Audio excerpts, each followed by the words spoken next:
Hello and welcome, everybody. Welcome to the stream. Running a little bit behind, having some technical problems with the server, as always is in the stream. You know how it goes. Let's see some love in the chat. Everybody put a 1 in the chat if you can see and hear me. Let me get all you guys in here. We're going to have a fun night tonight, everybody. We're going to play some 7 Days to Die. And then also I decided to add a sponsored event plus restarting Planet Crafter from scratch. We're going to start all over again. I want to shout out big time to Jeremiah, who is over on my latest Patreon over there, and all my Patreons, and of course all of you guys who come in here every single stream. Now tonight is going to be an epic night, everybody. I got it stacked, packed, and ready to rock. So come on in and join us. You can hear them jumping in on the server. You're welcome to come join us for some 7 Days to Die. We're going to get that going first. We're also going to do, during Planet Crafter, we're going to do a sponsored event. We're going to restart Planet Crafter. We're going to do some battles. We're going to be doing all of that stuff later on. So definitely stick around for that because that's going to be fun too. But I can see that my crew is already in. I'm trying to get the server to start up. There we go. All right. Now, one of the cool things is I was just making sure that the server, I stopped the server, made sure the server was updated, because they have come through with a new update which fixes that problem. In theory, it fixes the problem. We'll see how it goes with the drones. So now we have no drone problems, even though I wrote that whole big thing up. But hey, you know what? I try to help people out in the interim while they're waiting for those patches to come through on the stable version. But according to them, that they did patch that problem. So I'm going to try my drone out again and see if it works. And I'm going to, this is why we play alpha games, right? To see and watch it progress, and also have basically a little bit of help in progressing as well. Should you find bugs and things of that, always be super respectful and go over there and say, "Hey, I'm testing your game and I found this bug," and you can go and put it on the forums. And of course, all the peeps who did, thanks to all of you, because now hopefully that problem is fixed. So we're gonna get into it. So thanks to everybody, man. I am so pumped and ready to go. I was running behind though because I also really was trying to get some rest today so that I could be super strong for the stream right now, and I'm feeling good. Everybody, I'm feeling good. Starting to look after myself a bit better. There's always like a momentum that you build when you start working on your health, and we're going to talk about that later on as well. Working on your health, getting going again. Now that it's summertime, a little bit more energetic. It's nice outside, and plus also the other stuff that we've been worrying about all this time, right? The COVID and all that other stuff that's been scaring everybody. I feel like we're coming out the other side. We made it through. A lot of us. Big love to those who are still struggling with those challenges. Me, I'm always struggling with my challenges. I am partially disabled. I do have really bad sleep apnea, a bit of insomnia, plus a constant dizziness. I have a partial deafness in my ear, as well as I am constantly dizzy all the time. So I basically had to learn to manage that. And I was lucky enough to really have force of will to say, nope, not giving up, getting out of the bed every day, going to look after myself a bit better, and go to doctors who care whether I live or die. Very important part right there is that you find doctors and you find a support system that's there for you. I have my wife and my extended family, my daughters and so on, who are like, all right, you got this. Come on, let's go for a walk. Let's go out there and do it. My kids have always been part of my inspiration as well. One of my daughters is a vegetarian, not because of me, everybody. I'm a meat and potatoes kind of guy. But it takes a brave person to do that, everybody, to do something that is different than everybody else, or maybe a little different than the social pressure you're around. I'm here in the South, everybody. Everybody eats, everything chicken fried. And I am no exception in that. I'm a meat and potatoes kind of guy myself.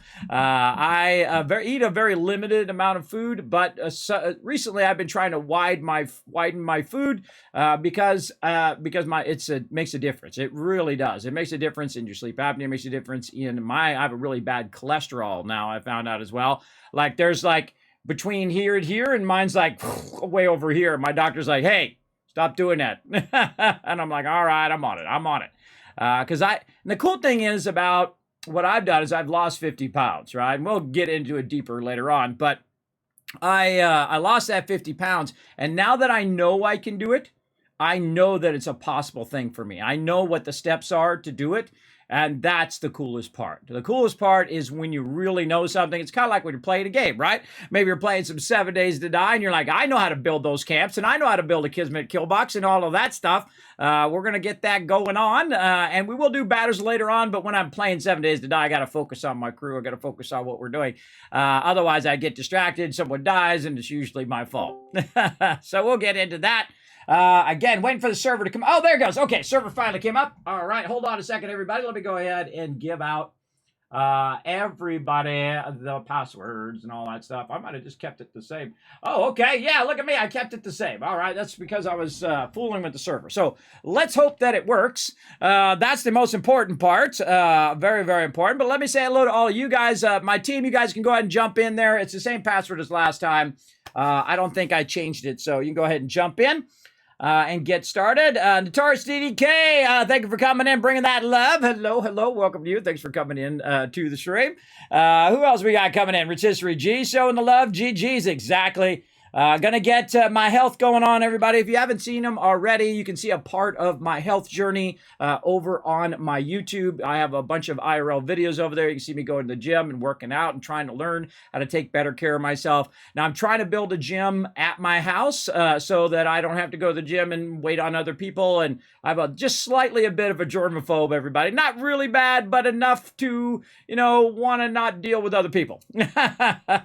And so I'd rather put my monthly gym dues into buying my own equipment and then, of course, building my own home gym and then actually making it into like a actual place where I could play games and I could work out and do all that stuff together in one spot. And you guys can peek in from time to time and see how I'm progressing. And actually, the biggest thing that I've found here on the stream is that your guys' encouragement, your guys' help and love here in the stream, supporting the Kismet Love Train is amazing. It's the reason why I'm still here, everybody, without me getting too, because I'm going to start to get welled up here if I do it too much, if I talk about those deep feelings too much. But this is like stream therapy, everybody. It really has helped me a lot. Really has been an inspiration in my life. I've done a lot of amazing things. I've been on the Twitch homepage many, many times. I've been very lucky in that way. I consider myself incredibly lucky. Now, I just go for it, everybody. In life, you have to just go for it and see what happens after that. You got to put all of your love and passion into something if you want to be successful at it. I've found both in my career as a graphic designer for the last 30 years, where I was in top companies in the world, been very lucky in that as well. And the same thing here in streaming. I just try to bring a little love and positivity into your day. You got enough negativity in your day. You need someone to back you up. You need someone to show you some love. Well, you're in the right spot. You know where you're at. You're in my stream. That's what it's all about. Thanks so much for coming in. And again, thanks for all the ones in the chat. Appreciate it. Yes, AMZ, good to see you. Thanks for coming in. Let's see, Paul coming in, showing some love on those retweets. Yes, thank you very much for showing the love over there. Again, my mods are going to be watching. I got the awesome Crazy backing me up right now in chat. He's usually looking after my chat for me on Saturdays. And again, sorry I was running behind there. I was trying to fix some technical problems. Get that going on. But make sure to follow those chat rules so that makes Crazy's job nice and easy. All right. I appreciate all my mods. I call them the heroes behind the stream. I have been talking to them over the weekend. We had a mod check-in. My mods are the best, everybody. They are really the best. I appreciate them. And we have a whole bunch of stuff coming to the stream, which is pretty exciting. They got to see a sneak peek of some of the stuff coming to the stream as well. And I work on the stream every single day, at least a little bit. I don't work on it 20 hours a day. I try to find a good balance between pushing myself to be better and stronger. It's kind of like a great example. I was talking with Banlish, a good friend of mine, another great streamer, over on Twitter about pushing yourself to your limits, but not to the point in which you re-injure yourself. It's kind of like when you get an injury. Like I have an injury to my shoulder from a slip and slide accident. I'm not kidding. At 51 years old. I'm not kidding. Last year, I was spinning. I was going down the slide just fine, about 50 times, just fine. And that 51st time, which is funny because I was 51 years old, I guess. I don't know why that is. But I tried to do a spin that my kids were doing. Well, my kids weigh like 80 pounds. I weigh 200 pounds, everybody. And I spun around and bam, right on my shoulder, right there. And And then I had tore the muscle inside there. So I spent the last year working on it, and I just graduated from physical therapy. Look at me go. And I've gained a lot of mobility back. I had a frozen shoulder for a long time, and I've gained a lot of that mobility back. So I've got to work on my health as well, also to continue to help my shoulder as well, as instructed by my physical therapist. I said, keep doing your exercises, keep doing it. It's still going to be a bit stiff. It's still going to have limited mobility. You're still going to have to work on it at home. So another reason I want to get that gym going, another reason I want to get back to getting my health going on. So I'm going to be partnering with peeps that are going to help toward that goal. And I appreciate y'all. One of my sponsors tonight is going to be toward that goal. It's something that I saw, and I was like, oh, yeah, that's the stuff right there, everybody. So I appreciate peeps sponsoring the channel as well, everybody. I consider myself incredibly lucky to be in that position where I do get sponsors here in the stream. And, of course, all you guys who support the Kismet Love Train and all the peeps like Jeremiah who went up to Patreon and said, Kismet, I love your videos. I love what you're doing. Hey, bro, I'm bringing you the love, and I appreciate that. Big time. And I'm going to be adding your name, by the way, to the end of all my videos and to my website, and also to all my videos up on YouTube as well. Now, speaking of YouTube, I got lots of stuff to talk about today, everybody. Speaking of YouTube, the YouTube is starting to catch up, by the way, to my live videos. So we're about 15 days out now. So it's started to catch up over time. We're about 15 days out. So if you do watch my YouTube videos, you can watch all of my streams that I put every single one up there. It literally cost me thousands of hours of my time. It's terabytes worth of videos, incredible amount over there, thousands of them. And I put all of them over there as well. So if you missed a video, you're like, hey, Kismet, I want to see you play some Planetcraft or whatever it was. Or if you wanted to see me play Warhammer, or what did we else play this last week? We played Teardown. And of course, we played Planetcrafter. We played Darwinia. We played Surviving Mars. We played all sorts of cool games. If you missed any of those learn to plays, feel free to go check them out on the YouTube channel over there. And while you're over there, make sure to hit that subscribe button, hit that like button. All right, that does help a lot. Plans for 7 Days to Die today. It's an all-out battle craziness. Now, we have turned 7 Days to Die, boom, to maximum level. We have it set on insanity mode, right?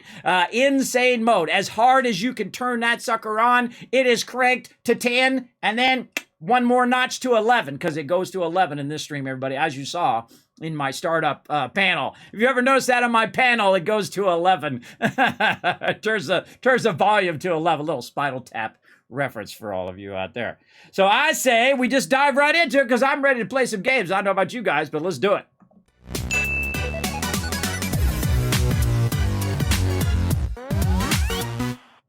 All right, everybody, let's do it. Wait a minute. Where'd I go? It's always something, everybody. Always something. Why did I disappear? I disappeared it, everybody. I gotta find myself. Where am I at? There I am. I don't know what the heck happened to me there. I disappeared, and my bar disappeared. Where'd my bar go? I don't know. It's always something crazy. There we go. Yeah, so I'm back. I don't know. It's always something crazy, everybody. In this stream. All right, bring a backdrop up real quick here. Let's go ahead and back up here. Let's join a game. Let's connect in. Connect. All right, let's hope it actually starts up. Oh, looks good. Looks good. Looks like we're starting up. Get the sounds on. I'll get in with my crew here and say hello to them in just a second. I like to get in and get started, right? Get acclimated in there. We're going to get into it. We'll be playing V Rising. I have heard about that game. I have a lot of people say, hey, Kismet, have you seen that V Rising? I got a whisper about that. I think it was yesterday or the day before. If you want to suggest a game, my mod's actually crazy. If you can, let's go ahead and put that in. Or if you can go, if you want to go do it, Big Mike, you can go ahead and go to the Discord. You can suggest games right over there, discord.gg/Kismet. Pretty cool. Got my own custom location there. So you can just go ahead and click that, pop onto the Discord, read the rules, and click that green check mark. You're going to get a special title, Teamwork Tycoon. Plus, you can post in all the other sections. So you can go into game suggestions and put it in there. And if you don't, hopefully my mods will grab it And if not, I will try to remember. I have a terrible memory, everybody, so I usually have to write things mostly down. Hey, that's Rotisserie J. Hey, big love. See, I wish there was like an emote thing like they have. Oop, dropped my gun. I wish they had an emote. See, I pressed G like in Fallout 76. I wish I had an emote wheel so I could, send us some love right there. But he knows it. He knows it in there. Okay, now this is the Kismet Kill Box, everybody. This is pretty epic. We're going to get into it here as well. Now, this is a zombie survival game. It is called 7 Days to Die, if you've never seen it before. It is one of my favorite games now of all time. It is incredibly, incredibly well done. Survival crafting style game. Incredibly great. Take that, evil zombie. And what we're going to do is go ahead and get in party with my crew.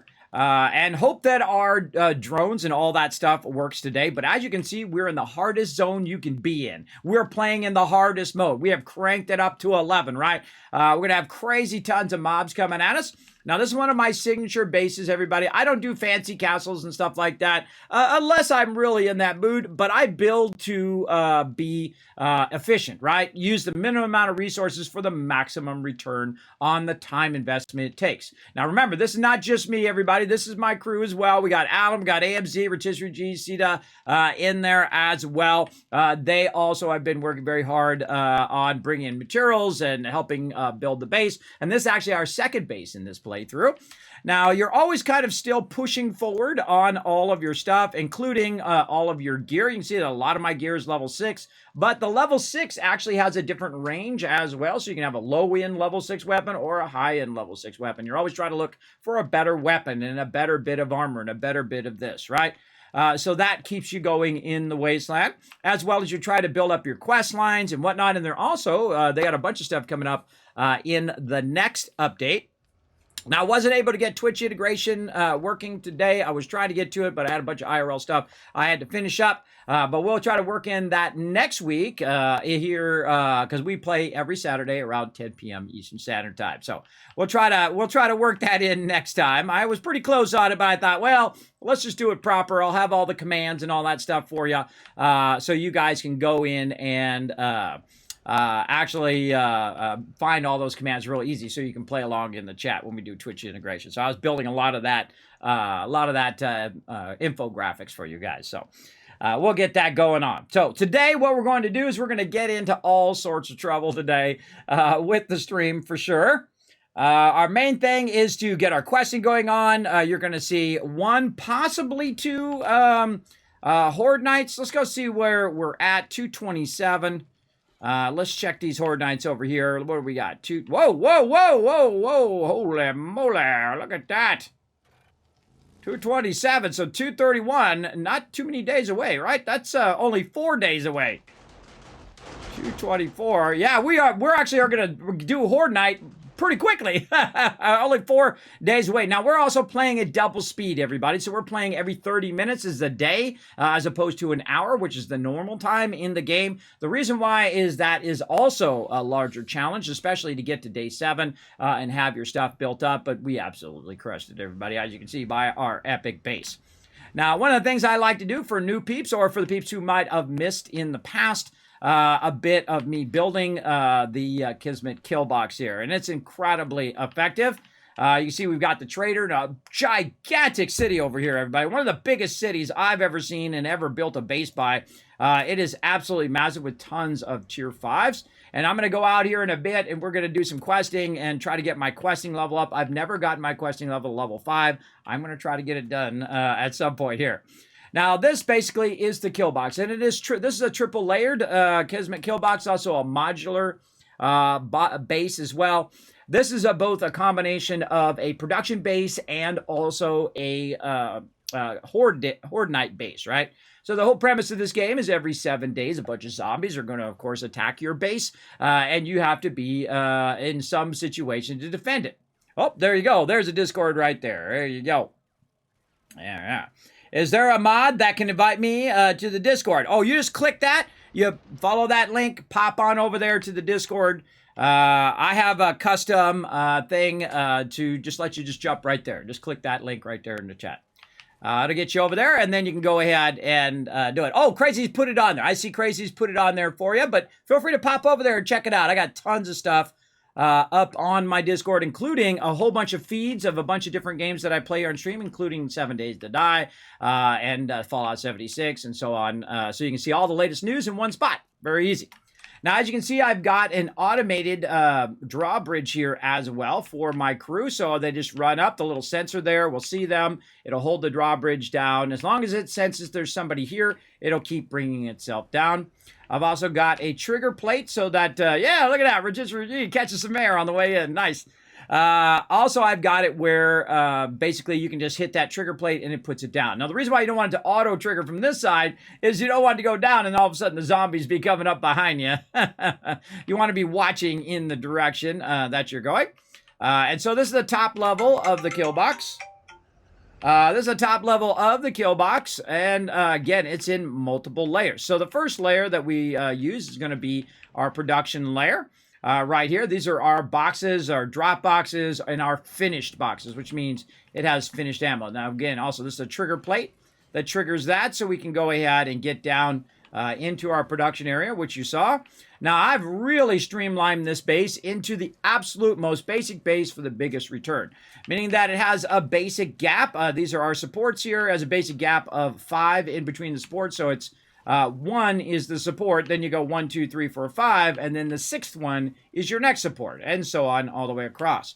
I've also made a bunch of boxes, pretty much all of the boxes that I'm going to need in terms of iron, brass, lead. And you're like, Kismet, how did you figure all this out? Well, I've literally played 7 Days to Die for thousands and thousands of hours. That's right. I've played this game a tremendous amount since like Alpha 9 or 10 or 4 or I don't even remember. It was a long time ago. And I've continued to play the game. Every time they come up with a new update, we play that update really thoroughly. We're not playing with mods or anything like that right now, though we have in the past. And just enjoying ourselves, just having a great time.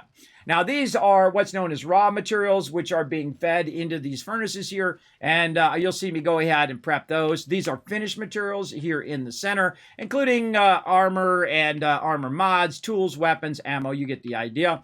And then, of course, some raw materials over here, raw water, meds, and then, of course, some unused for future expansion. And then back here, we have nitrate and coal and all of those things. Then this would be considered one part of the base, or if you were building it first, you would build just one side, and then as you had the materials, you would then build the second side, right?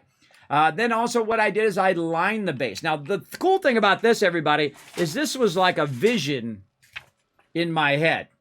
That's right. I actually pre-did this in a program called Illustrator because I woke up with such a vision in my head that I spent some hours drawing it out.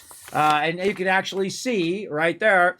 There it is with all the boxes and kill boxes and so on and sort boxes all done before I actually built the base. So I built it off of a plan that popped in my head from all the years of building hundreds of bases and what we wanted out of that base, right? We want it to be nice and easy. We don't want any obstructions in our base. We want it to be recessed in the floor, very easy to get around. You're not running into each other. You're not running into walls and poles. As well as you have plenty of room for this. Now, I can just run right over the top of these. I will not fall down in here because it's blocked because of our various workbenches. Now, you need a lot of workbenches because what workbenches do is they accelerate the speed in which you make ammo and when you're making fuel, as well as when you're making gunpowder and things of that nature.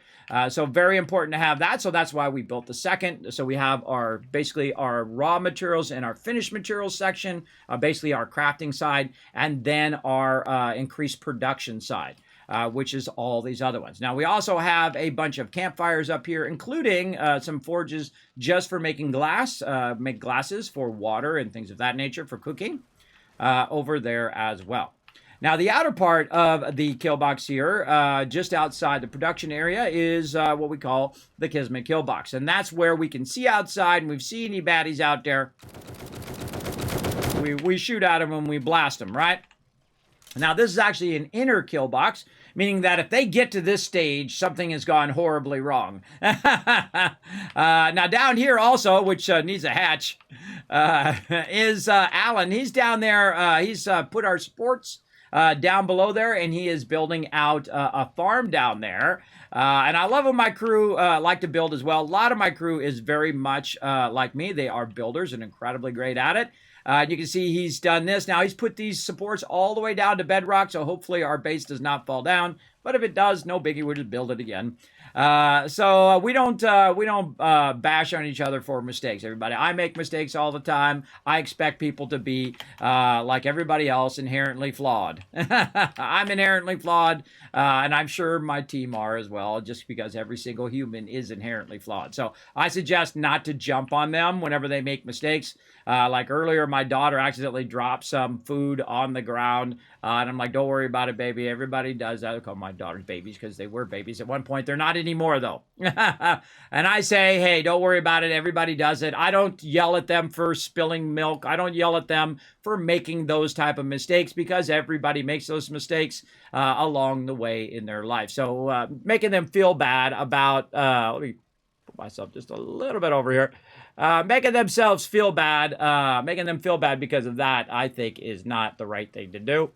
I think it's much more important, try to center myself, it's much more important to teach them, have a teachable moment when necessary. And that's not, yelling at your kid because they spilled some milk is not something that's going to teach them something, right? It's not going to teach them not to spill the milk. They're still going to spill it because people are inherently like that. And I know that has happened to me many times, and I didn't like it when people yelled at me.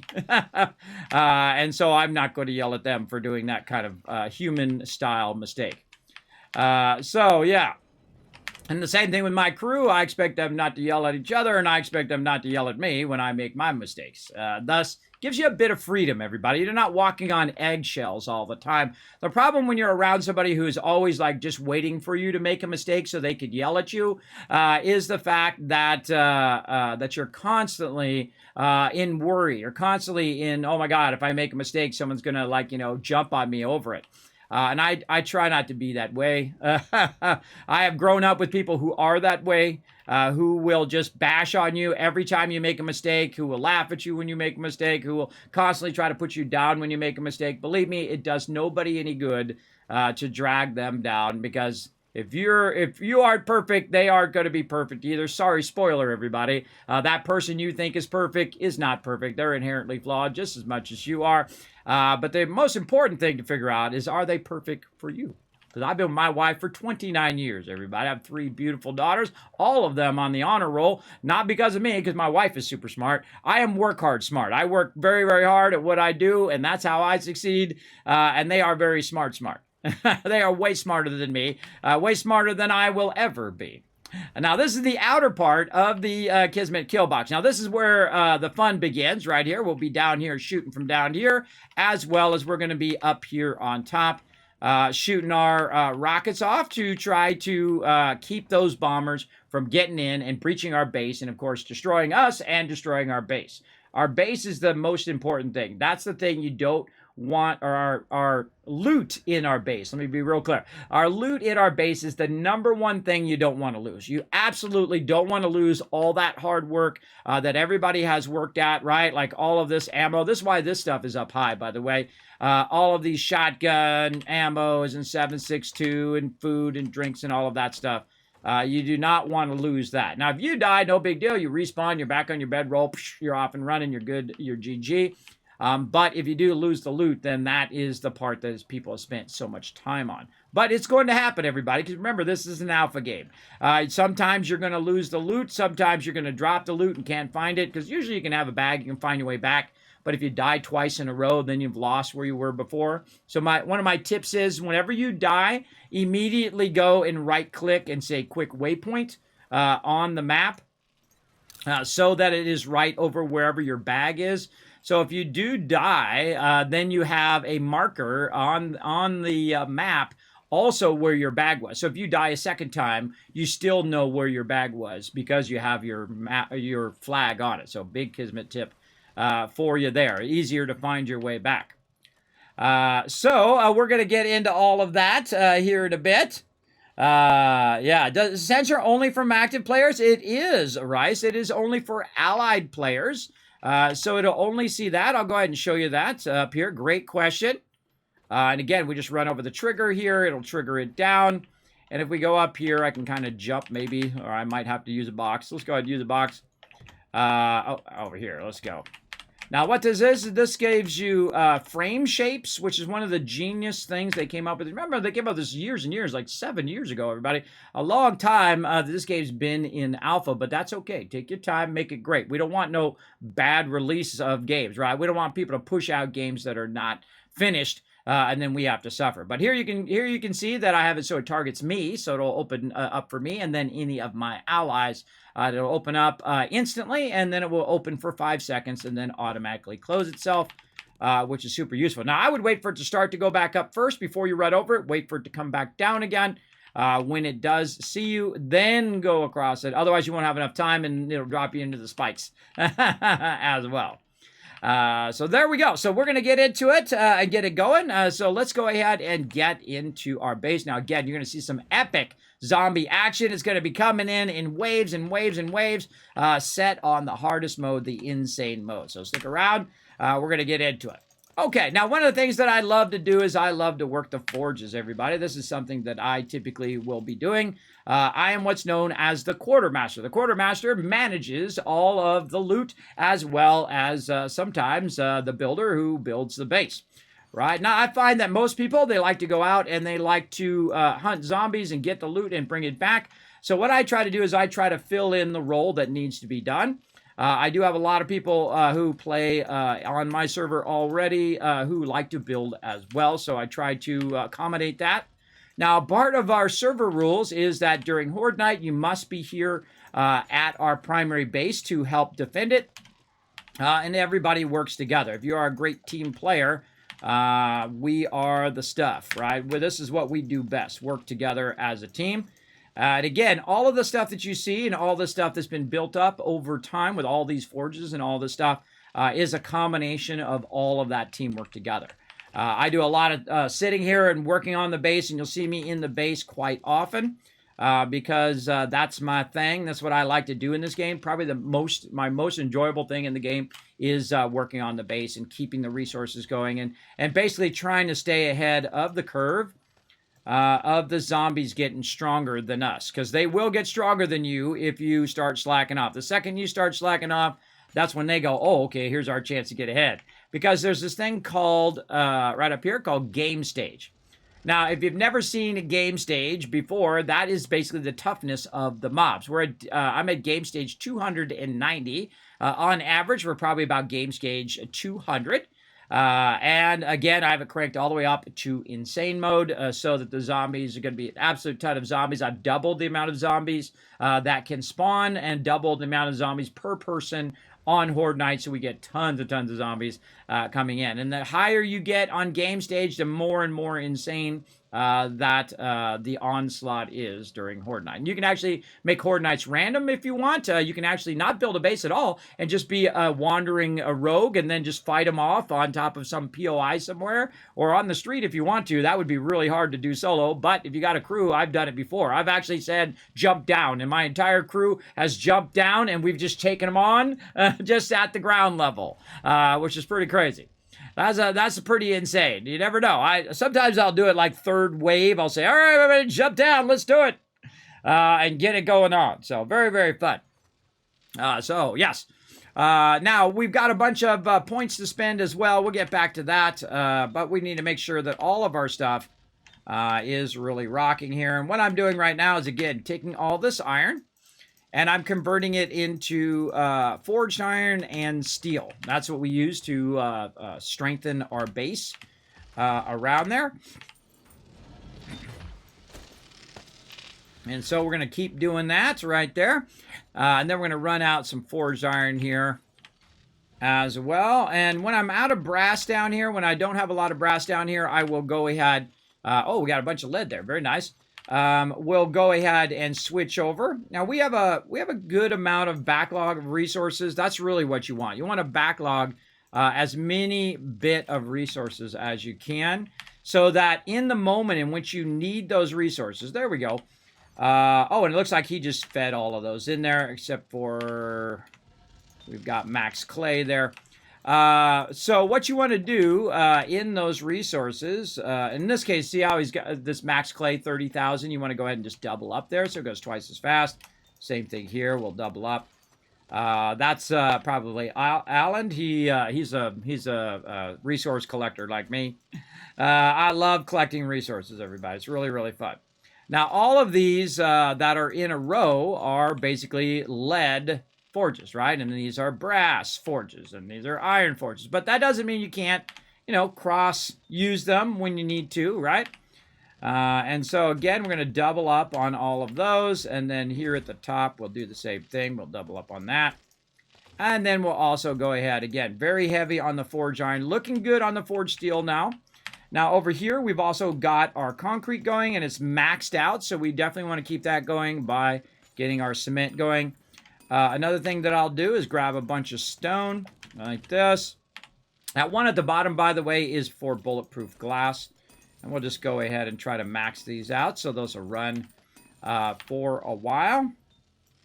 Now, at this stage of the game, what I'm always doing is I'm just trying to max stuff out. So it'll run for 45 minutes, which is typically the max amount of time that your forges anyway will run. As you can see, that's going to run for 45 minutes and 51 seconds, if you can see that text. And that's going to just run out a bunch of cement that I can use later on. The most you can have at any given time in the vanilla version of 7 Days to Die is 3,000. Which is basically 3 stacks right there. Now, one of the cool things that you can do is you can go ahead and put a stack of stone in the output here. And I do this a lot. I'll go ahead and just stack it there for later tonight when that maxes out. Then that'll be good to go. I could do the same thing with the lead, but we'll leave the lead as is. And I can also double press this, and you'll see that it automatically puts it back in there. One of the most genius things I've added to the game is the ability to just double press that button. If it sees it's already in the box, it'll say, oh, okay, this is the stuff that's already in the box. Well, hey, let me put that stuff in the box. If you press it once, it'll just fill the last thing. If I press it once, say it just fills that last stack. But if I double press it, boom, it puts it all in there. It makes sorting way, way better. And considering probably about 80% of the time I have played 7 Days to Die, this is typically what I'm doing, sorting and managing the materials. And so we're constantly working on that all the time. If you stop doing it, that's when you fall behind. We definitely have lots of brass right now, really hurting on the lead. But we also, if you think about it, have a ton of ammo backlogged up here, including boxes of ammo. So each of these is 5,000 ammo in itself. It's 100 ammo stacks. Sorry, that is 500 stacks each. Because it's stacks of 100 each times 5. And you can unstack those. Like if I go in here, I can just go ahead and take this in my inventory and go like this and say unstack. And there we go. You can see that we have 500 there because this would be 300, 400, 500. All right, there we go. My math is starting to get on. Late night math, everybody. Nothing worse than that. But you get the idea. It's usually best to keep it in boxes in the later game because it's easier to stack onto your vehicle or on your drone. We're going to try our drones again tonight. Drones return because they had fixed that. And then we'll put our clay away here. Now, see these things like this brass? That's a good thing to feed into there when you can. We've got a good amount of brass going there as well. Now, another thing that I love to do is I like to sort the boxes. Now, I'm going to go ahead and put all this gas back in here. And I don't know where I got all this loot from, but I'm sure I was working on something last time that required me to have all of that. And then what I usually do to start is I'll go up here to the top and we'll do a bit of sorting. Now, I have 14 drop boxes, everybody. Very rare are you going to basically clear that many drop boxes at the same time. Also, my crew comes in and will help me sometimes with the drop boxes if they're getting full. But what I'll do is I'll go through and I'll just grab everything out of that box. Now, that box is now empty because it's in my inventory. Then I'll go to the next one. I'll hit R. And if you notice that some of that stuff, these ones here and these ones down here, dropped into my inventory because now they're stacking on top of the stuff you have already. I highly recommend that you do this first, which is basically just stack all of the resources together first. See how those other ones disappeared? And the same thing here. And then the same thing over here. Didn't have anything that could stack there. And then what I'll do is I'll go to the very last drop box and I'll just put all of that in there, meaning that has been now condensed. And then boom, there we go. We grab this again. Now you can just grab the stuff that will stack together instead of grabbing all this other stuff, because some of this other stuff does not stack. But I don't even look at it because it's way faster if I just do it like this. If I just grab it all at the same time and very quickly and easily just run down the line. I'm going to speed up a little bit. I hope you don't mind. And stack that stuff nicely off to itself. So I'm literally saving you hundreds of hours in the game by showing you my sorting technique. And it is from a lot of playing the game. And of course, most of the time, 80% of the time of thousands of hours, this is what I'm doing. Oh, right here. This is what I'm doing, micromanaging the base. That one's already full. And then over here. So this also clears out all of this stuff so that when people come in to drop more off, they always drop it in order. They start with drop box 1 and they work their way across as those drop boxes fill. It's not their job to worry about whether it's sorted or condensed or any of that stuff. That's what I do. That's my role as part of the group. Now, we can start with the real easy stuff, everybody. I would start with ammo.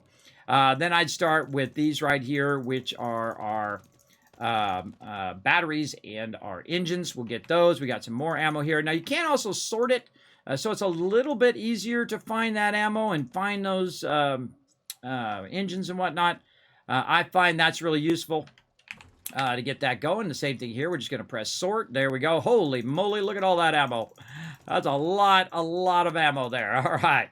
I think that's going to fill up our inventory right there. Okay, easy. Now we just go ahead and we go from our drop boxes now. And I have this set up specifically where they can come up, drop it up above, and then from down below, using these awesome support beams that I've gone off my center support. Basically, they're the same thing that's being used on the Kismet Kill Box, the double bar, right, that you run across. Because, you know, boxes aren't that strong for having as a support, so you definitely want to run an under support underneath them. Make sure to build your base up high enough to where you have extra room where you can go ahead and build it up. Very, very important. What's your method on getting brass? Well, there's probably about 3 different methods. Of course, there is looting it, right, where you go into a thing, you take out the doors, you get the doorknobs, you go and you get your air conditioning units and you wrench those, right? And you get brass from there. There's also the second way of doing brass where you go ahead and wrench cars, where you get, of course, your car motors and things of that nature. And, of course, I find the ultimate way to get brass is, of course, have a really awesome trader like our crew, where you literally have a whole box full of cash. Yeah, so a box full of cash means that you can take this right here and you can actually put those in the forge so you can melt those down to make yourself some bullets. That's right. It's actually more valuable to us as bullets on Horde Night than it is for anything else in the game. Now, we're always constantly looking for more bags and all of that stuff. Now, one of the great advantages of playing with a team, by the way, is you earn way more dukes than you would on yours by yourself in solo mode because you can share quests with each other. And when you share quests, and you'll see me do that later, you can see me share quests together, and then we can all basically earn those caps, or not caps, that's Fallout, but earn those dukes and put them in a pool to buy stuff for everybody what they need, right? If they need a book, if they need a recipe, and everybody chooses their own role. I do not assign people roles, everybody. So if they want to be the cook or they want to be the explorer or they want to help out with the base or whatever it is, they're welcome to do so. Just be a great communicator and let everybody else know what you're doing and let everybody else know what you're up to. And that helps a lot. And so let's go ahead again, do some sorting. Now you can see that our ammo box is sweetly, incredibly full. Now I see some shotgun ammo in here. What we first can do is just look at our shotgun kind of Horde base, Horde Night ammo. That's what that is up here. This is all our Horde Night ammo, meaning it's our 7.62 AP for armor piercing, our shotgun, our 45 9mm here. And actually, I can make this easy to read by editing this. And they've also made it where the boxes, by the way, if you haven't seen the game in a while, where you actually can, the labels are already built into the boxes. As you saw, I just was able to edit that and change it so it's easier for me to see. as well as we have rocket ammo, as well as turret ammo, where these are called robotic turrets. They're great. You put them down during Horde Night. They are incredibly helpful as well. So the smart thing to do is to take some of our ammo from down here, all of our shotgun ammo here, and just try to replace that shotgun ammo. Now, I have told my team to go ahead and unload on mobs because we are in the hardest mode for them to use the really strong ammo. Use the strongest ammo they can because, again, we are not in easy mode here. We are in very hardcore mode. So I'm just going to pull out all the shotgun ammo there and just try to mix in a bit of ammo there. Now, you're like, Kismet, what are you going to do with that other ammo? Well, I have backup boxes on purpose. I can just double press. Sometimes I get back into holding down shift and left clicking, everybody. That's how you put stuff in the boxes, by the way. If you shift left click stuff, it'll go in the boxes as well. But right over here, I can go ahead and start a bit of overflow. So I can go right here. That's why I have these extra boxes, and this will be ammo overflow, right? And then you want them just to be off to the side. And if you start running out of that particular thing, you then have the ability to walk over here and kind of replenish that ammo without having to make more ammo. We don't even need to make any more of this ammo, everybody. We have such a huge backlog of it that it's really unnecessary for us to make it. Really what we need is the ammo for Horde Night, and so we'll put that shotgun in there as well. Also, as the quartermaster, you want to be thinking, and thank you for the follow, appreciate that. Ultra NS, thanks for coming in, showing that love. So those are our method of getting brass, by the way. Great question. I'm going to go ahead and give 1,000 Kiz Caps and another 1,000 Kiz Caps for great questions in the chat. Appreciate it. Yeah, dang, no other good messes. Those are pretty much it. Pretty much cars, looting, and dukes. Those are your best ways to get. I think in the early game, it's going to be cars and looting. In the later game, definitely the dukes. Because you can actually put a stack of 20,000 dukes in there and just let that melt down, which is a way more efficient thing, especially if you're playing solo. You definitely want to have your actual engine of your production being at its maximum time length, because then that lets you get out of the base, allows you to go and basically loot stuff while it's processing the stuff, right? And you gotta, you want to be ABC, everybody. Always be crafting. Always be crafting. Every minute of every second is 7 days to die. You will fall behind if you are not crafting like crazy, at least at the level that we are playing. You can crank the game down if it is too hard, but we have it at double speed, and we also have it on the hardest mode. So we go all in for sure. All right, now you're going to see any level 3 batteries. I'm going to go ahead and just decommission those automatically from now on, meaning that I'm going to go ahead and melt these down. Now, these are actual lead. You can go in and melt these down into lead by putting them into the thing, except for it takes too darn long, and I got other things to do. So at this stage, it's kind of a waste of my time to do that, so I'm going to go ahead and just queue it up across here, and you're going to see that it's going to get some lead. The same thing over here. Scrap. Now, you can also use these for vehicles. I strongly recommend using your lowest quality item whenever you're making something. Like when you're making, say, workbenches like these. Use your level 1 wrenches if you've got some as well. We've got plenty of batteries, so we can get rid of those. Look at this. We got a whole box full of motors. So same thing here with motors. We no longer need those. We can go ahead and start scrapping those, and you'll see that we'll get mechanical parts. And I only keep 1 box maximum because I've learned my lesson, everybody. I've had 10, 15 boxes. Why am I doing it? I forgot to do multiple in the same one. Boom. There we go. I have done multiple boxes, and I've sorted to the umpteenth level, meaning that I've had clothing that was just helmets and just chest pieces and just footwear and just, really extreme. I've had, 35 drop boxes and so on and so forth. And sometimes we have, 5, 10, sometimes up to 25 people in the server, which is crazy. Normally about 5 to 10 peeps in here coming in and out working together. Which is awesome. Now I need to go ahead and eat some food here as well. I think I'm having me a corn dog. All right. I can't have it in real life, but I can have it in game. So there we go. Live vicariously in the game. And then let's go ahead and have some wata here, or yucca juice smoothie. There we go. Get our food up. And that helps our stamina as well, so you definitely want to keep that going. Now, Alan keeps the food going. Alan collects resources as well as AMZ. Seed is coming in, helping with all of that. Helps me out with building and sorting as well. And of course, Rotisserie G is our trader and kind of like our master infiltrator of high-level quests. And of course, everybody works together, and we try to find a balance in the very beginning because everybody needs to kind of specialize a little bit more in the beginning, and then later on, you can go ahead and widen out where people have more of an overlap for them to, you know, like make ammo or do food or crafting or whatever it is.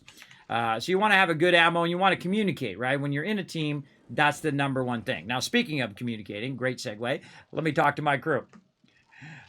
There we go. Got to turn my thing off. Hey, everybody, what up? Hey, kids. What's going on? Oh, getting into it. We're going to have a good night tonight, everybody. We're going to have a quick time to thing, because we already kind of started a few days in. Quick time to Horde Night, so just be aware. And we're going to get into it. Forgot to put that I'm live on Discord. Words about us being a team. That's right. That's how we do the best. I mean, everybody looks at us going, dang, how'd you do that? Well, you did it because everybody works together well. That's why. Again, I don't just take the credit, everybody. Hey, what's up, Ultra? Thanks for coming in. Thanks for hitting that follow. Appreciate you. And we work together. This is how you make the magic happen, everybody. Now, you got to think, this is our second base that we built. We're at day 228. Another base just like this. And then, of course, two bases that were separate. One was production, which is a modular building base. So you build it in sections. You build the first part, you get to day 7, and then you build the second part as you get past day 7 into 14 and so on and so forth. And so it builds up over time because you're not going to have all these resources at the beginning of the game, everybody. This is a massive ton of resources, especially the bulletproof glass. This is when you're showing off right here. If you're using bulletproof glass, you are showing off. And I show off a little bit sometimes. I like to show off my crew because they do an amazing job working together. So it's a lot easier to have. All right, you're going to hear them communicating to each other, but I do like to commentate on my stream, so I do talk a bit about how my thought process, what I'm doing, and why I'm doing it, which is why people watch my stream, for sure. So let's get some sand here, everybody, and I like to leave at least one sand behind. This way, if I get more sand, I can drop the sand in there just by pressing the button twice. So you always want to leave at least one in there. Then we can go up here. Whoa, hey, oh, I already built a bunch in here. Apparently, I forgot I had already done a bunch over here. We can double press. See, puts it right in there. Very nice. Just love that function. Hold on a second. I should have done this with this as well. I just thought of it. Let's actually put this back in here because I realized that there is a crazy ton of this in here. All right, and that stuff's still running. And we maxed that out last time. I forgot. But having too much concrete is always a wonderful problem to have. And I usually do about 1 box of each thing now. I typically don't make 5 boxes of concrete because we may not even use this in this playthrough. I've done boxes and boxes of materials and weapons and ammo that never got used one time in the entire playthrough, and then we started again with a new alpha or whatever, and all of that stuff was just sitting in the box, and all that hard work just went to waste. So I try to balance what I'm doing with its usability. Right? Are we really going to use that stuff later on? Do I need to keep 12 boxes of whatever it is, right? But I do like to keep it going because you do use it up as you are doing your base. Now I'm going to go in here and very specifically say 6,000 because that's the maximum that's going to run because it's got 6 slots. It's going to do 1,000 each slot. That's the maximum it's going to run there. What do we got here? 17. I'm going to stop that. And again, I'm going to work my way back down here. 6,000 there. Take this out. There we go. Now, I could make more of these if I wanted to, but I'm just going to try to, what's known as max stack those, just so they're working efficiently and not just sitting there. This one's already pretty much maxed. But let's go ahead and really set it going. Now, another thing that I can do is I can just say, you know what, screw it. Just do as much as you possibly can. And then all I have to do is just keep taking it out from time to time, and it'll keep chugging away on that. Now, make sure that you do have lots of stone and lots of sand. For that reason, see how easy it was for me to put that away. Really, really great system. I feel like 7 Days to Die is one of my favorite games. Absolutely knocked it out of the park. You know, this game is $10. That's right. You can find this game on sale for $10 and in literally thousands of hours for $10, everybody. One of the greatest return on my investments of all time. That is for sure. I remember when you were building this, you had the printouts and stuff IRL to check the measurements. I still got it right over here. Here it is. Yep, right there. And then right here, you can see me on the side here actually counting the amount of boxes this way, and then, of course, count the amount of boxes going that way. And that's because I built hundreds of bases. I've taken over POIs, or points of interest as they're called, as well as I have built many, many bases from scratch. My bases are based on efficiency. Efficiency of materials, efficiency of time to build, and efficiency on Horde Night to be able to defend the base at its maximum level, at its maximum return on that time investment that my crew spends, right? There you go. What? Oh, we got some love coming in. What's that? What's this? Just popped up and said, Insfer is hosting my channel? Said something like that. Well, thank you for hosting my channel. I appreciate the love. Appreciate y'all coming in. Whoa, look at those stream avatars flying around, getting in crazy. This is a fun little thing you can do in my stream, by the way, totally free. Down below, you can make your own corgi or baby dragon. You can also do battles and all sorts of stuff with your characters down there to unlock a bunch of stuff. To unlock the Wasteland Tycoon, both male and female, with hundreds of different like hats and outfits and fun things that you can add to them down there. You can see you can add shells on their head, you can add bunny ears, pumpkin heads, all sorts of fun stuff down there as well, including the fashionable glasses, which I have from Fallout. Very, very cool stuff down there. It's totally free. You can find the panel down there. It's called Stream Avatars. We're going to get us some Stream Raiders later, everybody. We're going to play 7 days for a while. Now that we got all of our forges cracking, we got those all rocking. One more thing I like to do before I get off onto something else is to make sure I've maxed the forges, meaning that they've maxed out and they're going to run for the longest period of time. Now, steel is one of those things that really require a massive ton of work. The same thing with forged iron. You definitely want to keep your forge. Wow, that was 1,600 forged iron. Wow, that's a lot of forged iron, but we need every bit of it. And again, before I move on to something else, I typically try to look at where I'm at and then max the bullet tips. There's 3,200 there. More here. And again, everybody has a role to play. And again, you want to, you know, basically as the leader, my job is to facilitate their greatness. That's the way I look at it, right? Is to try to build a base that's easy for them to find stuff, easy for them to come in and go out and keep their quests going, do whatever they need to do without the hassle of, hey, Kismet, where's this thing at, right? I'm trying to look for this thing.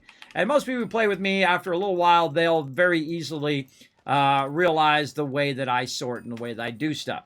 Now, if you are in someone's house, everybody, don't rearrange their furniture. If you don't know what I mean, I'm talking about you don't go into someone's base and start moving their stuff around. Probably not a good idea, just like I'm sure they wouldn't want you to move their couch around or stuff in their house. So I do ask people, if they do join us, not to move stuff around, because it's there not only just for me, but also for my crew to know where all the glasses are and all of that stuff. And I also put some of the glasses back here when we do overflow. Or did I make a glasses overflow? I did. Oh, I actually made one already right there. So we'll go ahead and put that raw water overflow in there. So that has plenty of glasses. That will continue to run. We've got all that going. Now, back to sorting. We want to get into that. So again, we'll go back to box 14. And this is something I do just once a playthrough, because you can spend your entire playtime just doing this. And I'm actually very specifically looking for stuff that stacks here, somewhat like that. There we go. And then we're going to go to this one, and then we're going to double press this that says, hey, anything that's already in there, put that in there. And I see we've got some more ammo there. We're going to take that out. We got more engines there as well. We'll come back for that. But very specifically, things that do stack. And that's one of the easiest things to do first, right? Stuff that stacks, like this and this. Let's go ahead and go this way. Right here, again, we just double press this, and anything that's already in there, even if the stack is full, it'll start another stack of that thing. And again, we'll go ahead and just get stuff that stacks. Now this right here, normally you don't want to scrap that in the early game. You want to definitely put that directly into the forge. But in the later game, it just takes too much of my time to do that. Let's put those things back in there. So what I'll do instead is I will just start it scrapping, like it's doing that in my inventory right now. You can see it's scrapping that brass, and when it has room, it'll drop it in there. Now, one of our boxes is the Miscellaneous Crafting Box. If I just double press this, all of that extra loot now just went into there pretty easily. Same thing over here with gas. Double press that, easy mode, right? Same thing with parts. Now, all of this stuff is in specific areas for specific reasons. And that's because typically when you're doing your crafting, you want to just go into one box, grab what you need, do what you need to do, and go from there, right? Same thing, you might be looking for parts. You're making a shotgun, you're making a rocket launcher, whatever it is, you got those in a nice box as well. And I usually start in a very condensed way, and then what I'll do is I'll add a box when needed. Only when needed will I add a box. Typically in the very beginning, I put weapon and ammo together. And then when I get so many weapons, then I'll do weapon and ammo separate. Thank you, Edsfer. I'm going to get that stuff going here in just a bit. Let me go ahead and try to get this stuff sorted first. And then we'll get into all of that. And then here's our raw bike box where we put all of these. And you get the general idea. And so I'm just going to run around, just keep double pressing this button. And here's some sand over here. More lead there. Now this is basically loose resources that you're going to have. Like when you're running around, you're going to end up with a bunch of loose resources. Wow, look at all that gunpowder. Again, everybody, this is not just me. This is my crew just absolutely crushing it. Absolutely crushing it. Again, remember, we're at double speed as well. Double speed isn't doubly as hard because you don't have as much time to prep for Horde Night. You don't have as much time to gather resources. And so on. So you should be really impressed by my crew because of that. And everything is owned by the group, by the way. These dukes are not my dukes, even though I am the leader. They are owned by the team, and everybody knows that they are there for the trader to go and trade stuff for everybody's needs, right? So if someone needs a thing, oh, here comes Ro, too. If someone needs a box or whatever it is, they can go and request hey, I need this particular, or not box, but book, which you use to upgrade your character. You can go ahead and just say, look, I'm looking for book 5 of this particular thing, and then our trader will go and look for that. We have some drinks in here. We can go ahead and put that in there. Raw food over here. Raw water, which I think is already maxed there. Let's go ahead and go to this one. What else? We've got shell, broken glass. Now, I let the glass build up here, pretty much. Oh, and I see I've got a bunch of glasses in there, too. Take these glasses out, and if I double press this, it'll just pull the glasses. And then I can double press this, and it'll put it there in the overflow. You put this pole, like, right in the middle of a pot. This is shell here. This is raw sorry about that. meds. Right there, looking good. You can wreck them. I'll fix it again. Okay, and let's see, 14, what do we got? Okay, now we got a bunch of other kind of random stuff that we can go ahead and take all. Now that one is finished sorting. Let's go ahead and grab again this. Well, we got tons of shotgun ammo, lots of overflow stuff there. Let's grab that. Man, my team is crushing it here. Any other ammo? This we can start scrapping. A little bit more food there. We've got tons of patterns and books there. We'll come back for all of that stuff. I also sort in priority, meaning that the stuff I feel like is a bit easier to sort or that's easier to put away. I typically will grab that stuff first. You can just scrap those office chairs. Tin cans, you want to leave those for oil. Typically we use those mostly for oil than anything else. So here's our ammo overflow, double press. And then sometimes also I'll roll over it just to make sure it's not locked, because sometimes I forget to unlock stuff. And it's usually because I'm, rushing to do stuff. I'm in the middle. It's not like I'm sitting around doing nothing, everybody. I'm always working. I've been going nonstop now for over an hour just on the sorting. I do spend hours and hours and hours trying to keep all this stuff going. And there we go. So we'll double press this. Any of the recipes that are already in there will go in there. And if there is none in there, we'll go ahead and just click it in there. And what I'm going to start to do also is just learning all the recipes that are in here because we're getting just such an overflow of recipes now. This does not belong in there. But we'll just go ahead, again, just learn everything that we can. And then here in books, we'll put these things in books. There we go. And that's just because what happens is all of a sudden you'll have 5, 6, 7, 8 of these things in here and you don't need them, right? And my crew needs to start coming in here and just start learning every bit of these books every single time they come by the base as well, because we're now past the level where any individual people need certain books, unless they do. If they say, hey, Kismet, I need book number 6 or whatever, then our peeps will be on that. And let's go ahead and scrap these extra motors because we are good on motors for right now. Let's scrap all of those.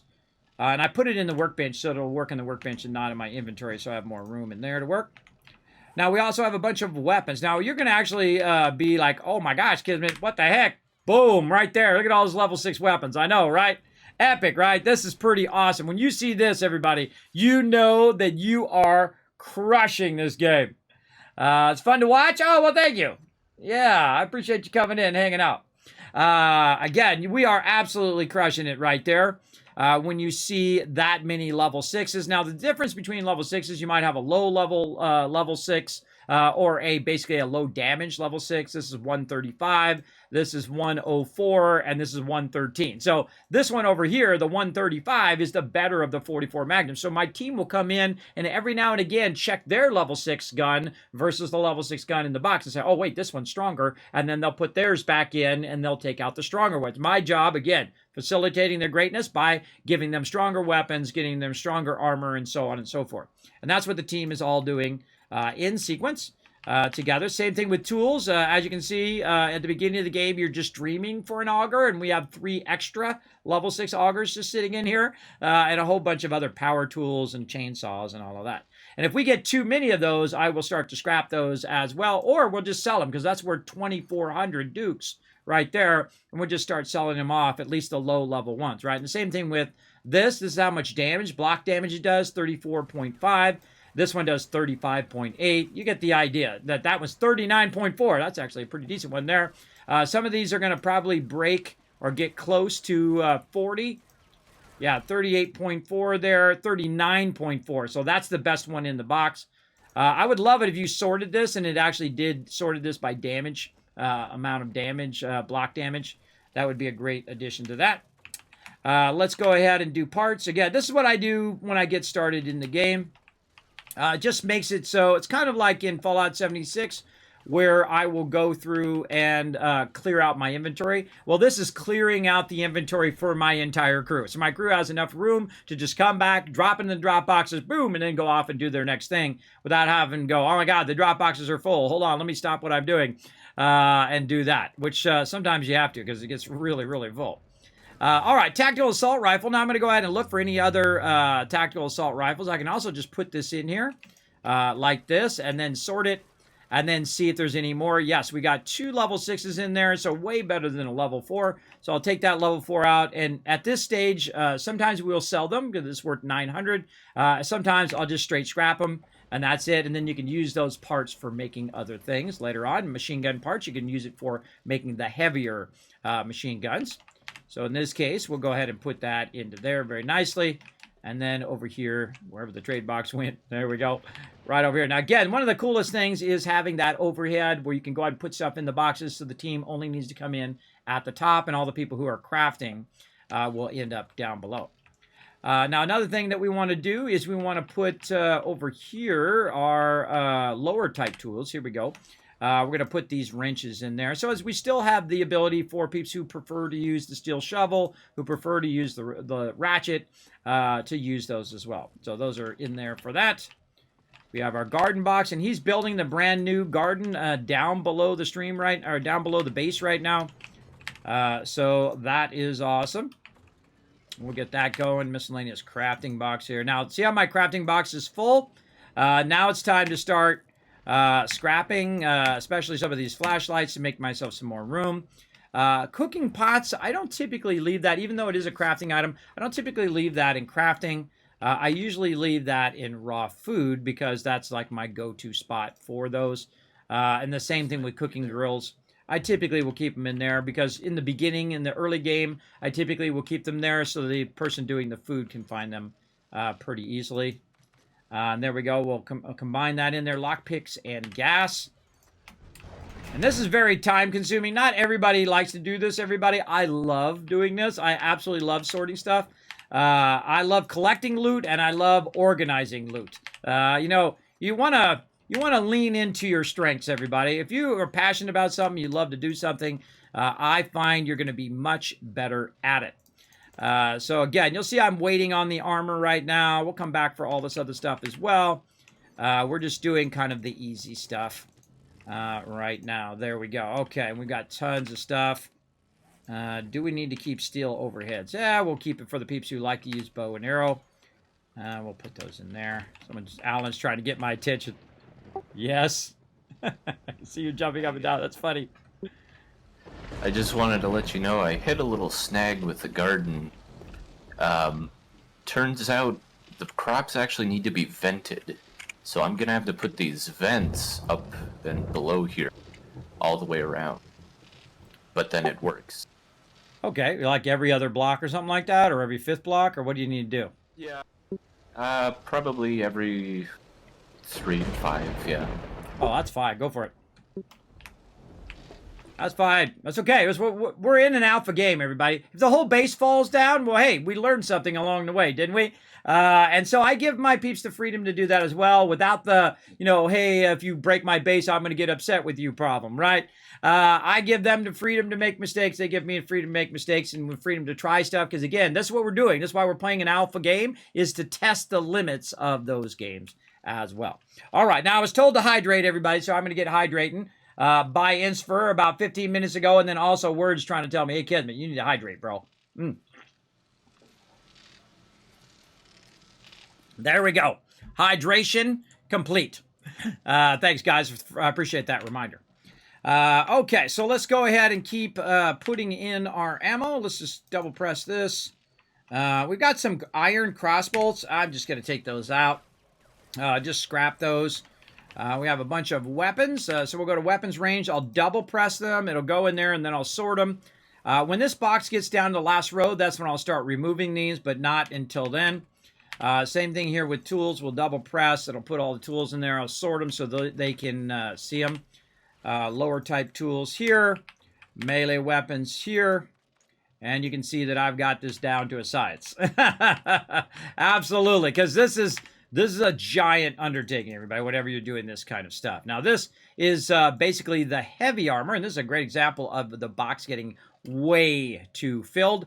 And so I'm going to go ahead and start scrapping the lower level SWAT helmets. Are we going to have 20 people coming in here needing a SWAT helmet? Probably not. And that'll then clear up a little bit of room there, as well as to give us some more resources. Same thing here in clothing. I'll go ahead and double press. I'll go ahead and sort it. And usually when it's more than 2 of that thing, like here, the hazmat helmet, I'm going to go ahead and take 2 of those back out. GG, those are good. Also, the lower armor, there we go, light armor. We're going to go ahead and double press that. We're going to put those helmets in there as well. I think helmet actually is a light armor. Yeah, there we go. So these hazmat suits, we're going to scrap those. We've got plenty of those. Let's get rid of those. And then also on our light armor, we're going to just go ahead and put our helmets in there.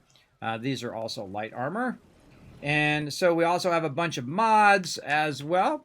So we have some tool mods. We can just double press, and it's going to put those in there. We have some weapon mods. And again, when the mods start filling up to the point in which I have a lot of any given thing, like the full auto mod here, I will start to create weapons overflow. Also, I've got a guns overflow here with ammo. The ammo actually can come out of there. That does not belong in the guns overflow. We'll put the ammo over here, just like that. Very nice. And continue to put these in. So we have armor mods. And sometimes I don't even look at the mods, but when they're not going in there, then that's telling me that it's run out of space. And then we also have, I believe I put it over here, Another overflow for mods. Oh, wait, we have a mods overflow. Yeah, we have a mods and a mods overflow. That is the mods overflow. Okay. Scary. Weapon mods. Yeah, that's a lot of mods. All right, I think we have enough of these mods. So again, let's go ahead and just scrap those up. We have that one. We have this one. Scopes 4 times and 8 times. Yeah, those can go. Ducks can go. All of this other stuff. Okay. And again, you'll reach this level where you have a bunch of excess resources, and it's better off for you to just break them down into their base resources and use them for other stuff. We never repaired the spikes after the last sort night. And again, now back to sorting. 14, 13. We've got both those boxes empty. Tons of stuff here. I'm just going to grab all of that now. And then a little bit more there. So again, same thing. Heavy armor, double press. It doesn't put anything in there because this is light armor. And then we go to light armor. We double press that. Boom. There we go. Sorted out. And again, see how I have so many military helmets? I could take those out, but there's no reason to right now because the box is not getting full. If the box is getting full, that's when you start taking those out. Otherwise, it'll start taking up a lot of your time to micromanage all of that. And then what I'll do on this one is just look and see if I have 2 bandanas, which I do. Over here, we have bandanas. We have pants here. So maybe we'll put some, dark blue pants in there. There we go. And again, just kind of do that. Now I'm going to actually start a bit of a clothing overflow over here as well.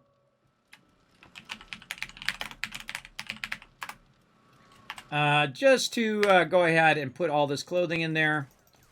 And then we'll just kind of micromanage it all later on. There we go. And this is actually a ghillie suit hood, which is actually way better to put under clothing. So let's see, one of these, and then we'll put that in there because someone might be looking for those. And we got a couple of those in there. I think I might try that myself. I've actually never used the ghillie suit before in the game, along with a bunch of other stuff too. I leave it to my crew to do most of that stuff. Let's see, we got elixirs, we got bones, we got some parts there, a little mixture of everything. And you're going to get down to like the little bitty stuff that's, you got to go in and out of a bunch of boxes. The more boxes you make, the more in and out, in and out, in and out of the boxes. So I try to use the minimum amount of boxes at any given time. But when you get to a certain level, believe me, it's going to be pretty intense. Pretty intense amount of sorting. So here we got iron gloves, but we've already got 2 of those already. That's a level 2. That's an instant scrap for me. And then the same thing over here on weapons. We've got some more weapons there. And then melee weapons here. And then our drones over here, which I'm going to use my drone again today. So awesome. We're going to put that drone away. And we're lower types here. We've got our dyes, which actually are over here.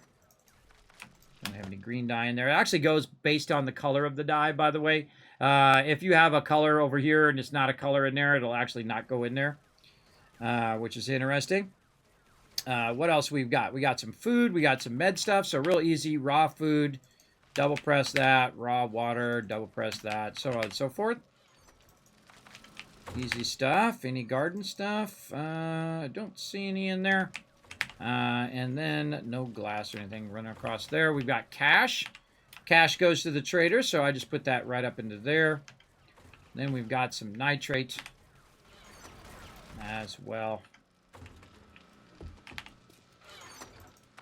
Hey, Kismet, you there? Yeah, I hear you. Your bedroll needs to be moved over 1. Oh, okay. I'll move it up on top. All right. He's out here working on stuff. Like one of these vent holes. That's Alan's. That's Rose. And that's my bedroll. Now, the second you pick up your bedroll, everybody, put that sucker right back down again or you're going to be in trouble. Oh, I see. All I got to do is put it in the gap in between. All right, I'll put mine over just a bit. There you go. Yep, thank you. I thought he was doing it so where you couldn't put the bedroll down, but he's leaving gaps in between so he can get it going. Now, we're testing an underground farm. He has said, hey, Kismet, they've, what am I going up here for? They have changed it where you can actually put the garden underground. He's putting in some vents around there to facilitate that underground garden. And I strongly suggest, you know, while I'm using techniques that we've used before, to always be iterating on your base, trying to make it better, right, as well. You put some canned goods in clothing overflow, did I? That's not my first time doing it. Yeah, right there. What the heck? How did that happen? I clicked too much. That's 1,000 kiss cats for Eagle Eye in the chat there, Will. Nice job. Nice job there. That's what I love about you guys in the chat. You're watching nice and close. Again, sometimes when I get chatting, that happens. I get chatting, and then I'm like, oh, God. Things going down. Okay, and you know what I'm going to do is I'm going to take this 44 mag out of here since this is not used as much as the other ammo. And I'm just going to put that, oh, not in clothing. We're going to put that in ammo overflow in there as well. Just to try to keep that box. I try to keep boxes not full, right? So even if it has a couple spaces empty, it just makes it easier for when you have stuff that's not in the box, right? You can just put that stack in as well. And again, right here, meds. We're getting down to the nitty-gritty here. This is over here. Put all that in there. We've got some flashlight mods and things like that. Most likely that stuff can be gotten rid of. We'll put that in there. And we'll just scrap that choke mod for now. And then we have iron fittings with his armor mods. We have some parts here. And I think our motors is maxed, and so is our batteries. So we'll scrap that battery. And we're getting down to it. All right, just a little bit of stone and wood there. And then wood. I try to get myself in the habit of double pressing this button by default, even though it's probably faster for me to shift click it. I'm trying to get myself out of the habit of shift clicking. And you can see we got crazy tons of bones, which I need to queue up. We got a wire tool. That's great for the building box. In case someone other than me needs to use the wire tool. Sort that out. And you'll see me constantly sorting the boxes too. I don't manually sort boxes anymore. I use the sorting exclusively. I don't manually go and do that stuff anymore. That's a huge waste of time. Huge waste of time. Don't fool around with that unless you're trying to leave something for someone. Then you can, like, if you have a book that someone's looking for, you put it in the bottom right corner so it's easier for them to find out of all the books. That's a great use of that. But we have our own individual drop boxes. So people can go and say, hey, AMZ, I got this thing for you, and I can put it in AMZ's Dropbox, or they can put it in mine. And they're all unlocked for that reason. I use my Dropbox also as a temporary place to put all of my Horde Night stuff, my motorcycles, my drone, which I'm going to get into here in a second. But we got to do our job first, everybody. We got to make it nice and easy for the crew to find all this stuff. And I believe we are done. There you go. There's how to mega sort. Just like me, save yourself literally thousands of hours of sorting, or hundreds of hours at least, depending on how much you play this game. And that's how you sort very, very quickly. You condense first, and then you sort. It's probably easier to sort the stuff that doesn't stack, and then the stuff that does stack separately, because it's easier to put that stuff in its box. You can also sub-sort. You can take all the ammo and put it in a side box, and put all the stuff that you're going to sort together. But I usually just go down the boxes and pick out the stuff that I feel like sorting in that moment. And it works out really well. So there we go. So now it's time, everybody. It's time to get out of the base. I know, right? It's almost Horde Night, too. So let me go ahead and get my drone out, my motorcycle. I love the drone, and I love the motorcycle. But there's been a bug in the game that was causing our player things that hit max level. Now, only me and Ro got hit by it, but everybody else did not get hit by it, even though they're using drones as well. So I'm going to go ahead and put my drone down here. I'm going to right-click it. Max drones deployed. What are you talking about? I got a drone somewhere? No, I don't have a drone. Oh, no. Max drones done. So problem with my drone. Won't let me put my drone down. It says max drones deployed. Won't let me put my drone down. And it seems to think you have a drone somewhere. I picked it up and put it in the box. Huh. Try driving through town where you were having issues with it. That's a good idea. I'll try it on my motorcycle, too. All right, we got to go for a drive, everybody. We got to go see if there's some sort of mystery drone somewhere that we need to find. Now, it's going to show up on my radar. Now, the first thing I want to do is get in here and make sure that my vehicle has a bit of fuel. It has 86 gas, so we're good to go. Let's go. My 7 days to die sounds so low. Hold on a second, everybody. I'm always tinkering with my audio here. Crank this back up.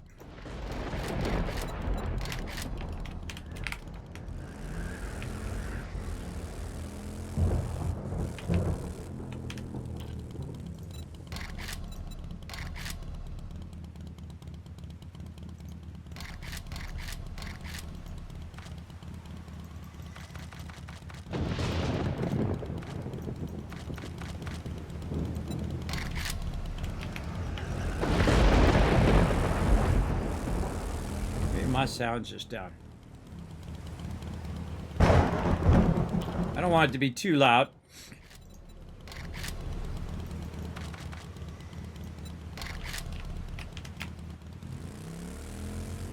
All right. It also, the volume of it goes down based when I'm talking. It's called audio ducking. It pushes other sound out.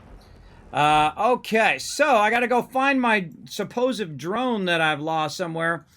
Which was right in the middle of town right there. Let's go see, or maybe I'm bugged out still, and I still won't get to use my drones. But they did fix the drone, so people can use the drones now. If you were having that problem in the past, they did fix it. And I had to pick up my drone and pick up my vehicle, and that let it go for about another hour on one playthrough. Or one night, and then we went in and we actually fixed the too large problem, and then it was fine after that as well. Now remember, we're in one of the hardest cities in the game. I don't see it. This is the destroyed area here. Ooh, I don't think I'm fitting through there.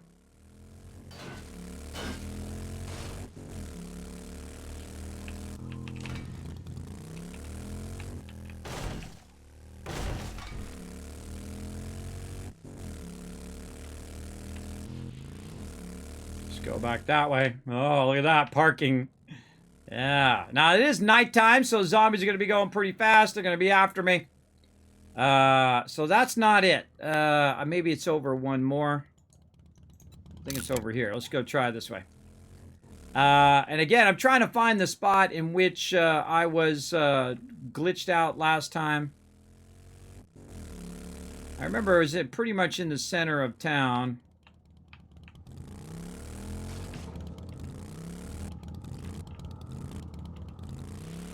Spooky. Now, it's always foggy in the center town. I love just running over miles. They actually took that out of the game at some point. It was like bumming everybody out.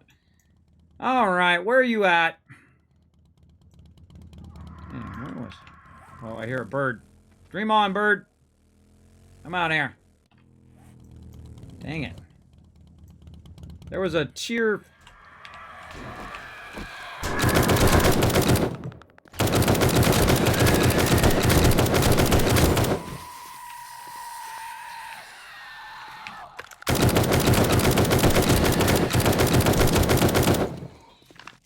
Always have a backup weapon.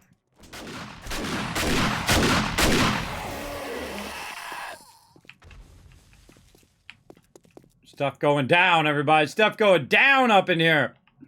All right, let's get some loot. Okay, so yeah, trying to figure out where the heck the center of this darn town is. There's a bridge that goes over it right here. I bet you it's this right here.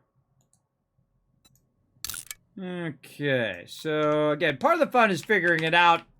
One of the things I do ask is that people do not backseat game in my chat. Don't say, Kismet, go do this, Kismet, go do this, Kismet, go there, and all of that. I also ask my team not to do that as well, because sometimes part of the fun is me screwing stuff up. And I know a lot of you watch my stream just for that. Just for watching Kismet fall off a bridge or blow himself up on a mine or whatever it is. So if I am talking about something in the stream, you don't need to tell me, hey, go do this, Kismet, or it's over here, or do that kind of thing. But I do appreciate it. But part of the fun is me trying to remember where the heck I was when I was doing that. It might be right here, because this looks like a center line of where we would go down there. But I know there's a statue there, so when we do find it, we will find it. And sometimes my team is a little hard for them to resist because they're naturally helpful. They'll say, like, I'll be like, okay, we're going to do this, and I'm talking about it. And then they'll be standing right there pointing at the thing. And I'll be like, I know it's there, but it's funny. And the same thing with peeps in the chat. They'll be like, hey, Kismet, it's right there. I know. That part of the fun is the journey. Let me go on the journey just like I'll let you go on your journey. Okay, we're going to find this, everybody. Even we got to go up and down every road here.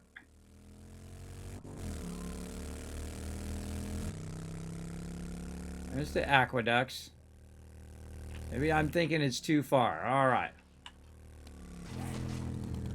But I know there's a bridge there. Let's go this way, because there's a bridge that goes over the top. There's a statue there. See, I can visualize the space in my head. I'm a very visual type of person. But remembering it by streets or street layout, when I've only been there like twice, that's a bit more difficult. But we'll figure it out. So yes, that's not an overpass there. I didn't think it was all the way at the end. I thought it was more toward the center. Again, I'm looking at what we did. Oh, maybe it's down at the bottom because we're up here. Maybe it's further at the bottom down here. Oh, see, I'm looking at the map upside down. I bet you that's what it is. It's probably down there, somewhere in there. It's okay, we'll cut right and we'll go that way.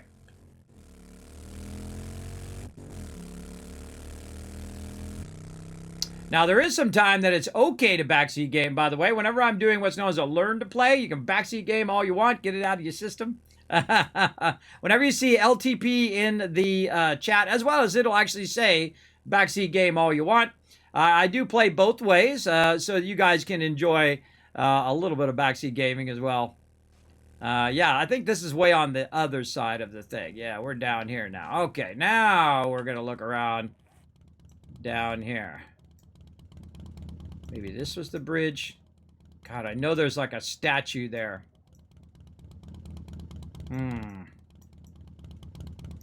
I can't remember. Maybe it's this T5 clear right here. Oh, look, there's the bridge. There it is, right by that T5 clear. All right, hold on. Let's go do that. I knew I'd remember it eventually. Now, I have terrible memory, everybody. Because of my sleep apnea, it does make it difficult for me to remember stuff. And it's not getting any better, nor will it ever get any better.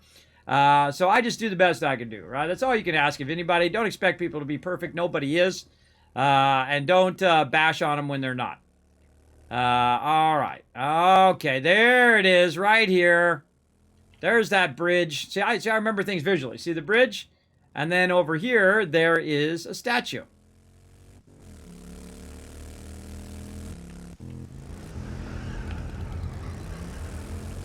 Right here.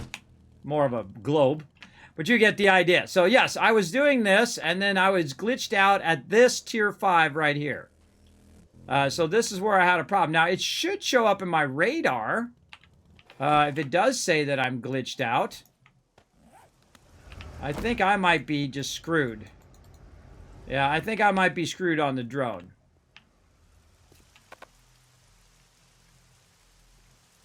Yeah, see, now I found another bug. The bug that says, hey, guess what? Now that you've fixed your character, it still thinks your drone is down. And so I am the king of finding bugs in game, everybody. I find all the worst bugs. So here's what I did. I ran out of here. so that I could run away from this spot to pick up my motorcycle and to pick up my drone. While I was running out of here, I believe I went in this direction, cut across right to here. Yes, this is where it was. I put a box down right here to put my stuff in. And again, looking for that thing on my radar. I don't see it. It should show up on the radar if it is deployed. And again, yeah, I think that is something I'm going to have to report as a bug. So they fixed one thing and broke another, everybody.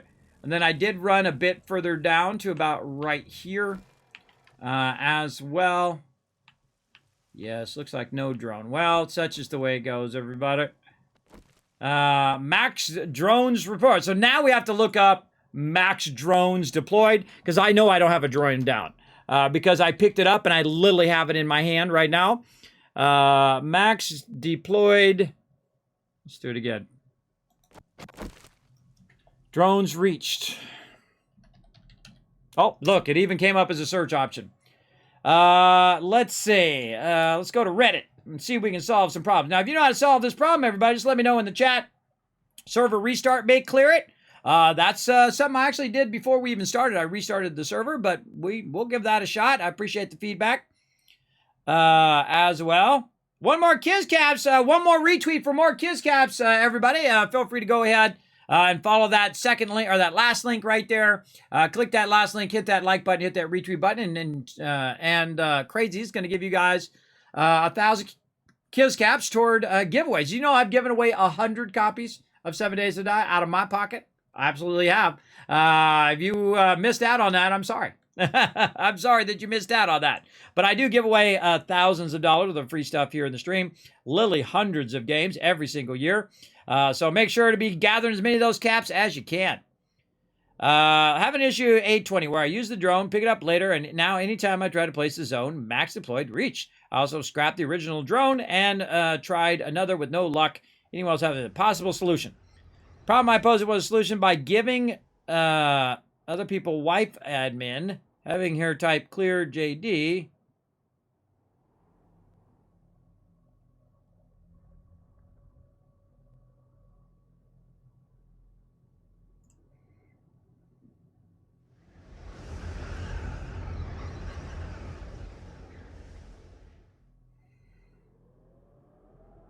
Going to be reading this for a second.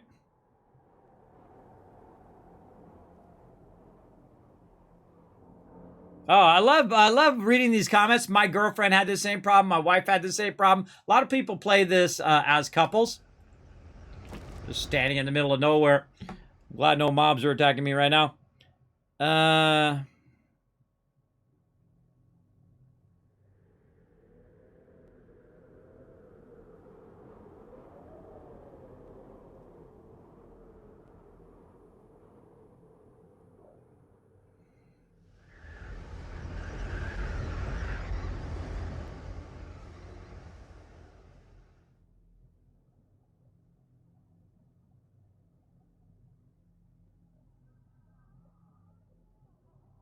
Oh, JD clear. All right, here's what I'm going to do, everybody. I'm going to go ahead and bring up my backdrop while I go ahead and do some admin commands and see if I can get this to go.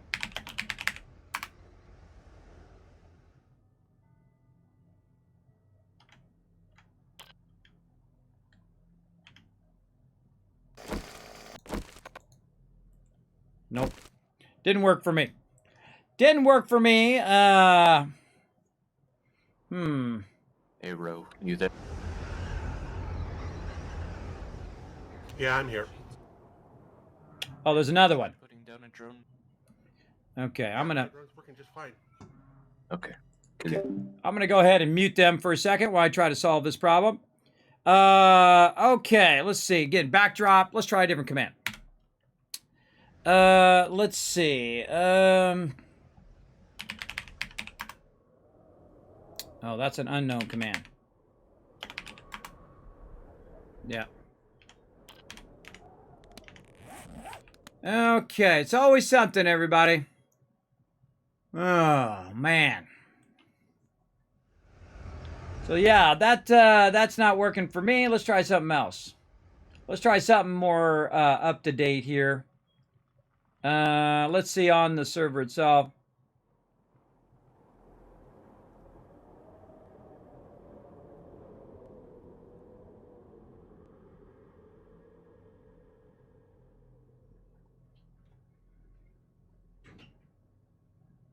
Wow, these guys are like, you gotta put all your stuff into a box. You gotta delete the character. The server admin has to come back in and add you back in again. Uh,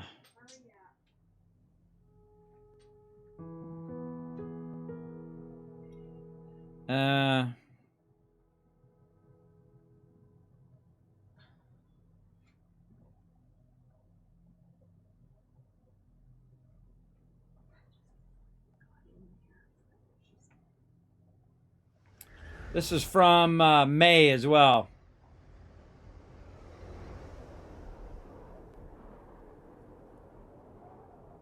Oh, somebody had it in a single player's game. Let's see.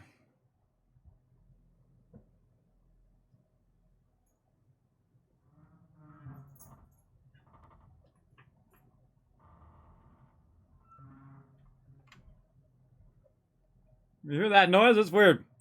All right. Well, I'm not really doing anything in game right here. You guys can watch the game. So yeah, this is something I'll figure out off stream, everybody. I don't want to sit and do like last time when we sat there and we had to go and do all this technical stuff during the stream. I'll give it a little bit of time and then I'm just like, all right, I want to play some game here and not screw around with this all night. So we're going to go ahead and go for it. Again, let me turn my crew back on so I can hear them. Right in there. Do some IRL stuff, so see y'all later. See you, Cedar. Adios.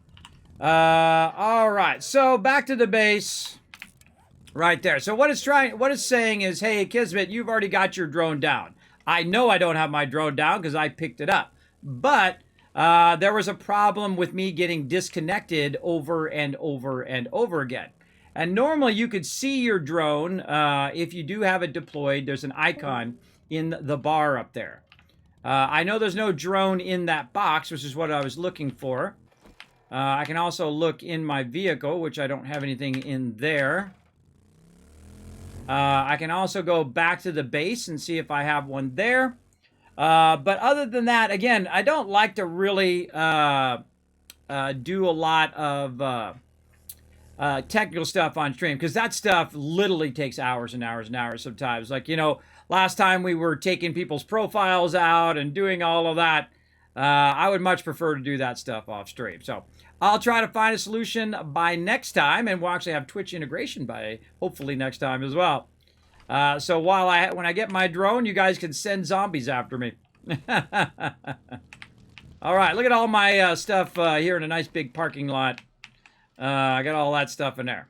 All right, deal with it next time. Deal with it offline and not during live gameplay. So again, I'm always the one who gets the luck to find all of these issues. No one else has the problem except for me, but that's okay. We'll work with it. Now, if I get loot, by the way, everybody, if I run out, grab some loot. Whoa, he's adding vents. Whoa, you're adding vents to the ceilings as well? Yep. Well, just in the center here. Okay, yeah. It's being filled in with concrete, so it should be structurally the same. You'll just be able to see through it. Alrighty. Alright, just making sure I didn't do that. I was like, did I do that? I don't remember doing that. Hey, sometimes I don't remember stuff. That happens. Okay, so let's get into it here. Let's go ahead and at least we can go ahead and fill up our... Man, what did I do with all that stuff that I had, too? I had a bunch of stuff. I must have sorted it back into the boxes. Oh, no, I put it on my Jeep. That's what I did with it. All right, yeah, I put it on my Jeep. Up here. So let's go in here. Ah, there it is. We'll pull it all out of there. Normally, I like to put stuff on the drone because it makes it easier for me to pick up my vehicles as I'm running around. But I'm just going to go ahead and drop all that stuff in there. And then what it does is it gives you extra ammo and things of that you might need, of that nature that you might need. Let's see. Let's pull out the extra food and water there to just give me enough room to put that stuff in there. We've got concrete cubes. We've got frames cubes. Just other stuff that I might need. Repair kits and bandages and stuff. You really only need 1 stack. I was keeping 2 stacks because of I was using my truck and was going to save it for other peeps, but I'll just put it back here into the med box. And then also drinks. And then food. There we go. Alrighty. I'm also going to go ahead and just pick up my truck, get it out of the way. At least I can get back to using my motorcycle. At least that's good. And again, we're not going to spend 4 hours of the stream screwing around with technical stuff, because that sucks. That sucks big time. All right, so we're going to go ahead and get that going. And also a reminder, everybody, we're going to play some Planet Crafter. We're going to start a brand new playthrough later on. Let's see, we're day 230. And we are looking for 231. So tomorrow in game, which is just going to be in a few minutes here, we're going to be doing Horde Night. Yeah, remember, 231 is Horde Night, everybody. Fun time is about to drop. All right. All right, what are we doing? Are we out doing quests or getting into trouble? What are we up to?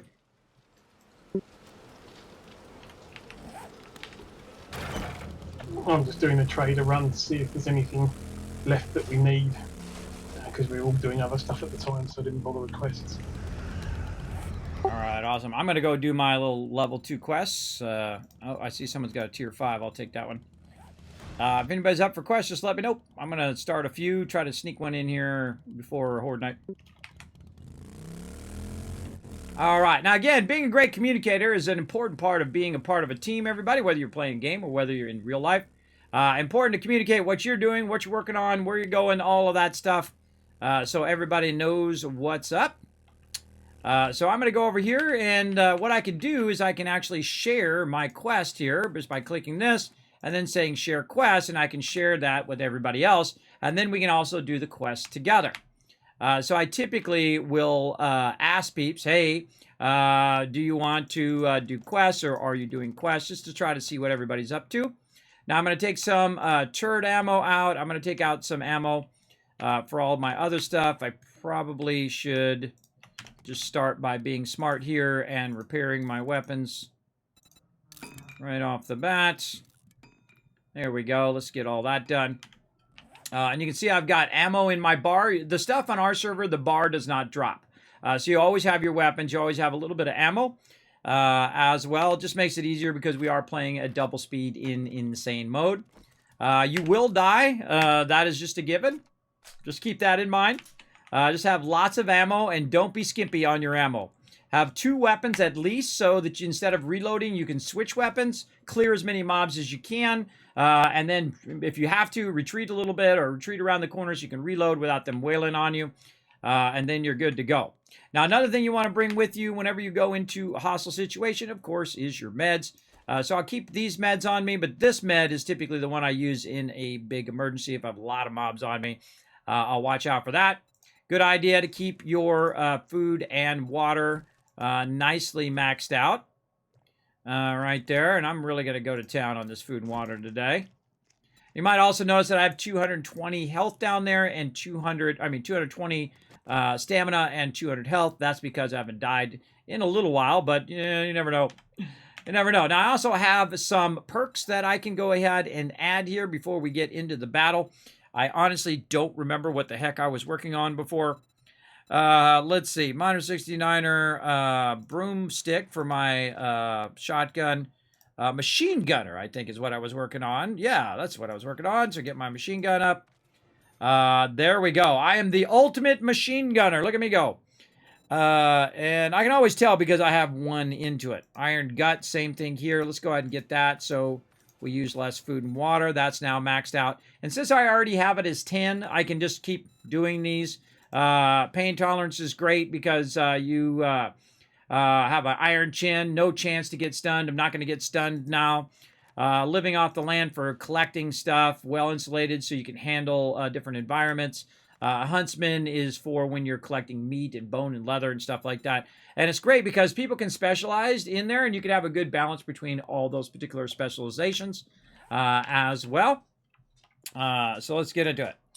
Yeah, server restart. Well, I might try that before Horde Night, and then I'll try my thing again after Horde Night, because I typically will restart the server before Horde Night to get it going. Now, this is a fetch and clear, so I'm going to go ahead and click OK. Oh, Rotisserie G is out of rage. Oh, I don't think anybody's coming. All right, so we'll hit OK. And if you notice that the stuff has respawned.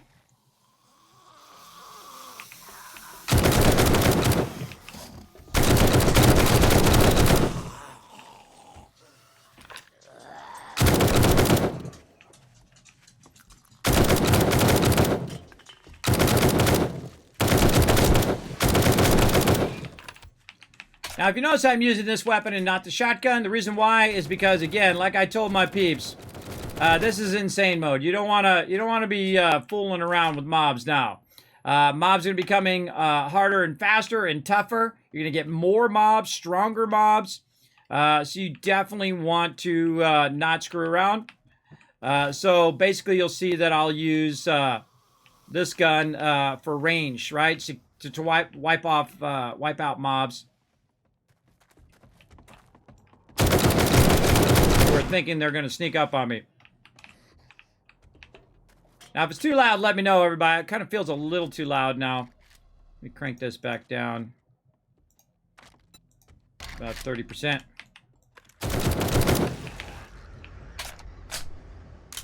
Okay, now what I need to do, everybody, is go through and clear all the mobs in the area. I'm just going to assume that mob is live. And then also I need to retrieve my supplies. You'll see it up there in your radar, and it actually has an arrow which points up or down, which tells you where it is. I'm 11.3 away from it. Also, there's loot in here. Oh, there's a tech junkie and a level 6 machete. Nice.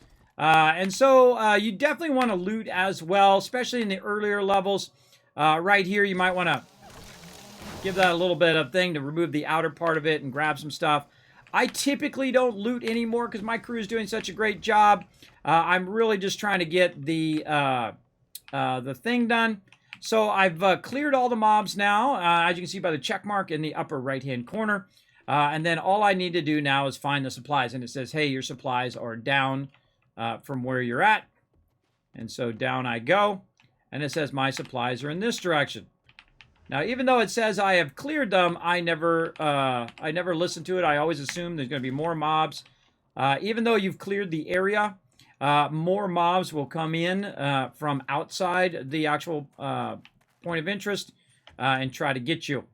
Now, my job is to get back to the trader before the trader closes. So I got to get right here and then head back there. Now, the great thing that they added is this whole entire quest system, including the ability to find your way a bit easier. So when your quest is done, you can see that exclamation point way off in the distance telling me where I turn in my quest, or I could switch to another quest and it would tell me where that quest is.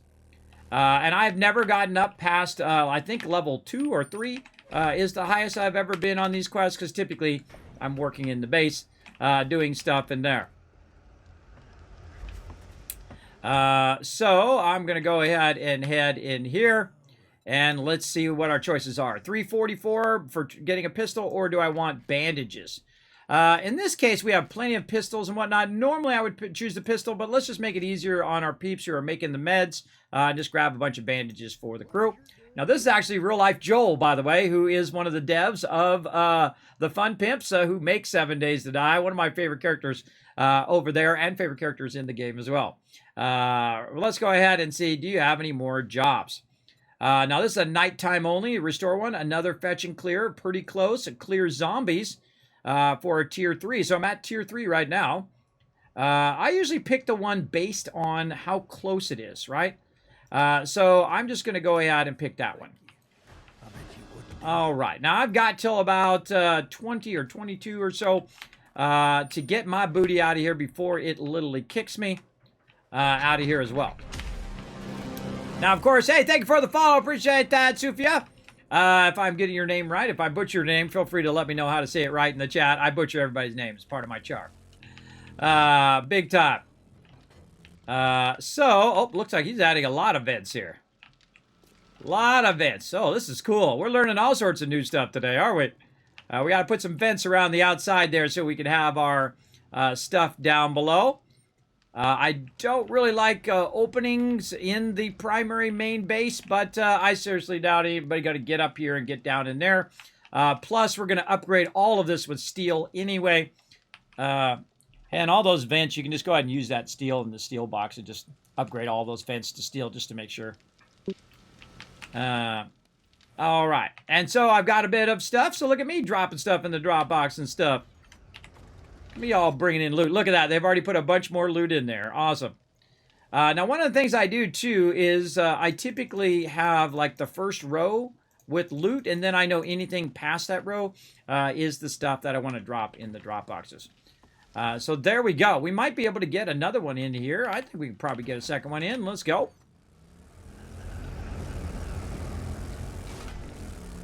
And then, again...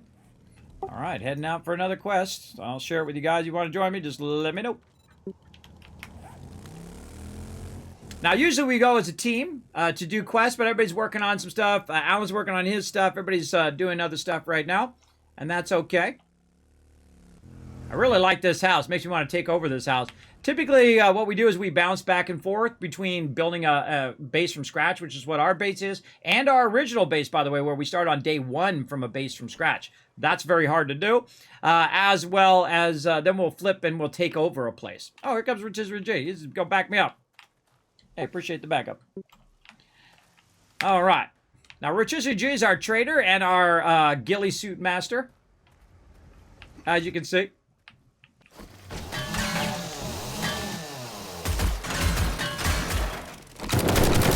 Now, they don't even see him, but they see me because I'm a loud, clunking, heavy armor wearer.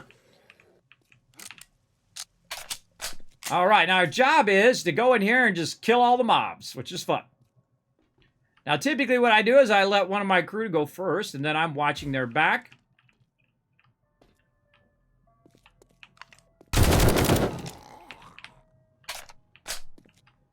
And at this level, everybody, when you're in really extreme level questing, especially level 5 quests, and you have the dial turned to 11 like we do, you definitely want to go in pairs.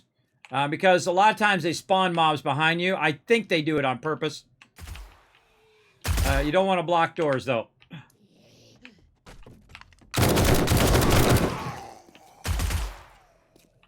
You do not want to block doors, that is for sure. Either go all the way in the door or back up. So the people, if you're going to shoot through the door, you should stand off to the side. Then you have someone standing on the other side, and you can dual watch the door.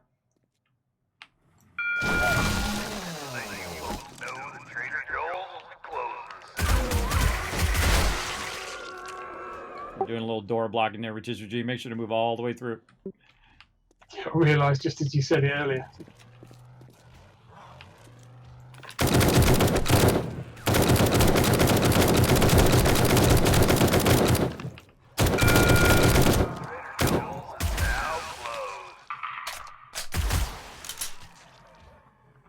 We don't mess around, everybody.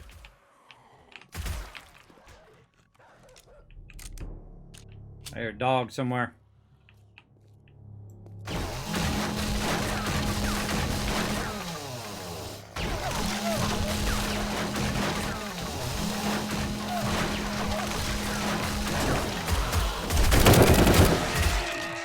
There he is. We found him.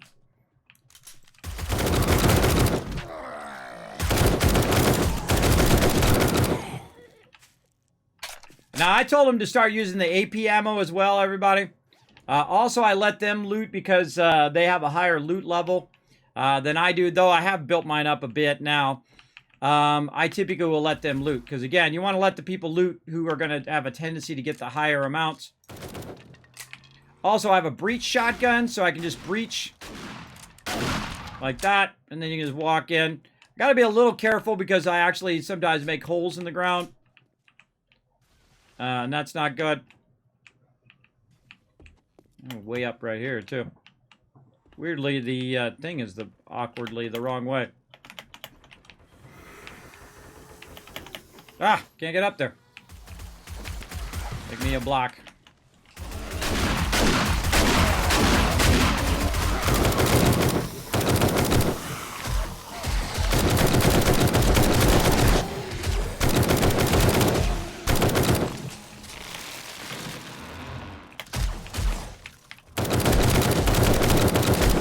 Always be in a good tactical position.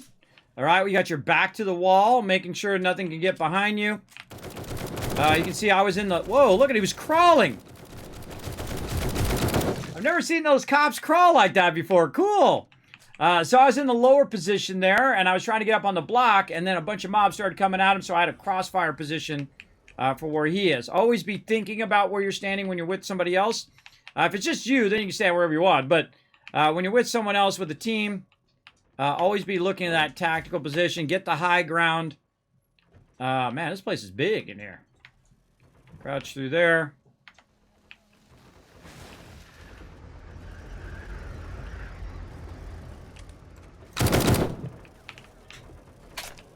Oh, jackpot over here.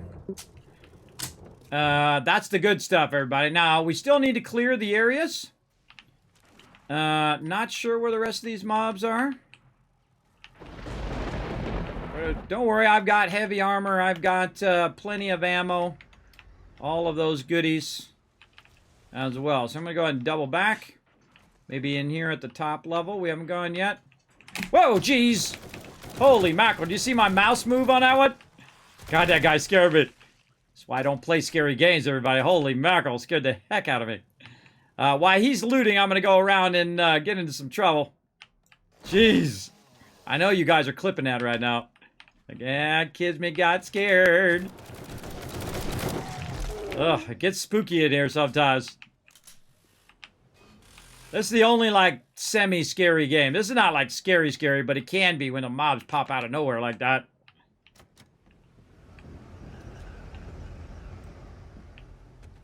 Just slowly clearing, keeping my gun always in front of me and as loaded as possible. Sweep across here. And again, you want to look in here. Oh, I hear a screamer.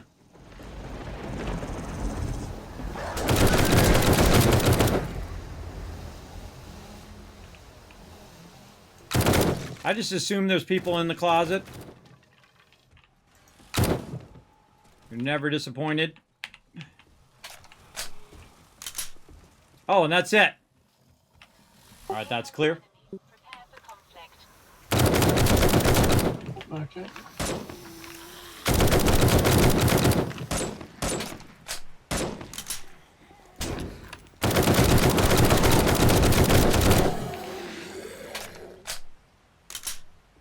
All right, who's that down there? Oh, that's AMZ down there. Had your back, AMZ, from on high. Thank you. All right. Now, you can do the puzzle. There's like a puzzle to each POI, and to each point of interest. And they really thought it out well, everybody. They've really spent a lot of time thinking out these different locations and whatnot. Now, see, when I go to do my quest at this location, it resets the location, meaning that they can go back and get all that loot again.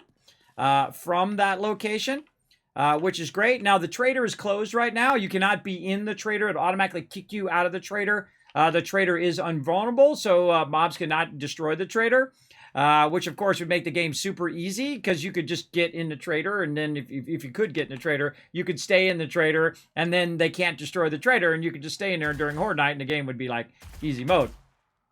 Oh, watching my back there. So that's why they don't let you stay in the trader. They don't make it too easy. All right, we might have time for one more. Anybody else got one? Oh, well, not a tier 5, probably not. Anybody have a lower level 1? No, mine's a tier 5 too, also. We can do another one of yours, Kismet, when you hand it in, so that'll probably do for the day. Okay, well, I'll wait till it opens here in just a bit. I'm going to head back to trader. Again, be a good communicator, everybody. Let them know that you're leaving so they, they don't got support now. Not that they need my support, everybody. These people can solo this game, even in the hardest mode we are right now. We're in the insanely hard mode. So while I'm waiting, because I am the quartermaster, I'm going to head back to the base. And let that come down. There we go. And try to sneak across. There we go. And park. A little lag there. Lag certainly not helping me out. And get back in the base and do a little bit of my job here. And then also we'll go ahead and repair my weapon. And let's see how we're doing over here. All right, a lot more forged steel. Get that going. Let's go ahead and stack all this iron. Again, doesn't do you any good sitting in this box, everybody. Keep that iron incredibly stacked and constantly running. Always be crafting. That's the ABCs of playing 7 Days to Die. Always having this stuff running. Now, sometimes you can leave it if you have a bit of a gap in the time in which you're running and stuff. But most of the time, I try to at least have it melting in or running out. Like this one right here could use some clay. See how the clay is really low? We could go ahead and just stack a bunch of clay. Let's get a bunch of that as well. When the clay gets down to about 5,000 or so, I'll go ahead and start stacking clay and iron again. So, because clay takes a lot longer to melt down than iron does. And I'll just start to work that back up to maximum level. Oops. That in there. Then this into there. There we go. But see, if it's at 21,000, nah, I don't worry about it. Then brass doorknob, let's scrap that. If it's at 21,000, I don't worry about it. And again, more forged iron. Look at this. And this forged iron still got plenty of time to run. What is this? Brass? I think we have some brass. We'll scrap this and scrap this. And we have some brass stuff we can do. We'll leave one of those. And we'll leave one of these for sorting later on. And so now what we're going to do is start melting down our brass items here. Now, one of the things I suggest is to do this and this. Because if you walk away, and this is going to be done in just a few minutes, at least it's melting down the other thing in there. Another great example, of course, is to put clay in there to do the same thing. To always have that clay going. But in this case, we're just going to try to melt these down. This becomes actually tedious after a while. You'll see me actually start to scrap the brass radiators if we get enough of them. Where I'll just scrap it and put it down into its base lead. It's actually base brass. It's actually easier for me to put a full stack of brass in there than it is for me to micromanage these all the time. Because then what happens is I never get out of the base. I'm always in here micro-feeding every couple minutes stuff. Believe me, you don't want to do that. It's going to absolutely absorb all of your time. So there we go. And then we'll go ahead and put this in here. We'll melt that little bit down in there, and then here at the top, same thing. And we probably should be emptying all these out now. And we'll just empty them all out for now. Mama! Ooh, I love to have lots of stuff. Now, right here, we got forged iron and steel. This is our kind of overflow or base using box for base building. As well. And again, I forgot to take that out. That one I cleared. Oh, this one I need to clear. I also need to go look at my turrets out there because we are coming up on Horde Night. We'll get that going. It's about to open the trader as well. So this is a good thing to do while you're waiting at nighttime is to prepare your base as well. Do we have any more brass? Yeah, a little bit there. Get that melting down in there and up here. Now, we don't need a lot of brass. How are we doing on cash right now? Can I grab a couple stacks of brass? Yeah, there's about 800k in there, so you should be fine. Okay. So I'm just going to grab a couple stacks to show you guys what's really awesome about using your dukes for brass is the fact that you can just stack one in there and you can just let it run. Right, that's 20,000. That's going to take a while, probably in the neighborhood of 30 to 40 minutes for that to melt down, and you'll end up with massive, massive tons of brass in there, and everything will be good. And when I run out of brass, I'll typically put iron in there so that I can also run all this iron and convert the iron. Like right now, we could run a bunch of forged iron out of there. We'll let the brass build up. Same thing here, more fire iron. The reason why I'm doing a lot of forged iron is just to have a half a box full of forge iron, half a box full of steel, and then eventually a full box of forge iron and a full box of steel for my crew to use. Then over here, you see we have tons of lead in here. We can run out the rest of these bullet tips. We can check on our lead supply here. We're just going to, again, it doesn't do us any good sitting in the box. Take it all out, convert it into something useful as quickly as you can. So 2 in there. We'll get that one popping off. 2 in this one. And then bullet tips. What the heck did I just press? Oh, I removed it from favorite. Bad. I'm always pressing the wrong buttons. All right, there we go. Bullet tips. No problem. Back in there again. There we go. Bam. Craft those. Take all these out so it doesn't fill up the output. And that's going to run for a while. How are we doing up here? Lead up here too. Bullet tips. Run. All of this out so that it doesn't fill that up. Very quickly drop a bunch of that there. Raw ammo. Again, do not neglect your ammo, everybody. Do not neglect it. You will run out.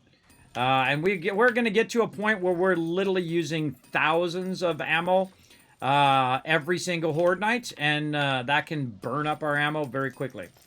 Let's get all that out of there. Let's go ahead and run these bullet tips. And let's just go ahead and do some clay and some iron. And over here, same thing. We're ready to go again on our cement. Take all this out. Refresh this. Take that out. Take this out. Oh no, it's night, isn't it? Horde night. I thought it was 2:32. And cement running out. And so that's why I have this extra stack, so I can just do that and then run out the cement. And then that's now maxed. I'm going to run for a max amount of time. That's why I have a little bit in there, so I can just double press. It takes it out. Forged steel. Showing you all my best tricks, everybody. Showing you how to crush this game. Absolutely crush it. Right there. Now, the bottom one here, this brass one's probably getting close to finished. And so I'll do the same thing here. I'll put a bunch of dukes in there. And I'll let it run. Now, at the later stage of the game, I'm not being as critical in here, making sure everything's running, because we do have a lot of coal, and that coal will run for a long, long time, 8,506 minutes, a long time. So if I miss it, no big deal. Don't beat yourself up too much if you miss it and it burns a little extra fuel. But in the early game, you want to be Johnny on the spot, because every bit of resources that you're burning is someone's time. It's your time, crew's time. It's somebody's time and effort that they put into gathering those resources. And I'm very, very critical of making sure that that stuff is being used to its best ability. And then lead here. Those are all full. Full there. That's doing a little bit of iron. You know what? We could probably... This is my lead one, right? Just pull this out because we got a stack right there. There we go. Let that run. And iron back in here. All right, now I need to get to a point where I can turn this quest in, so maybe we get one more and sneak in one more quest.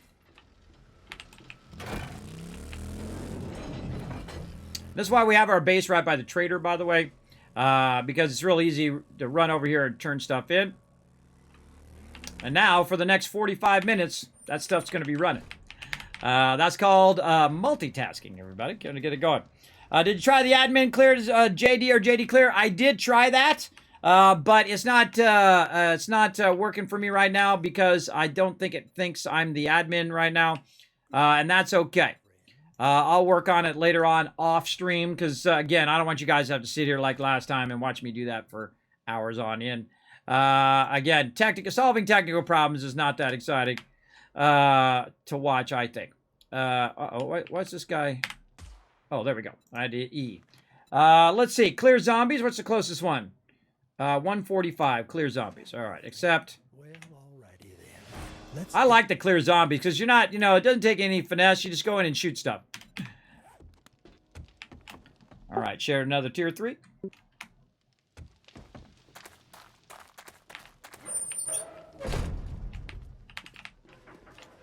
Try to get her done. It's only 125 away. Anybody else? You want to join us, AMZ, or anybody else? Yeah, just a second. All right, I'll wait for you. All right, it is Horde Day, everybody. We're going to throw down. Gotta keep you in business.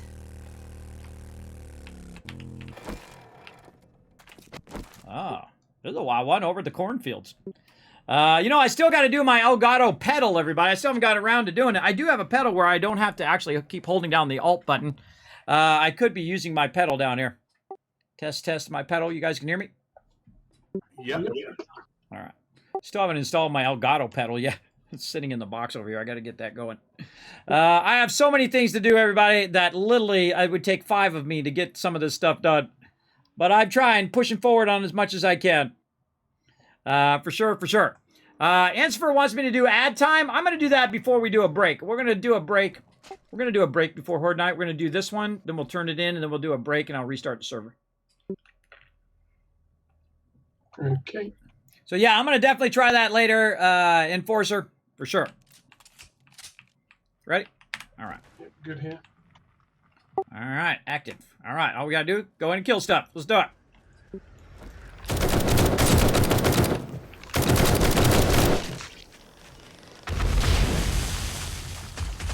I like it when stuff goes boom.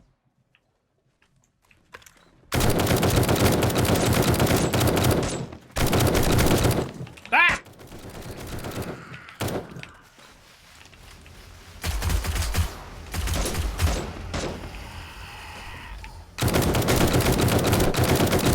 Keep in mind that some of these people, they stand back up again. Oh god, I did not bring enough ammo. It's okay, I got shotgun ammo. We use that. Some over this way. So you get the outside ones first because they're going to be a little bit easier. Let's go shotgun. Little hole in the wall. Look for the zombies. Piggy! Are we supposed to kill the pigs? I don't know. Gonna kill them anyway.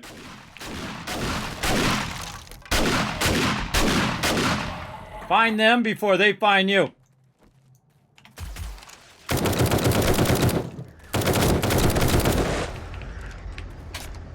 See, they're looking behind me. I'm looking behind them. All we gotta do is just kill the zombies.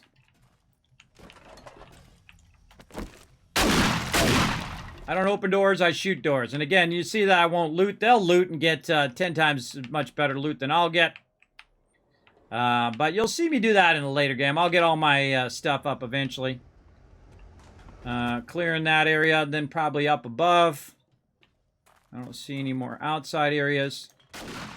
And sometimes what I'll do, oh geez, scared me, is I'll shoot just to try to attract their attention. That's why I like the shotgun. Really just blow holes in the top here and see if they fall down.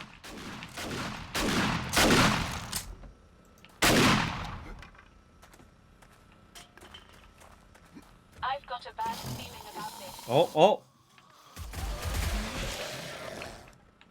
There we go, GG. Oh, and there's a screamer. Now, because we have so much stuff going... Shot half the loot stash as well. Sorry, my bad, but I was showing the stream breaching.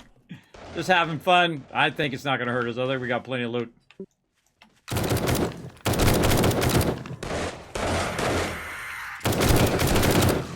I hate it when a screamer interrupts our questing. That's because we have so many forges. Here's my rule of killing zombies. Shoot them until they are dead. And then shoot them some more to make sure they are dead. Because they will get back up again. I feel like one of the trickiest things they've added to the game is the fact that you think they're dead and then they get back up, especially radiated zombies. The green zombies, they typically will res and get back. That's why on your weapon, you want to you want to have those radiation removers. Sometimes they also don't fall down. That guy's dead. All right, we got to hurry back because I got to reset the server. All right. Now, I want to give my peeps enough time to be able to log out and log back in before Horde Night starts. Typically, we do it at noon, but we're going to go ahead and turn this in real quick, and we're going to do it right away. So everybody be prepping and just go ahead and get out of the game. Make sure you're back at the base. And you can loot later. You can loot after Horde Night. Come back to there. Definitely the AK. Though the leather gloves are nice, I would go with the AK because you could get the parts. Look for some more jobs. 412, accept. And then I'm out of there.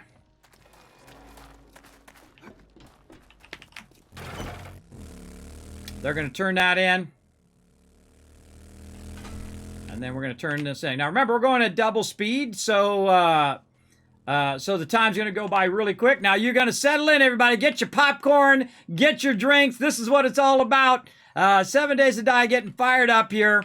We've got our thing closed down. We're prepping the base for Horde Night. We're looking at all of our hatches are on lockdown. All of our internal doors are closed. We want to go ahead and grab, while I'm waiting for my crew to get back in here, our secondary weapons. And then start to put stuff away that I don't really need, like chainsaw. Put this here. Rocket launcher is number 1. This is number 2. I'm going to put this ammo away because that's my other ammo. We'll also put this stuff in the drop boxes as well. That drop box is getting nice and full. Somebody's in drop box 2. I'm going to go drop box 3. Drop that other random stuff in there. I'm out, back in a few. All right, again, everybody drop out as quick as possible. We haven't much time to come back in after. So if you are back at the base, just go ahead and drop. Terminating operations. System failure. All right. Now, everybody's got to get out of the game so the time does not progress, right? So we're going to jump out of the game. And then I'm going to go over here and I'm going to restart the server. Over here, I'm going to press the restart button. All right, we're going to take a few minute break, everybody. Feel free to go ahead and do a bathroom break or whatever you need to do. All right, now this is usually what I do before Horde Night. I restart the server. And the reason why I do that is it has a tendency to work a bit better. I also suggest to quit your client. My client does this, which is really weird because you got to think it's still alpha. They haven't optimized it and done all that stuff. But it typically takes a really, really long time to close. There we go. So you go ahead and close out of it and then go ahead and relaunch it. And we're going to get it going here. Oh, it's already running. So it still thinks it's running. Got to give it a second. And then we'll go ahead. There we go. And load it back up again. Okay, so I'm going to take a quick break. I'm going to let you guys enjoy some of my epic stream highlights. And I'll be back in just a moment. All right, I'm back. Whew, a little lag there. Man, I missed that part in Fallout 4 where you can pick stuff up and you can throw stuff. You can actually take the basketball and shoot some hoops in Fallout 4. Wish they'd add that back to Fallout 76. That'd be great. All right, everybody, we're here on the server list. We're going to log back in again. Going to let my crew know first before I log in so everybody has enough time to log back in. All right, everybody, we ready to log back in? I'm ready. Everybody else? Because we don't have a lot of time. I don't want to... Yeah, no, just waiting for the go. All right. Well, here we go. We're logged back in. Let's do it. All right, I'm bringing my backdrop up real quick here, everybody. So while I'm logging in, there we go. Right there. All right, let's do it. Even if it's the middle of the Horde Night when they log in, should be, bro. Yeah, if they're still in the base, it should be fine. Okay, so we got to get some things lined up. Now, again, everybody, you guys are going to see some epic Horde Night action up here in the stream. We're also going to play some Planet Crafter. Later, I'm going to talk a bit about my health. I've got an awesome sponsor who's going to be sponsoring the stream as well. Sponsored event later. But we're going to be replaying Planet Crafter. So we're going to start a brand new playthrough of Planet Crafter after this as well. So make sure to hang around the stream. Support that Kismet love train, everybody. You guys are the reason I get to do these awesome sponsored events. I appreciate them coming to me and say, Kismet, hey, man, we love your stream. We'd love to sponsor your stream and stuff. We know that you're working on your health and all of that stuff, and I appreciate them. Now, when we do get to Planet Crafter, we're also going to do some battles as well, so keep that in mind for all you Stream Raider peeps out there. I typically don't do battles during this because obviously I got to focus. Like right now, I got to focus on getting my stuff. I've got to wait for Alan to send me an invite and so on. And he'll send me one here in just a sec. We need to also start to get a bunch of ammo, right? So we need a lot of ammo. Usually I take a full row of ammo there. And I'll start to go into load mode. Where I'm going to go ahead and pick up 2 stacks of rockets. We'll load our rockets. We'll also make sure we got repair kits and just repair all your weapons to start. Any weapon that you can repair, just go ahead and repair it before Horde Night. Even if it's fairly close to full, doesn't matter. You want to not be repairing your stuff or be repairing it the minimum amount. I also use a lot of turret ammo, so I'm going to grab that. Shotgun ammo as well. We could definitely burn up a lot of this. We got this in overflow now. Probably won't use that much. Maybe 4 stacks of that. Again, 762. Work on our drinks. And I suggest, again, drink an excess amount of food and water. Typically, I'll drink 1 or 2. But during Horde Night, I'll really push it and do some extra. Just so I have the maximum stamina, I have the maximum regen of stamina, in case things go horribly wrong, which they have gone many times, and you never know, it might happen here in just a minute. So settle in. Settle in, it's gonna be crazy. All right, so we're gonna grab some concrete. We're gonna grab a little bit of everything here for Horde Night repair. You can see I've got my nail gun down there just in case. It was gonna not sync itself properly and crash. Just in case things got in, just in case things get out of control, I'll have all of this stuff as well. Now, again, start going through all of your weapons, especially your heavy weapons like this weapon. Definitely want to get it going. Do we have the outside turrets off? Somebody turn that off already? That's my turret going off. I set it down and a screamer came up and called a bunch of friends. Oh, I didn't hear the turrets. That's why I was asking. I think I might have to put some ammo out there. Off, yeah. I'm going to go ahead and grab some of this ammo just in case. We call this the Hail Mary, everybody. Kismet Love Train! Fire it up, everybody! Now, just a heads up, later on I will be changing my alerts to go along with my sponsor. I do appreciate them coming in. They're not as sexy, as fancy as mine, but they are pretty cool. So, let's go out here and get this fixed. I just realized I needed to do turrets earlier when I was working on the base here. Now, we don't typically use the turrets during Horde Night. They're typically during non-Horde Night just to make it a little less annoying because of the screamers. But we do have what we call the Hail Mary. The Hail Mary is when we go ahead and... oh, these are full. That's when we turn on the turrets to help us if we are getting behind on killing the mobs. It's a great backup plan.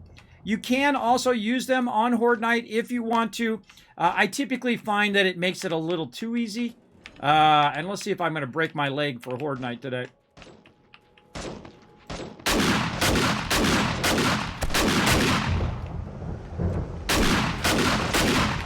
Death from above. All right, I don't think I really need to do the rest of those. Let's hope we at least have this one on. We do. And there we go. To the turret. And then the actual thing acts as a barrier. And so the turrets will help us out until we start Horde Night. And then when we start Horde Night, we actually turn the turrets off. We also go in and start turning this off. And I built out all of these power systems. So we can just switch that off so that doesn't accidentally come down during Horde Night. And floods is full of mobs.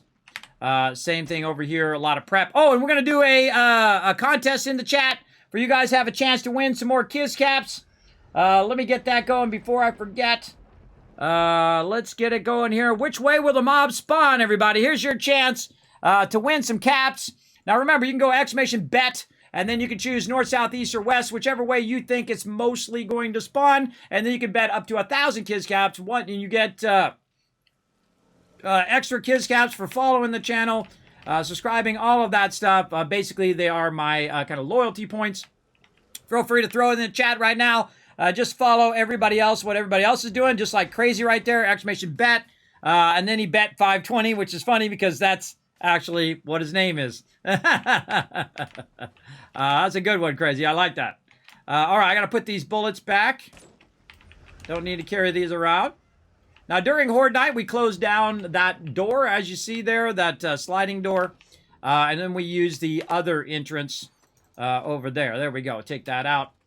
Put that away in there. Notice I didn't take any of my other ammo out because I don't have that same type of ammo in there. So we close the door to protect our boxes in case mobs do get up here. And then we use the external door here for prepping. Now, that's pretty much it. I definitely need to put some AP ammo in here. I need to make sure that this weapon is actually switched to AP. because we're going to have a lot of really heavy mobs coming in. Shotgun, we'll reload that. That's just going to be regular shotgun ammo, though there are different types of shotgun ammo.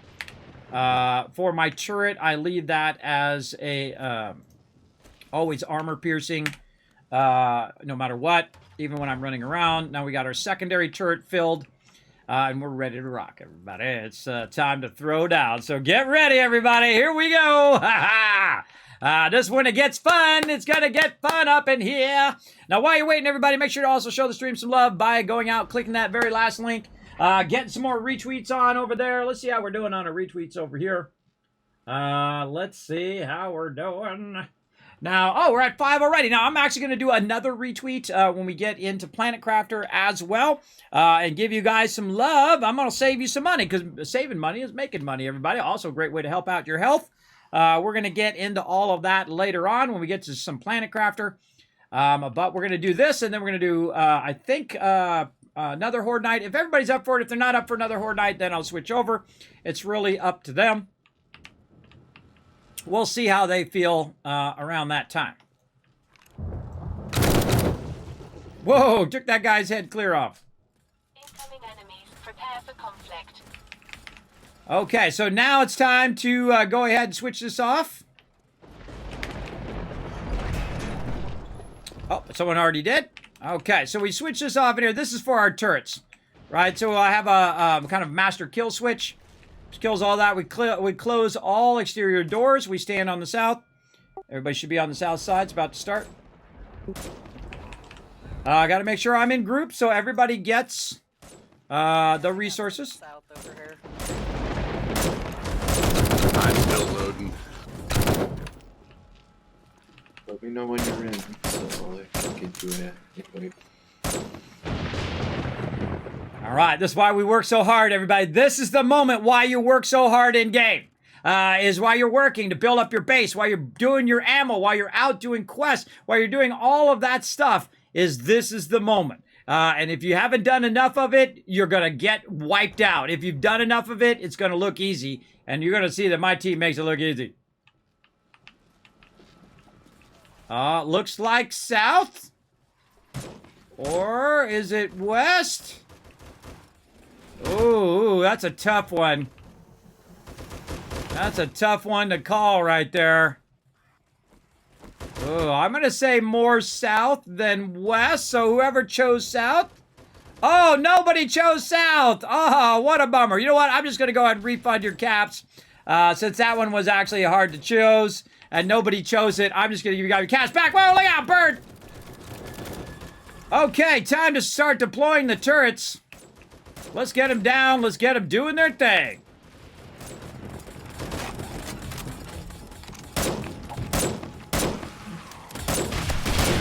Now, we also have rockets to blow peeps up if they get too rowdy. You want to save your rockets. You don't want to use too many of them. You only just want to use your ammo.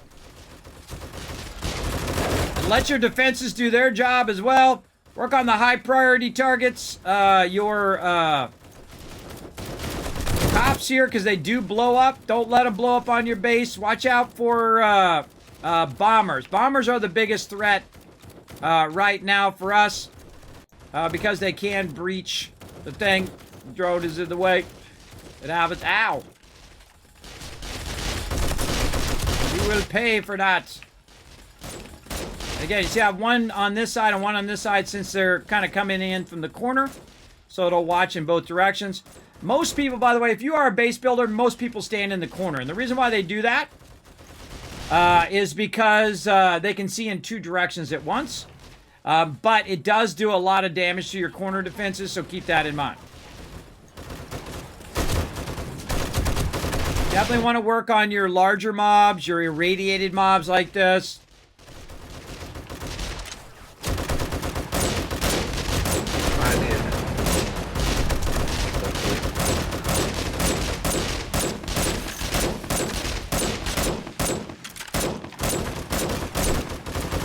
All right, I think it's time to go inside the Kismet Kill Box, everybody. Let's go show you from down below. I actually prefer to be in the kill box usually when we are fighting. because I just think it's kind of cooler. We'll close that up. And these are my turret stands right here. One of my more genius ideas. What we do is we go ahead and we put these right on here, and it works incredibly well. If you reload it, it works incredibly good. Now look at that. See how it just started thin out? That means that the zombies are going to start to rotate. We're going to need to find them, and they'll make a call. Unless it's lagging. Yeah, it looks like east. All right, and then it looks like they're coming in from the east, so we're going to go over here. We've got to watch out for bombers. Now, I try to go about midway, and then I'll aim one turret that way. But the turret will rotate anyway. But I'll aim turrets in two separate directions, so they're kind of watching both sides. And then it's time to get to work. And again, this is the Kismet Kill Box, everybody. Feel free to use it in your next design. In fact, make it even better. But of course, give me credit. Give me credit that you said, hey, I saw it on Kismet stream. I tried it out. It worked awesome. Or I improved upon it and made it even better.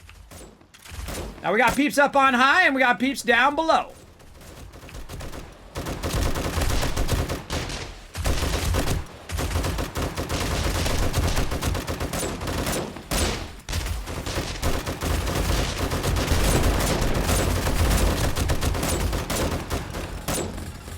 I'm gonna grab this turret. They're starting to rotate a bit to the left here, so I'll grab this turret, put it over here in the corner. Now, both turrets are gonna work. I have perks that allow me to use both turrets at the same time. We also share XP across everybody, no matter where they are in the game. I turned it up to that point. No matter where they are or what they're doing, everybody shares XP, so we all gain levels together. So you don't have a disparity in the levels. Wow, look at all these guys. You don't have a disparity. Now, by the way, this is turned up to insane mode. It's double the amount of mobs. 64 mobs can be on the screen, I believe, at the same time. Everybody is spawning like 16, or maybe it's 32. I can't remember what the last thing is I turned up to, but it's a lot. It's a lot of zombies per person, as you can see. And it's getting more and more intense here.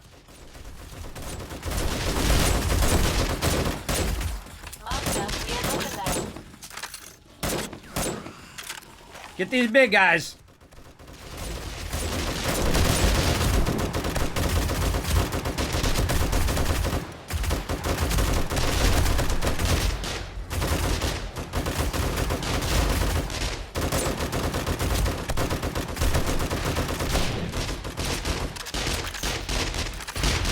Reload my other turret. Bomber. One more wet piece. And there we go. See, my team calls out bombers. Once you know you're in the bomber stage, you got to really be watching closely. Bombers can breach this wall, this steel wall, in two bombers sometimes. But keep that in mind. Also, they'll do AoE damage to your the side of your base. I've actually had them breach in this playthrough in our early base before we had enough resources to steal it up like it is now. Also, every now and again when you're fighting, look over this way. Look the opposite direction where you're at. Because sometimes mobs sneak around the side and they break in that way while you're looking this way. A very good idea.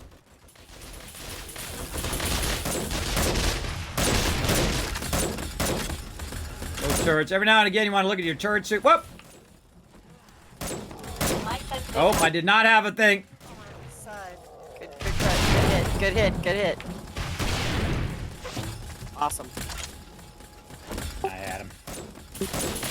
I had that guy. Oh, my gun is broken. Repair. I'm getting low ammo as well. I did not bring enough ammo for the party here. Let's go get some more ammo.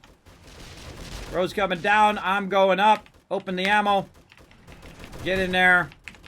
Grab some more. Woo, mama, we burning up the ammo.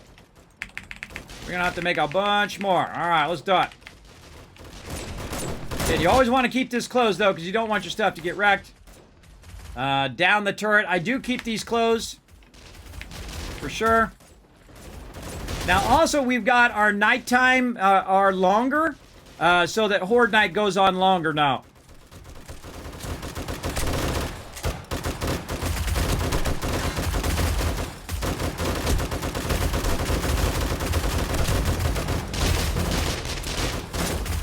crazy. No kidding, bot. Right, Machete? Yeah. No kidding. We're not alone. Master, we are not alone. Great timing. Reload my turrets. These turrets are a lifesaver, everybody. Look at them just coming out of the fog.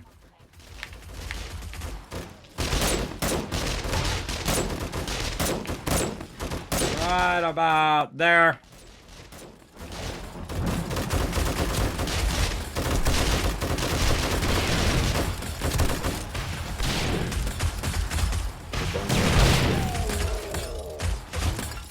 He's dead.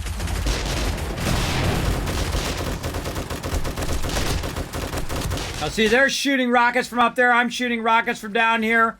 Very important to always have that rocket ready to go. Also, if you switch weapons like I just did, see how I didn't load it? You have to wait for it to go the full loading process. There's a giant hole out there building up now. Looks like something blew up out there.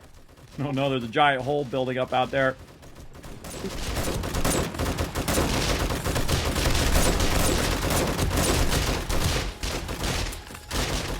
Try to keep that hole clear down there because they might start digging underneath the foundation.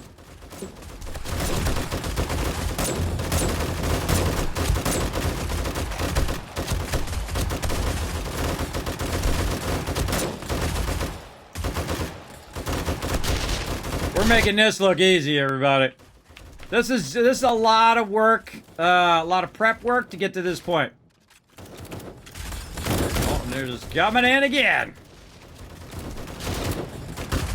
I'm gonna be obviously ignoring the chat for a bit. I will get back to it after Horde Night. Obviously, I'm gonna be super focused on trying to keep my peeps from getting killed, and then breaching the base. My goal at this point also is to kill them before they actually break our defenses, so we don't have to fix them up as much later. Check my turrets.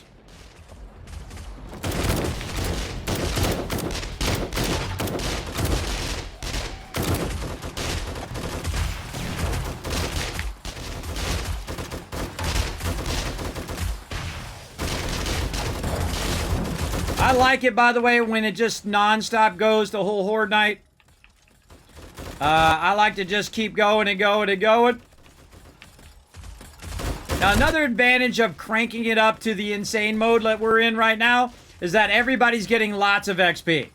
They're getting crazy tons of XP. They're going to be able to put those points into more upgrades. And I don't think I've ever unlocked every single upgrade in the game, but maybe this will be the one.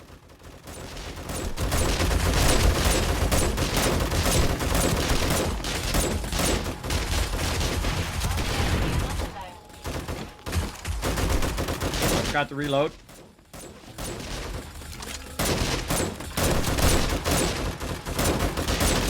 Try to keep him out of that hole.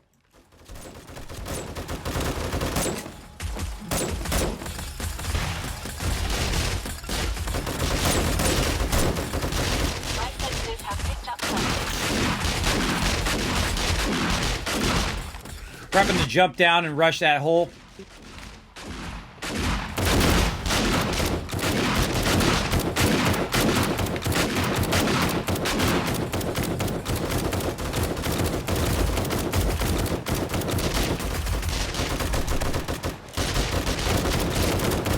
Okay, now we're back up top.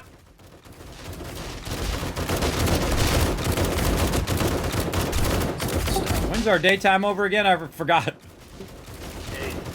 At 8. All right. All right, you guys up for some jumping down? Bomber on the left.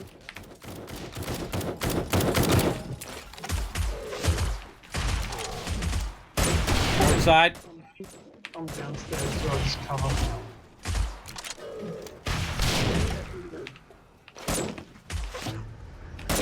All right, I'm jumping off east side. Here we go. 3, 2, 1. Let's go.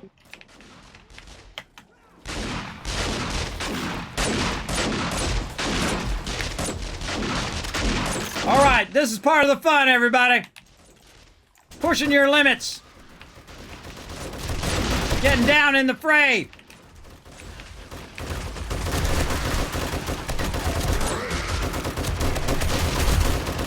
Bro's down here. I gotta get my turret. Oh, laggy, laggy. Now, I usually just do it at the end, just for funsies.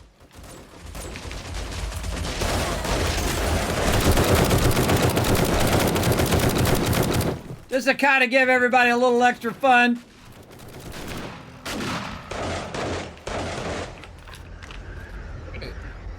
Ooh, mama! A little scary. I had a big lag spike there. A little scary, but also very, very fun. Now, again, I don't do it through the whole night. Sometimes we do. Sometimes everybody jumps down together. We actually don't even use the base. We've done that many times in the past. But there you go. Yeah, we need some serious repair on this east side. Just probably fill that back in with dirt. Yeah, holy mackerel. Okay, powering up the base. All right, thank you. All right, so he's powering back up the base. He's turning back on. These are called remote Kismet Kill Boxes, by the way. What they do is they watch the base when we are in non-Horde night. And if Horde night gets too overwhelming, if we get so many mobs that we can't kill them fast enough, then I will do what's known as the Hail Mary, and I'll turn that on, and then those turrets will try to help us catch up. But most of the time, I do not. Most of the time, I don't do it. Oh, if you can turn this north side one on. Try to go up on the north side.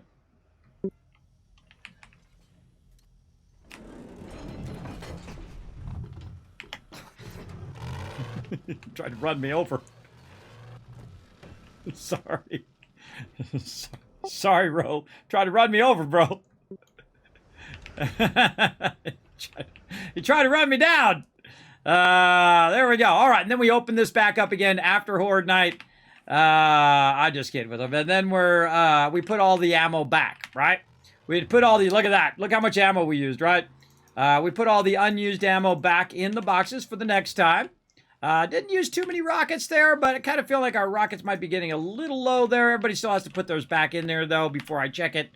But again, we put it all back, so we'll have it when we need it as well. Oh, I don't want to put my turret back in there.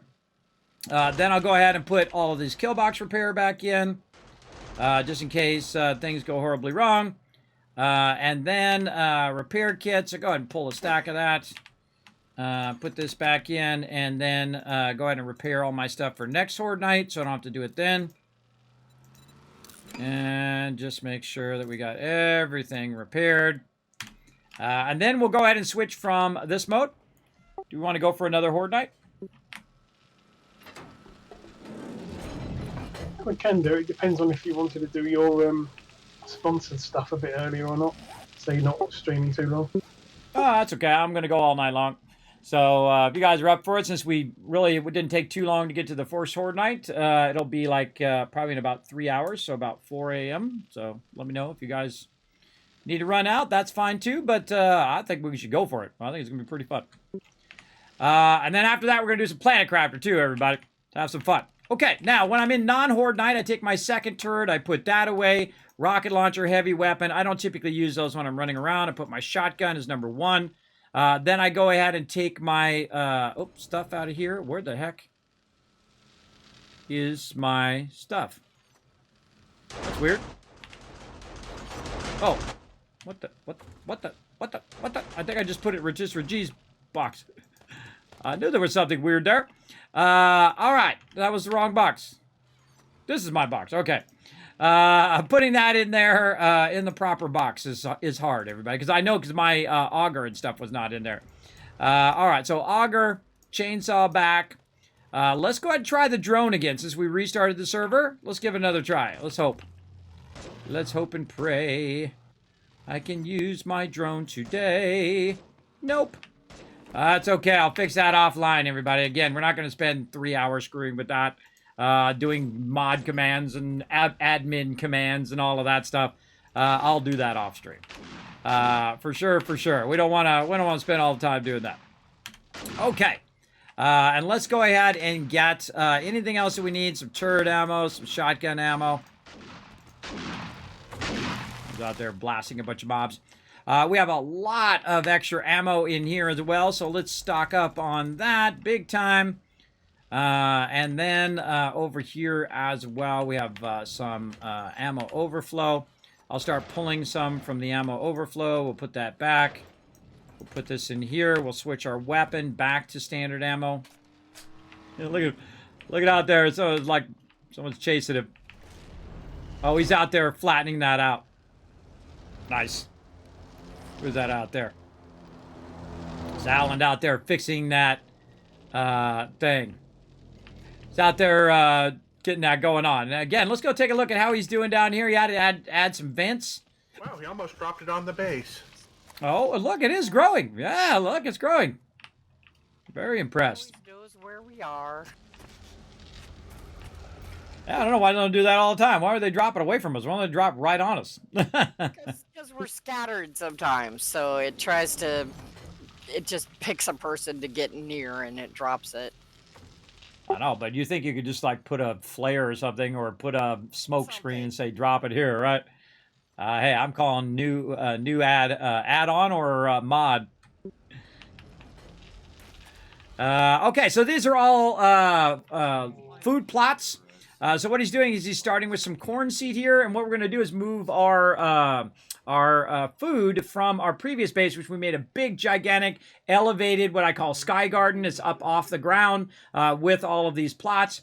He's going to move all of that food from over there to over here.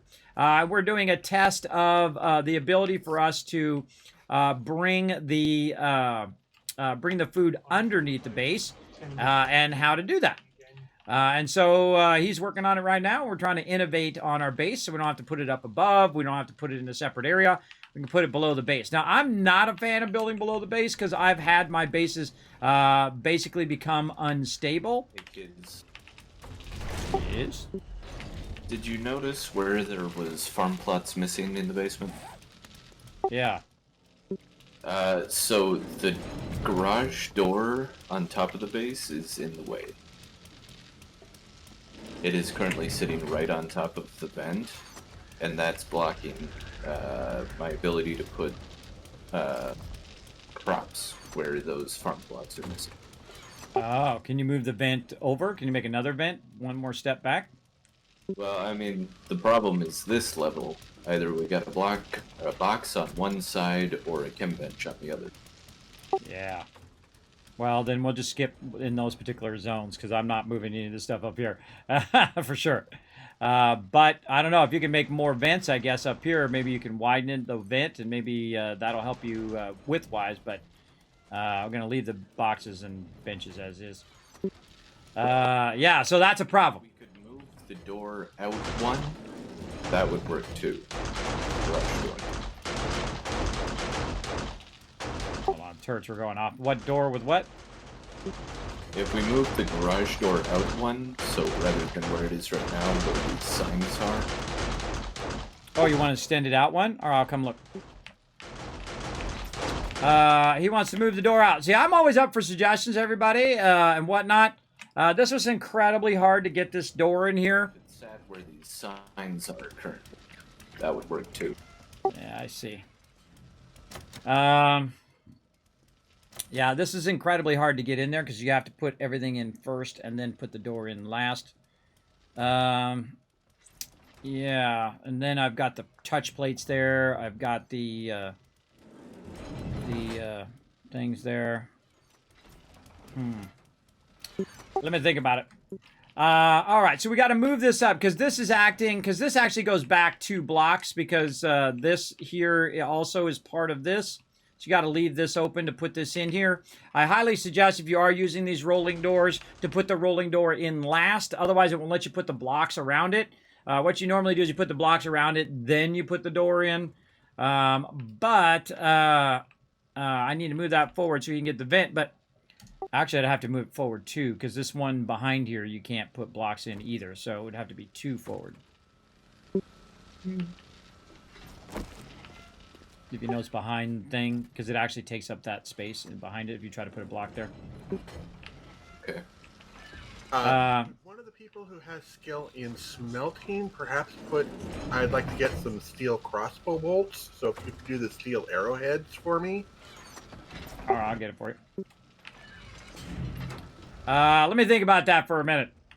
The problem is it's going to block the thoroughfare of people coming through there if I move that forward. You know what I might do is I might just change that door and just make it like, you know, a swing door or something like that instead of you doing that door, just so we can have that vent. So I'll think about changing the door. Okay, so we need steel arrows. Let's do that. Steel arrowheads. Boom.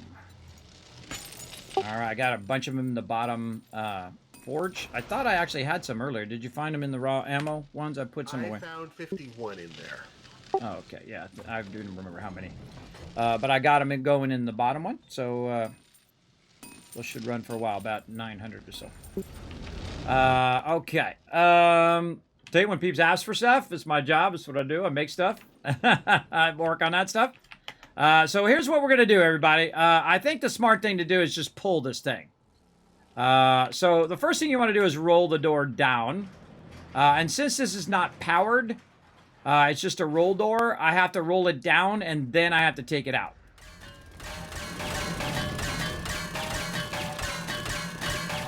Here's what I'm doing. I'm just going to take the door out altogether and let's make sure that it does work.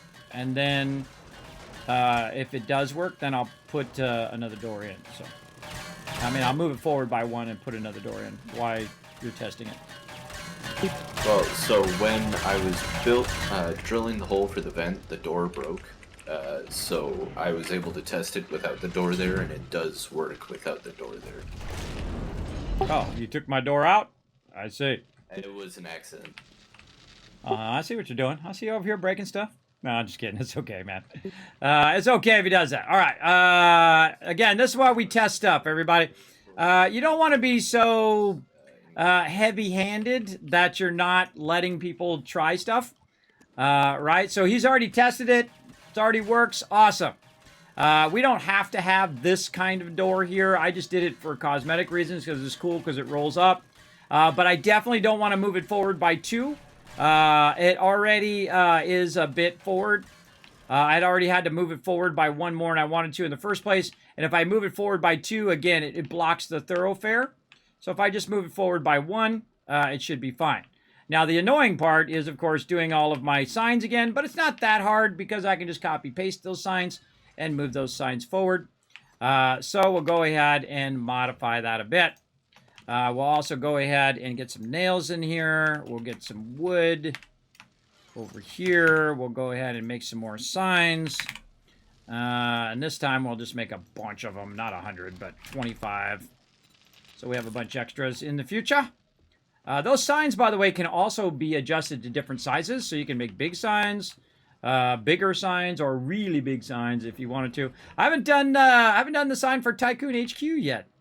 Normally what I do is I'll make like those little poster signs, and I usually put it on the output or the outside when you first come in. I'll put them on the side and put Tycoon HQ on both sides of the entrance. Maybe I'll do that today too. We'll have some fun with that. Okay, so we took the door out. Now we're slightly in trouble because we don't want to have that problem. Now we need to figure out what kind of doors that we want to put in there. So let's think about that while we're at it. All right, so we've got our garage door, which we could open, but the problem is it's going to open into the way of our thoroughfare. We can't use the roll door because it is blocking the top part. We could try the roll garage, which will roll back, or the powered steel garage door. That's another option as well. We could try wood cellar door. No, let's not do that. I think what we'll do is we'll probably just do just regular doors just to make it easier. So we'll just do vault doors.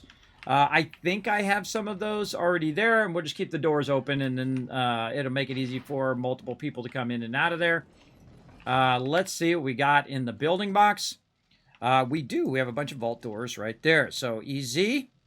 We have a bunch of concrete cubes we can use, and maybe a little bit of this just in case. I think we're looking good on all of that. So let's go ahead and get her going on. Okay, so what I got to do, though, is got to do a bit of rework because I do have a trigger plate here. I'll probably move the trigger plate here, take this, move it around the other side, and make it so, and I've already kind of already done that. See, I put the thing on the outside because I think away. But the problem is that it doesn't actually kick in until after it's all the way open. While it's opening, it does not actually work. You can just go right through it. But once it's fully open, then it acts as a backdrop. But I'll still move that over to there. And I'm going to have to move the trigger plate to the front. Otherwise, I won't be able to bring that block forward as well. So let's go ahead and start with the trigger plates. Let's do that because that's going to interrupt their ability coming up. I'm pulling the trigger plates for the hatches on the top of the base. Just heads up to move them. And so, again, while he's working on his thing downstairs, I'm going to be working on this upstairs, and that's called teamwork, everybody. And that's what we do. And I give him the freedom to try stuff out. Say, Kismet, let's try this. I'll be like, all right, let's try it. Let's, hey, if I got to pull the door, then I'll pull the door. And do all of that. I definitely do not want to remove all the boxes. I feel like my boxes are optimized and my crafting is optimized. But I would love to see us get it to work without having to move any of that. Now, what has happened is I've gone ahead and taken out these turrets, but I can still get in the base or taken out the ability for me to open those turrets from on top. But I can still get in the base because I always have some sort of backup way to get into the base like this. So that if I do need to get there, and this one down here is still going to hopefully trigger it. Oh, no, because it chains off that one up there. That's right. I do need my little thing, which I don't have in there, which is in here. There we go. And now what I want to do is go ahead and run it from down here, like this. Oh, I should have left this door open. There we go. And then you don't want to get too far away, otherwise your line here gets lost. And then we're going to run it to this trigger plate, and then from this trigger plate to the actual door. And then when we click this, it should go ahead and click on. You always want to test it, everybody. Now look at that. See how it doesn't act as a backdrop, even though I went through there? It sometimes is also, there's a little lag. There we go. Now it let me in. And then you also want to watch it close and then check it from down here. Now what's going to happen up there is because I moved the trigger plate, the timing of the trigger plate is going to reset back to default. So you also need to go in and make sure you go into your options and that you also set your trigger time. Now me, I usually do between 5 and 6 seconds. I can't remember what it was before. Let's just say 5 seconds. I can also do the same thing over here just ahead of time and say 5 seconds. It's usually based on which direction you're going. If I'm going down there, this one takes longer to open up. So I definitely want to have it longer before it closes. This one down here, 6 seconds. 6 seconds is so I can get up the ladder. Oh, because especially if I screw up and miss, I can still make it up, right? I actually did that on accident. I didn't do that on purpose. So let's actually set this one to 6 seconds as well. And there we go. Down we go. And so that one's working. And then same thing over here. And this is why I have these side things like this, by the way, is so that I can run power and do all this stuff if I have this stuff off. Because I know I've done this a bunch of times, everybody. A bunch of times. There we go. Now our trigger plate is back. And now our thing is back. Now you want to have that causing the least amount of disturbance to your crew so they can come in and out of there without it interrupting what they're doing, right? Because they're busy, trying to bring in the loot. They're trying to, do their questing, all that stuff as well. Oh, I forgot to do that ad too. I forgot. It's for my bad. Hold on, everybody. Don't blame me. Insfer wanted me to do an ad like 2 hours ago. I forgot. So we're going to throw one down. Now, we are going to do another Horde night, so stick around, everybody. We're going to keep it going. We're going to go all night long. Plus, we're going to play some Planet Crafter later and really get into trouble. I know, right, Machete? Exactly. Now, let me catch up on chat a little bit. Now, again, if you have a comment or question for me, feel free to let me in the chat. If I miss it for any reason, feel free to throw it in there again. Enforcer, by the way, coming in, gifting a sub to Jgaz Mob. Awesome. Always good to see you, Jgaz Mob. Thanks for coming in, hanging out as well. And congrats on that new sub. We're going to go ahead and run a quick little ad there. Some of you cannot see me right now because you're watching that ad. But don't blame me. Inspher's trying to keep me from going here. Keep me going on. What's up, Nub? Thanks for coming in, hanging out. Hello, hello. Thanks for hanging out in the stream. Thanks for chilling out as well. Okay, so we got the signs going. Oh, I need to do my meds here. I'm not even paying attention. I got a bunch of meds over here, a bunch of stuff right down there that I'm going to turn into a zombie here, everybody. I got to take my meds. Over here. A little bit of this and food over here. Let's have another chili dog. There we go. Keep that stuff up and running. Okay, so we got that fixed. Now the doors are working again. And again, check both sides. This is triggering. And then down. Wait for it to close. And then trigger it again. Make sure I have enough time to get up and down. Make sure it auto closes itself. Perfect. All right. All right, the auto hatches are working again. Okay, so that's all working. You can see all the lines running. It even tells you the direction in which the power is running when I have this tool on. But if you notice when I change the tool, then you don't see any of that stuff. And okay, I got to move this back by 1. But it's still, I think my thoroughfare will be fine.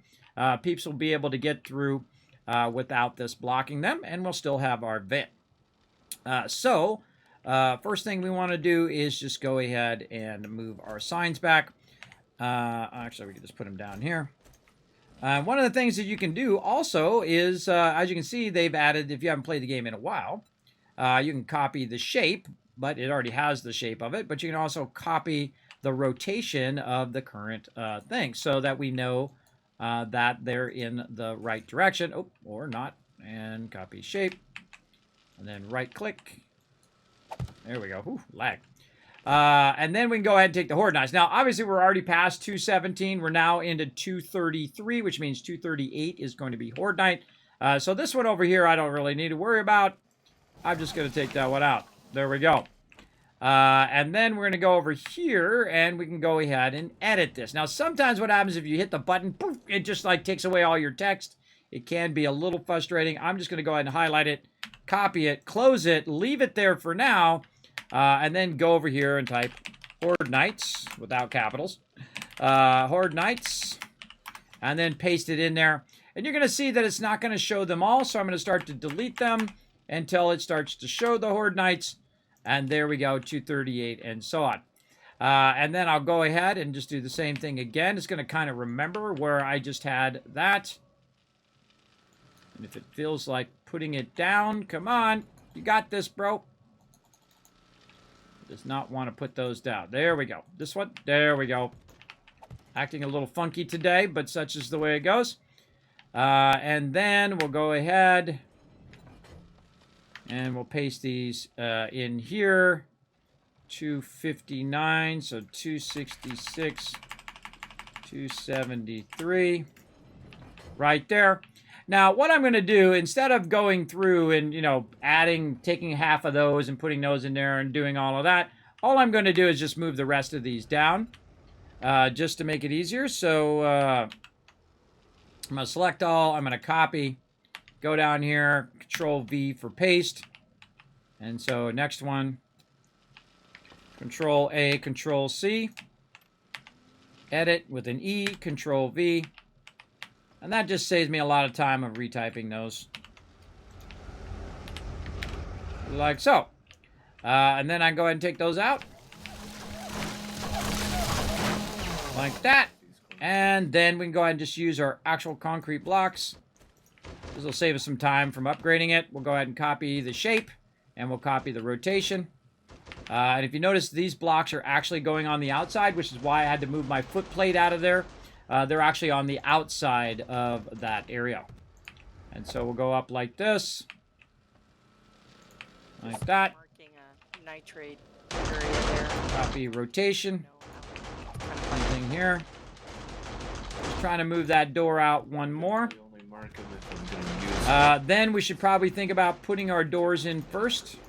If you look at the map, you'll see a bright white dot. And which way the doors are going to be and which way they're going to swing. He was out. For people to get in and out of there. Now, I like to put the doors on the outside like this, even though they look like they're turned the wrong way. Sadly, there's no way of flipping those doors. I wish there was a way of making it where the door is on the outside, because you don't want the door to be back like that, because if you do have an overhang over the door, what happens is the mobs get in under that over. It's like a little porch that's under there, right? And you don't want the mobs to be under the porch, because sometimes you can't see them and they're inside there knocking your door out. And then all of a sudden you look up and your door is gone. So I think these doors are poorly designed. I think the actual door should be on the outer edge of it. So I wish there was an option for an outer edge door. Put a 1 in the chat if you've ever had that problem where they've gotten into that little porch and started to destroy your interior door. I've had that problem many times. So I'm going to actually turn these door like this and then like that, right? And then also to give more room on the inside, we're going to go ahead and again use our plates here just to give us more room, and just to fancy it up a little bit. Also, we'll come back and we'll use some. There we go. We'll use some glass up there as well. Let's go ahead and copy the shape that way, and we'll put these up here at the top just to protect this top edge. There we go. And then we'll fill a bit of the rest of this with glass. Probably want to do, kind of do all of that. Maybe the sides. You know what? Let's just do the whole thing in glass, just to make it nice. Do I have any glass up here? I think I do. I think I have some right in here in the kill box. Oh. Really? Look at this. We got 18 boxes. Hey, Rotisserie G. Using that kill box repair box? I need to use all this stuff back. no worries. It's funny we both tried to use it at the same time. See, I find that funny, everybody. You can't use the boxes at the same time, which is a bummer. Hopefully one day they learn to fix that, because that would be awesome. Copy rotation. There's always 2 people that need the same box. They have Yeah. dozens of boxes, and always. I know, right? And even now, I've even extended the boxes. I don't even have food and water together, and still safe happens. I just think it's a funny thing that literally we got 50 boxes, and everybody is in the same box sometimes. There we go. All right, I fancied it up a little bit. Now we're going to have dual, just regular entrance doors. And I'll leave them open during non-horde nights. I think that should be enough. That should be good enough. And then also you'll still have your vent. Let me know if you need anything else. All right. See? Compromise works great. Now, one of the things I do want to work over here, though, is I do want to take this out. Or actually, I could just leave that in. This way, people coming from that side will also have that ability. Might as well leave it in since we already have it there. And then we're going to go ahead and basically copy its rotation like that. And we'll just put it kind of in both directions like this. I think that'll be good enough. There we go. And just so it doesn't get destroyed, which could potentially happen, we'll go ahead and get some steel. Really should put some more steel up here too. Let's go ahead and stack up some more steel. There we go. And all of this steel and stuff, by the way, is for the base. That's what it's for. You can also use it for crafting. The crafting steel I have in another box for crafting. So let's go ahead and do this, just in case someone hits it with their vehicle. Eventually, the whole entire base is going to get upgraded. One of the things also, I don't know if I did it to this over here. Let's go check. I did. If you notice that this is actually slightly damaged. The reason why it's slightly damaged is someone doesn't come over and hit E and try to pick it up.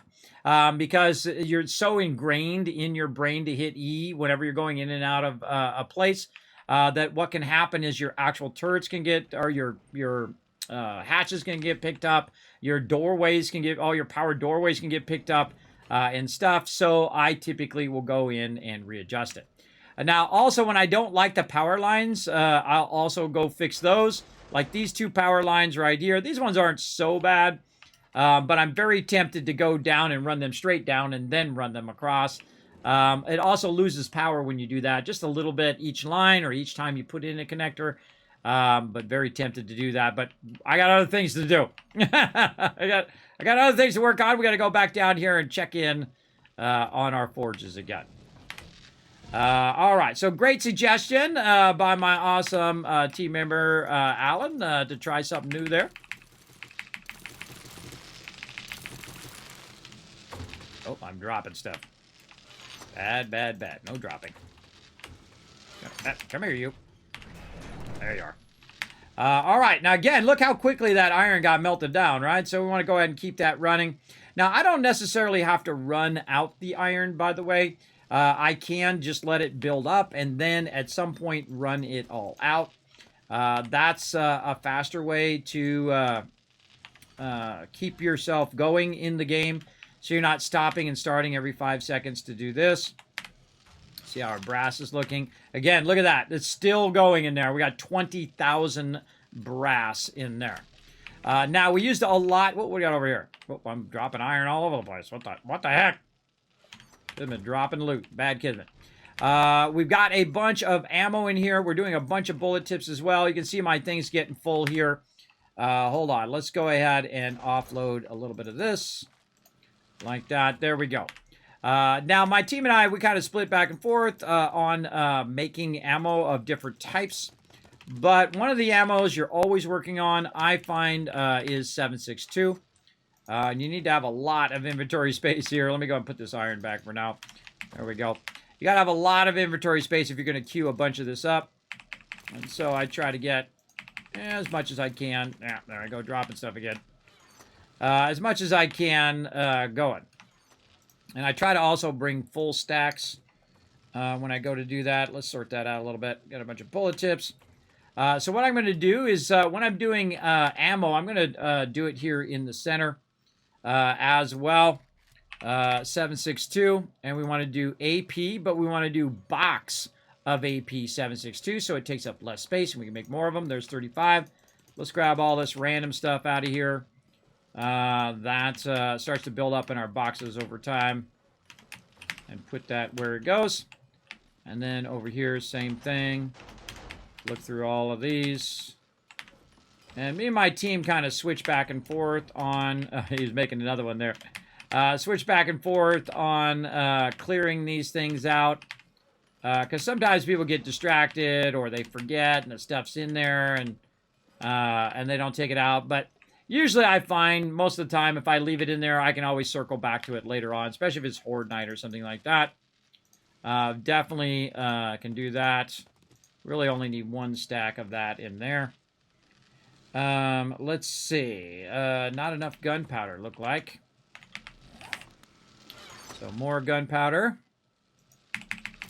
And I'm not in any incredibly big hurry for 7.62 ammo, but... again, it just sitting in the box doesn't do us any good.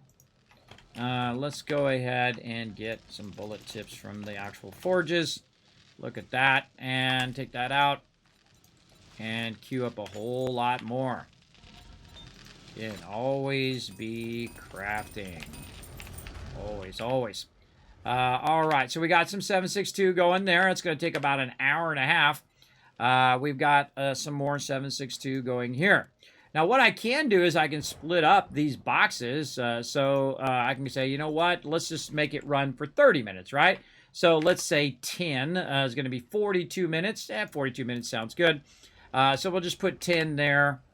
And then we'll put 10 here. Or as many as we can. 15. There we go. 10. There we go.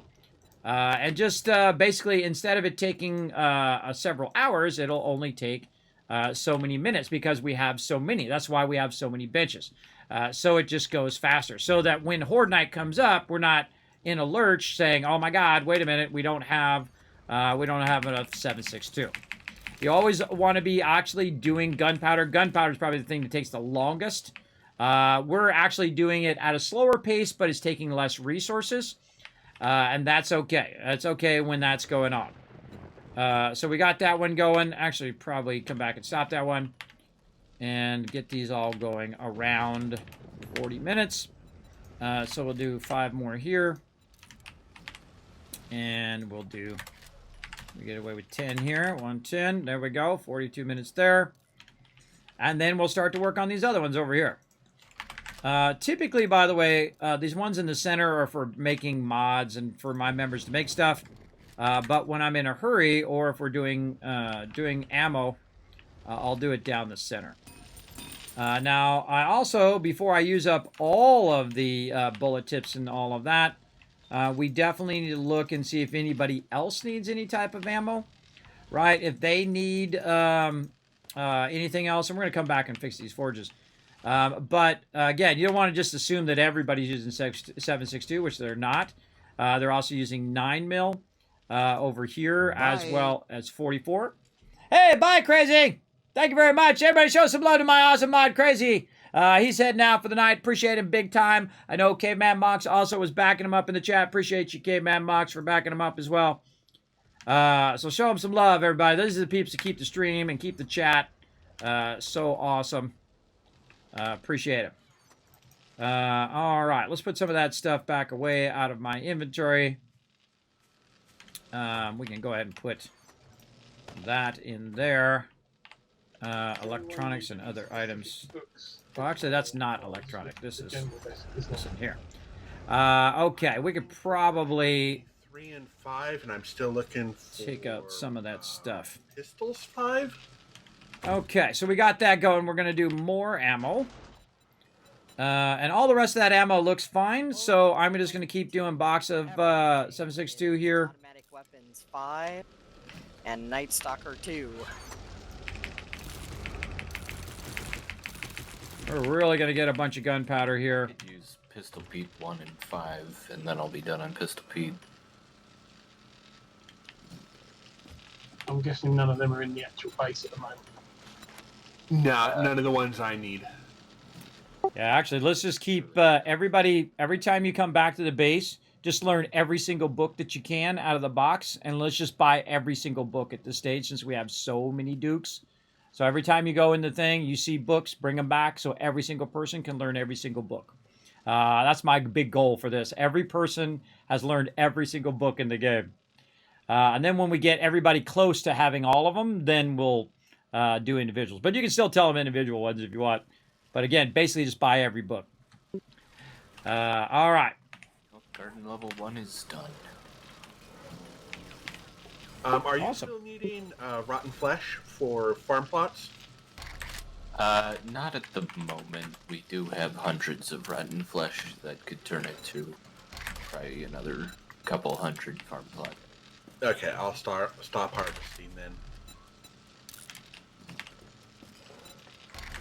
If you happen to pick it up and you don't need the inventory spot for something else, still bring it back. It'll probably get used eventually. But we are good for the moment. There we go. Roll this out.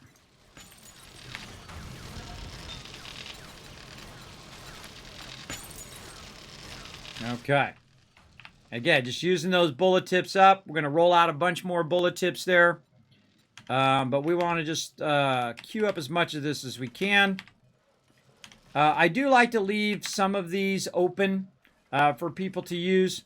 I'm actually going to go to this one right here, and I'm going to cancel it out of here so that peeps can't use that front one, as well as there's a whole nother line of benches over here. I do ask my team to typically use these benches on the left and in the center because I'm usually working those right benches.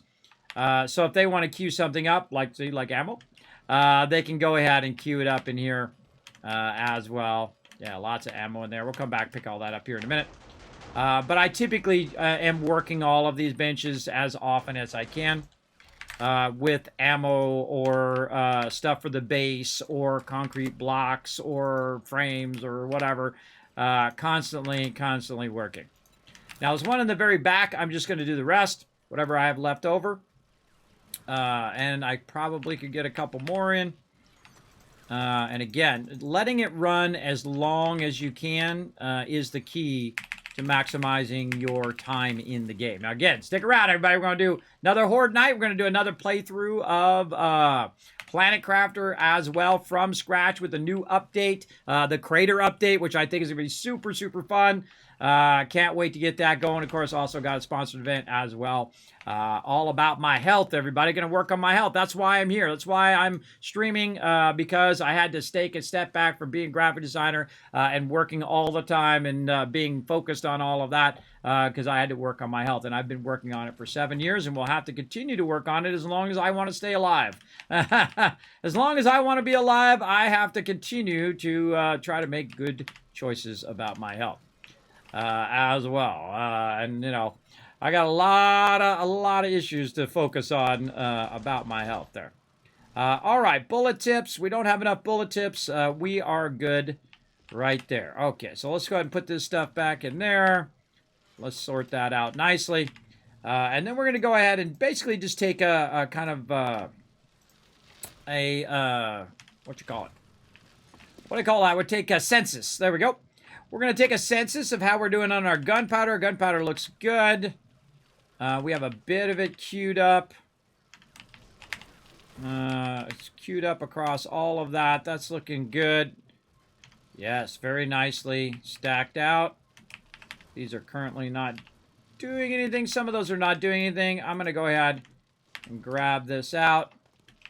Some of these actually don't even have fuel in them.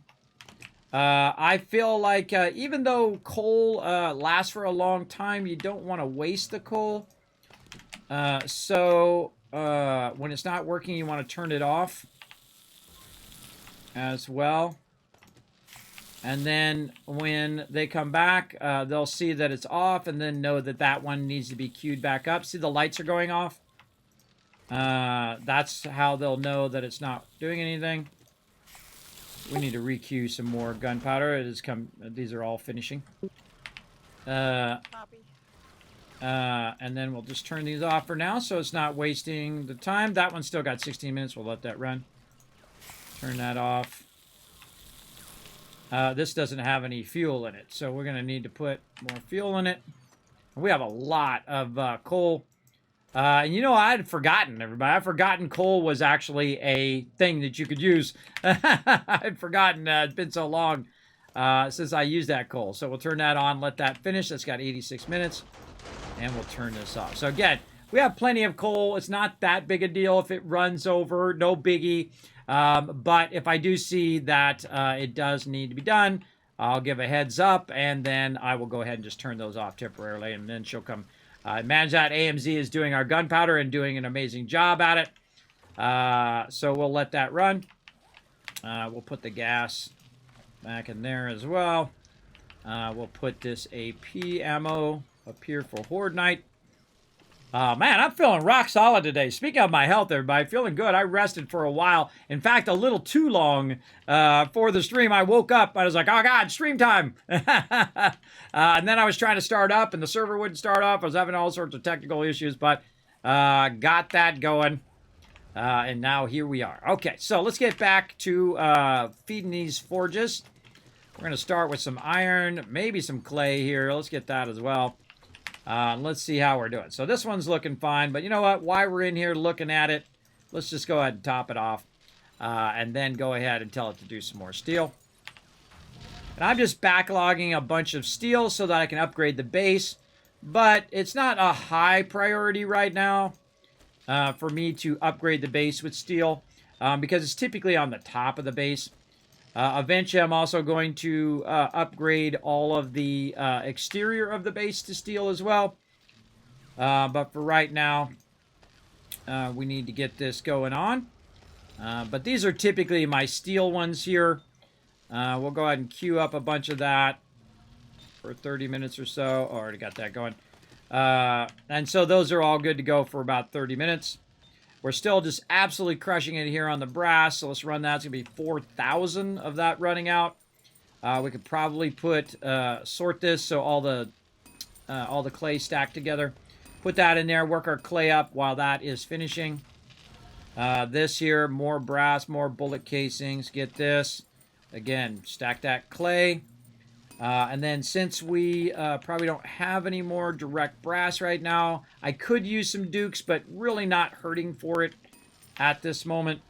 So we can go ahead, again, work on some more iron there. Let that start to build up. Same thing here. Go ahead and go back to a bit of this. Run out those bullet casings. Looking good. This one's still running. Let's move it to the top one.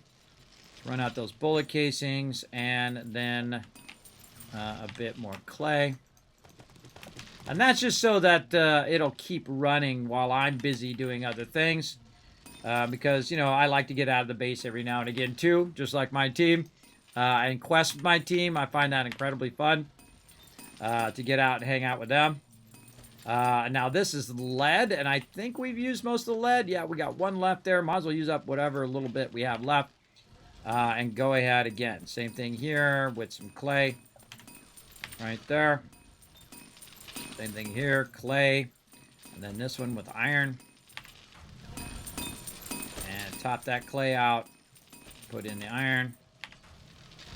And just because I have it labeled for that particular thing doesn't mean I can't just put something else in there. But it doesn't matter. This forge down here is a backup forge. And you can see I've got 30,000 of everything in there except for brass and lead.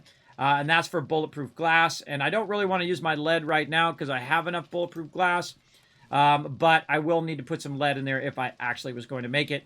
But this is kind of a backup in an emergency if I run out of bulletproof glass, which I'm probably not going to because I have a whole box full of it.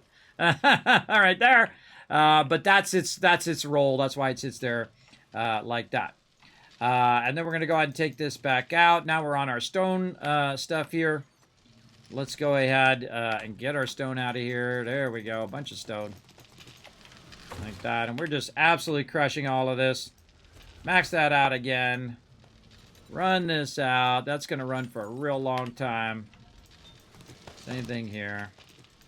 Just a good habit to max that out. Even though you don't have to, you can max it out every other time. Because it'll do 3,000 and then max. And then you run that other 3,000 out. And then you could put it in there then. I don't know. It's just like a habit. I prefer to have it maxed out each time. I go in there to do it. It's just a good habit to get into so you don't end up with a forge that has nothing going on. And we'll check all three of them. Looking good. Running out. So much anymore. Meat and animal fat. Particularly now that we're in the wasteland where there's not as many animals. That's something we're a bit low on. Team doing a good job communicating to each other. Put that there. Iron. There we go. See, isn't that nice how quick it empties your inventory? I think their inventory management is one of the best in here, though I still would love the satisfactory control click, which they added, by the way, to Planet Crafter. That's right. We're going to check out all the new things they've added to Planet Crafter. After Horde Night here, we're going to go for a bit longer here in 7 Days to Die. But they actually added controls. They added a whole bunch where you hold control and click and put it in there. I can't wait to do all of that and play it from the very beginning to really get that feel of using the control and being able to sort stuff and doing stuff much like you can in Satisfactory, which is one of the most brilliantly thought out building systems in any game. That's why Satisfactory is the only game I've ever given an 11 out of 10 in early access, and I typically don't rate early access games, but just to tell you how much I love that game, it is an 11 out of 10. And it's the only 11 out of 10 I've ever given, or even 10 out of 10 I've given in early access. That's really crazy to have a great game in early access. They're also working on Update 6, and of course, I'm going to get back to Satisfactory. Don't worry, everybody. We got the Mega Server. Don't worry. We're gonna probably clear the Mega Server again. We're going to get that Update 6, and we're going to check it out the second it drops. I don't know when it's going to drop. I don't have any inside info. I seriously doubt they know. They're working on it right now. Best to let them do their thing, and then we'll come back and check it out, right? That is for sure. I love playing that game. I've been playing it very mellow, though. I don't play it all day, every day, because I don't want to get burned out on it. Plus, I don't want to know everything in the game. I want to leave some sort of mystery, right, to learn later on. Oh, we got a concrete overflow now. Look at this, way over here. And I just keep adding the overflows on this side, so if anybody's looking for overflow, they know it's over here. Concrete, overflow, and then make sure that you unlock the box so peeps can get there. I love when I have too much concrete. If you're a builder, that should make you happy right there. That should make you smile. There is too much concrete to fit in a single box. All right, there we go. And then speaking of, let's go ahead and get this out of here. We'll get our stone. Now, another thing I need to do is I need to work on some sand as well, because I can see my sand's getting low. We'll use up what sand we have here. We'll leave one behind just so it would help us later on when we're doing sorting. And then we'll go ahead and just say 6,000. And that'll max that out. And then this one here, 6,000 again. And so on. Bam. Okay, so there we go. So we ended up with 503 extra. Let's just go ahead and do that in this bottom one right there. And then these top two here, I'm going to do a bunch more sand. So I'm literally going to tell it to do 10,000 there. Maybe do a double 10,000. And then up here, 10,000. Oh, okay, or 1. Or 10,000 and 10,000 again. So actually, you know what? Let's just go crazy. Let's just make sure we've got plenty of sand. Just do the rest of that stone. And there we go. And we have a little sand left over in case peeps need it for crafting or whatever. But we definitely want to convert some of that stone into sand. It'll just break it down. And then we'll have plenty of that to make more concrete in the future. And then all of our forges are running. Let's go ahead and run to the other side over here. Let's go ahead and work on our glasses over here. These are still running out. You got to take them out of the output or it just stops running. And you don't want that to happen. You want to keep that going. I think we have plenty of glasses now. So what I'm going to do is let this finish up. And then I'm going to go ahead and basically just turn these off. Because we have plenty.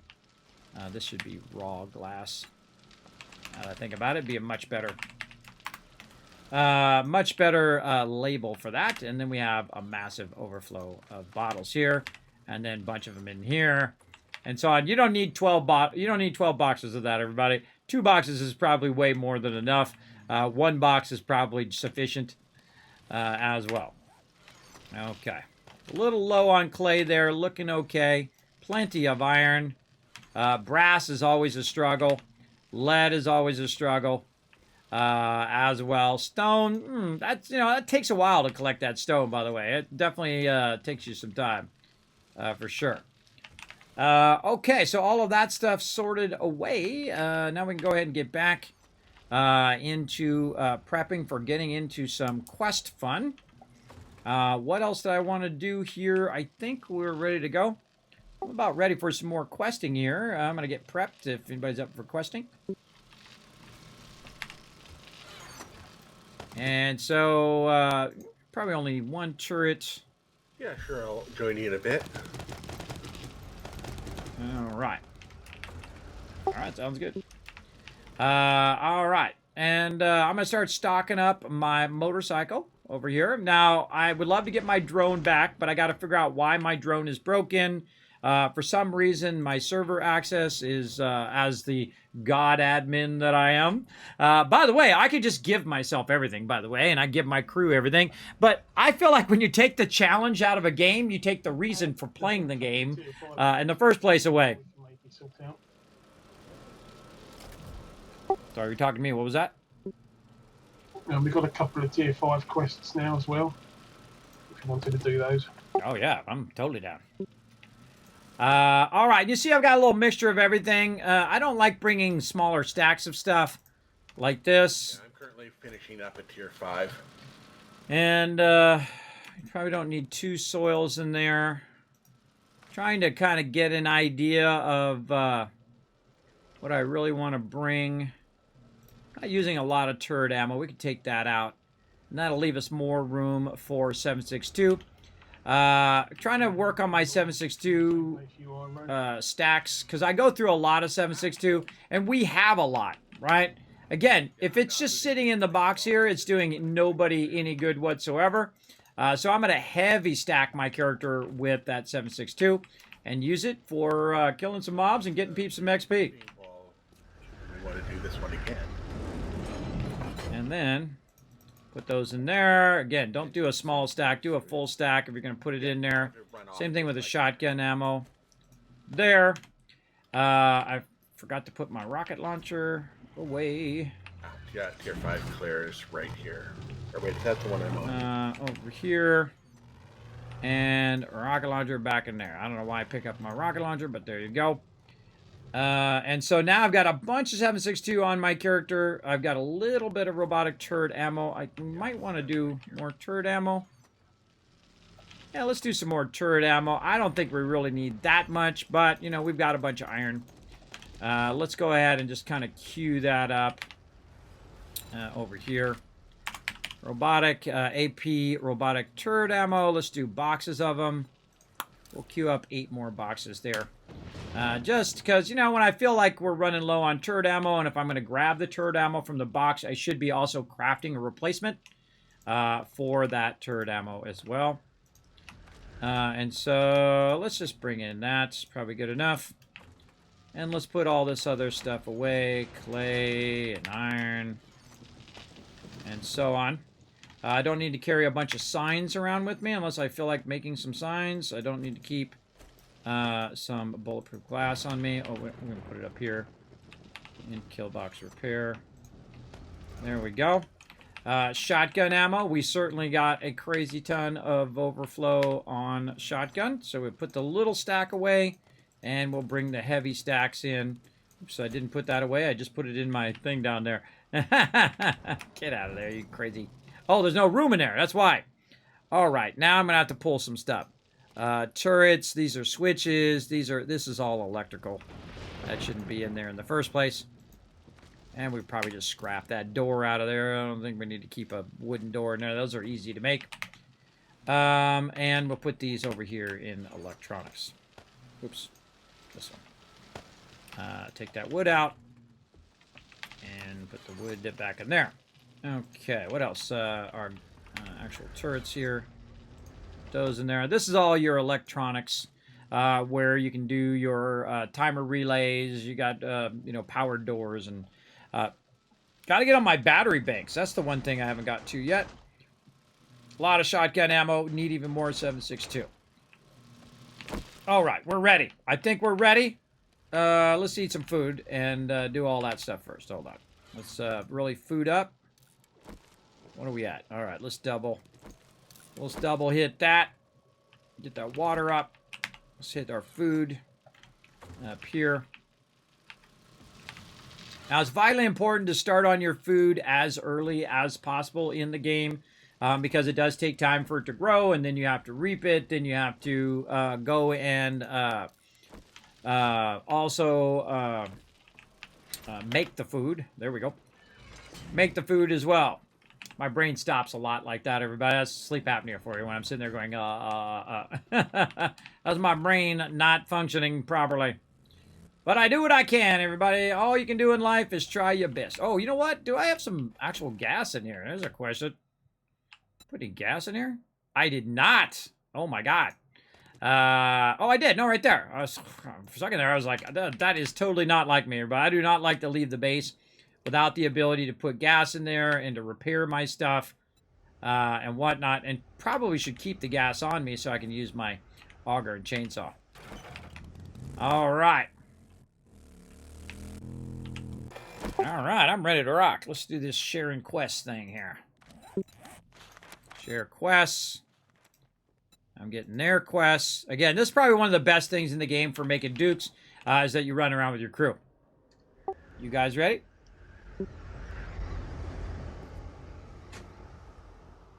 I'm still clearing up my previous quest. Kids, there's a bug in 20.4 happened. It's possible a bug might be carried over into 20.5. What bug is it, Unforgiven? They fixed the turret problem, but now when I try to put my turret down, it says, hey, sorry, there's already a turret down. So I'm having that bug. I've tried restarting the server. There's some commands I can do, but I don't want to stop the stream to screw around with that right now. While we wait for Rose to finish up. All right, wait for Rose. All right. As well. Off to bed. Okay, take it easy, Machete. Thanks for being here. Appreciate you. Oh, Trader Joe's is now open. All right, which one are we doing first? I'm going to do your one first. Okay. All right, we're going to go do my little wimpy tier 3. Now, I don't think I've ever got higher than tier 3 on any of these quests ever. Because I'm usually working the base, like you saw me doing, micromanaging the base and doing all of that stuff. We're going to get into some zombie action right here. And, of course, we're going to do a second Horde Night. We do 2 Horde Nights sometimes on Saturdays. And you're going to see why we do all this hard work and why we work so well together. It really gives us a huge advantage. And, plus, we're running at double speed in insane mode, the hardest way you can play the game. It is crazy, as you're about to see when we're about to set this off over here. And I typically like to park my vehicle for a quick getaway. If I can get it to go the right way. There we go. Then you can also rotate your camera and back it in. And then I also usually try to park off to the side a little bit here so it's not blocking. All right, now check the ammo supply. Check you got health. Make sure that you've reloaded all your weapons. Very vitally important, including backup turret. And it's on like Donkey Kong.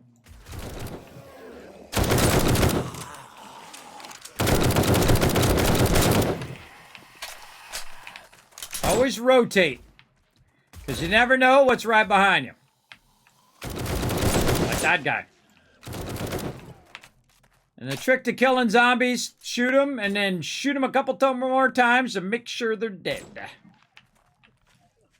All right, we're waiting on Ro, right? Go ahead and finish. Start the quest without me. All righty.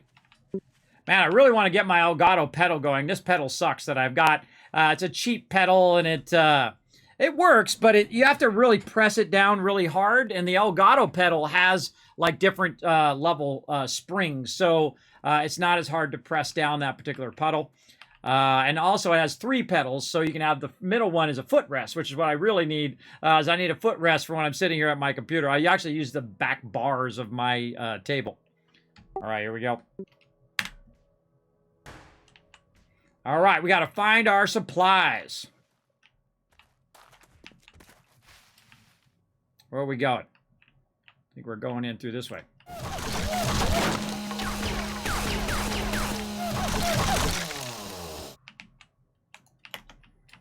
Woof. You guys lagging out? That's okay? I'm lagging. Yeah, I see Rotisserie G standing still. I cut in, and normally you guys are way ahead of me. I feel like we're about to crash.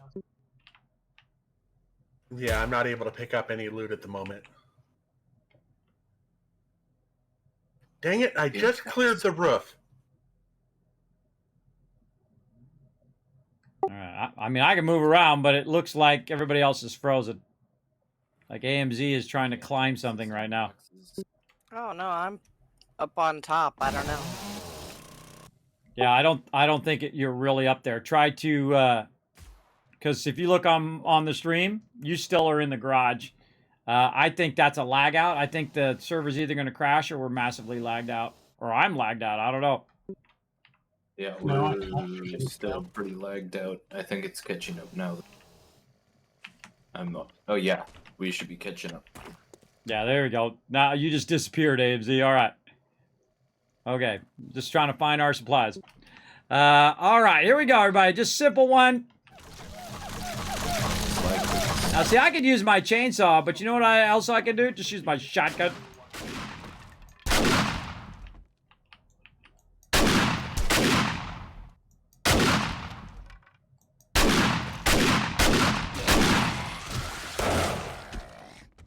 I'm getting... Yeah, I mean, the server's still going. It's just... Man, this lag is real.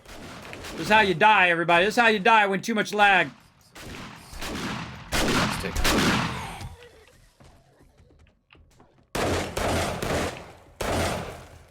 Okay, so my supplies are up. I can see that on the radar up there at the top. I've made a big mess of the thing here. This is why you should not use the shotgun sometimes.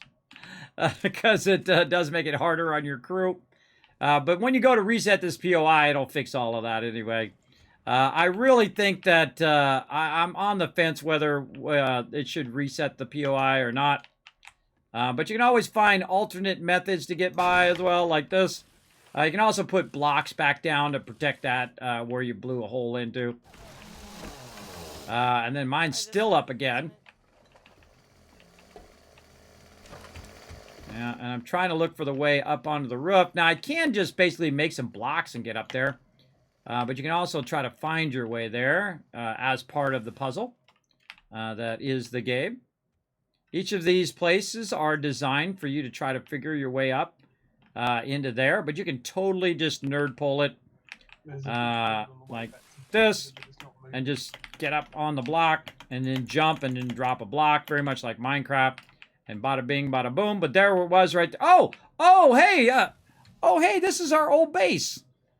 We did this into a POI. I remember the chandelier here, and we fixed the whole thing up. You guys want to see this? I have this on YouTube of us fixing this all up and restored it to brand new.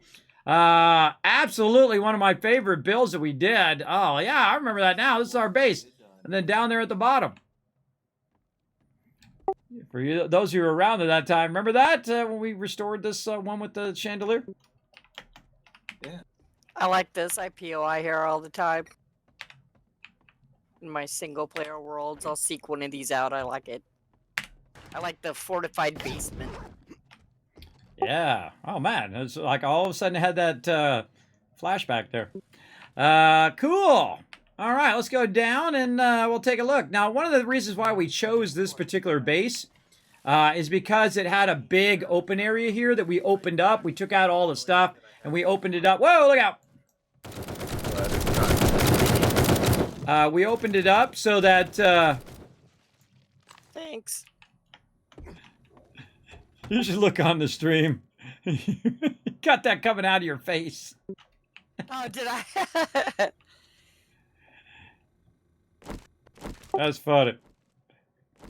I just didn't have my pistol in my hand. I need to move that to slot 1 instead of the spear. I was just funny. It's probably lag. All right. Okay, I got mine, everybody. All right. Now, they're going to spend some time looting as well. That's funny. So we're on to the next one. Oh, up. Rotisserie G already gone. He's like, I'm out. Oh, that's funny. All right. Rotisserie G's already gone. I'm going to go ahead and head to the next one. Which one we doing next? The clear or just the fetch and clear? Depends on how Ro's doing with his one. I'm just looking for whatever mob I've missed.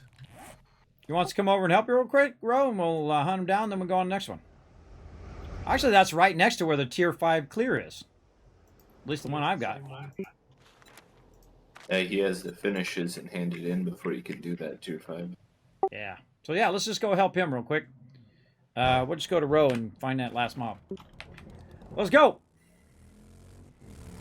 Now, I always prioritize my team over everything, everybody. If they need help with whatever, I just go do that instead. And then do all that other stuff later on. Why is this... Wow, okay. Massive lag, and it put my thing in the wrong spot. Whoa! That's some dangerous stuff going on. Wow, there's an amazing amount of mobs on this road. Yeah, there was a... I am glitching out like crazy right now. It just keeps skipping me back. Yeah, the server, ever since that giant lag spike, has continued to have issues.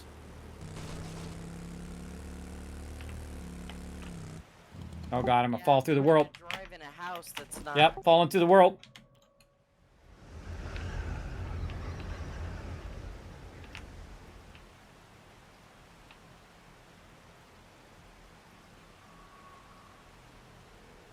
Tried to get off my vehicle so it wouldn't get too far down in the world. Oh boy. Okay, now we got troubles. It's not showing that anybody has bad behavior.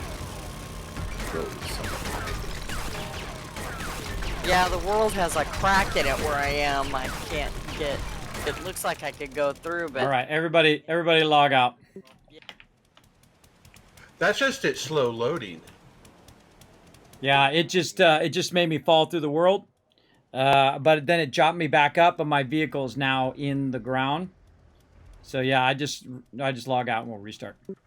All right, we'll go ahead and restart the server. Gonna log out. Best to not push our luck, everybody. I don't know what's up. We'll try it again. I'll see if you all logging out lets me find the last minion or not. Oh, well, I'm gonna restart the server. Want to wait for that last one first? Go ahead and start the restart. If I find it before it resets, that's fine. Okay.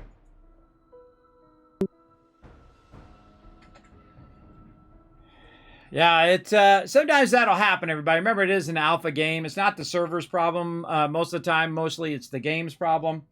But I have already restarted it once. Or actually, it's be twice. I restarted before we started getting in, then getting to go again. Rip motorcycle. Yeah, sometimes you can save it by getting off the motorcycle while you're starting to go through the ground. You start to fall. You log out of the game. And then you log back in again. And that'll save you. Also a good idea to log out of the client. So it clears that memory of the client. I'm also going to just restart my computer too while I'm at it. I'm going to bring up my backdrop for a moment here. And we'll get right back into it. Don't worry about it. We'll just go ahead and restart. Get it going. As well. And I got to add my... I should maybe be making notes while I'm doing this. I got to go in and more work for Kismet. Yay me. Got to go fix admin on 7 days server. Fix problem with not being able to use drone. Hey, more work for me over the weekend. Everybody got some homework. Some 7 days to die homework. pause here. What was that? Since we have a little pause here in Planet Crafter, you mentioned the other day when you were playing that you wish there was a light. You can put lights indoors. There's an indoor light that you can use. Oh yeah, no, I've used it. I've put that indoor light in there. The problem is, I think that the actual base should have built-in lights. You know what I mean? Yeah, I agree. Yeah. It's very dark in that little room with the plants and the DNA. Yeah, and you're running power, so you think that the actual base would be powered too, based on your power, right? Right, exactly. Yeah. Also, the lighting from the area outside of your base also affects the luminance inside, kind of funkily. If you build a large rooms in the aluminum biome area, you'll have really bright, glaringly bright rooms there. Yeah. Yeah. Well, it's still early access, so definitely send that back as feedback. I feel like when you're in your base, it should be illuminated because you're powering the base, and if you lose power, then it should be dark in there. But if you have enough power to run your base, you should have lights in your base. And then the exterior should not be affecting the interior of the base. So if it's red outside, it's still nice and bright and sunny inside. Unless you have windows, I guess. If you have the windows in there, then I imagine it would affect the interior. But so there you go. All right, so we're waiting for the server to reset. Did it actually? You know what? I'm going to full stop the server. That's what I'm going to do. I'm going to full stop the server as well. I should probably check this file browser, make sure I'm not at 2 megs again. Oh, something has gone wrong with your server right now. Uh-oh. That's not good.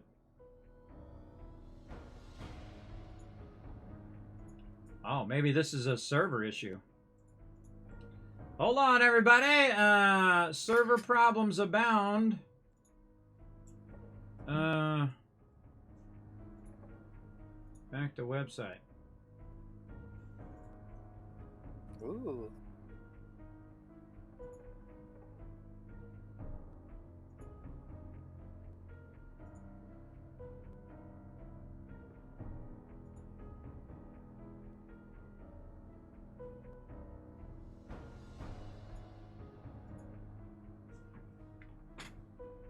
Oh, I'm actually getting an error on our server now.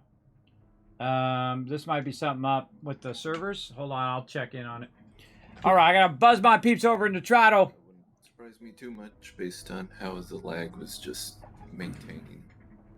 I gotta buzz my peeps. Let's get this. I'm sure everybody's bombarding them with tickets right now.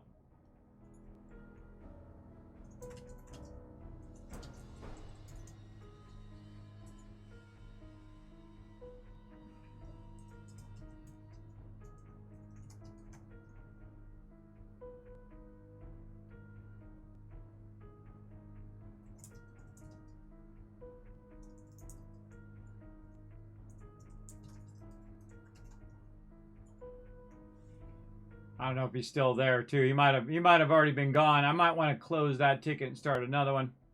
Let me check their issues.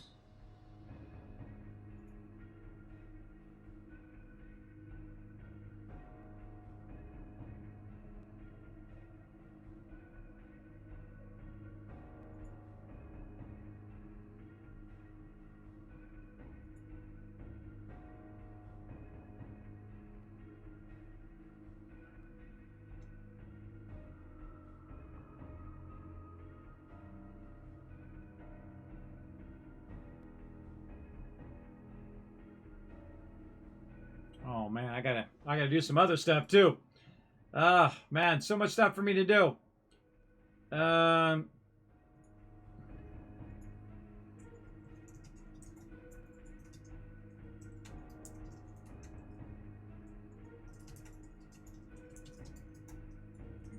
a note about that too. I don't know what's going on. Yeah, my other servers, my Astroneer server is off. I don't remember turning that off.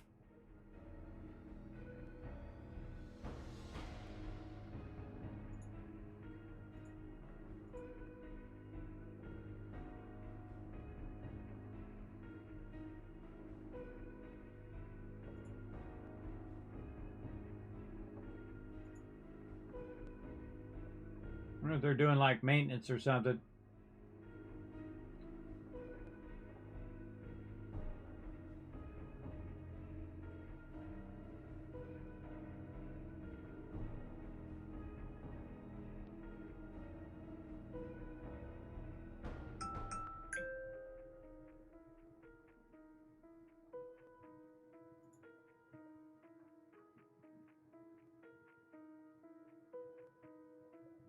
Huh. I don't see anything on there about it.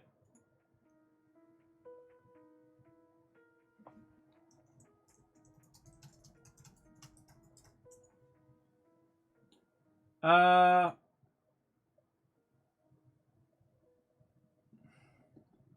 don't know if I should create another ticket or... You should have auto-closed this ticket. Well, I guess I can click close. Close that one. I'm going to close that one. And then I'm going to open another one. All right, let's open another one.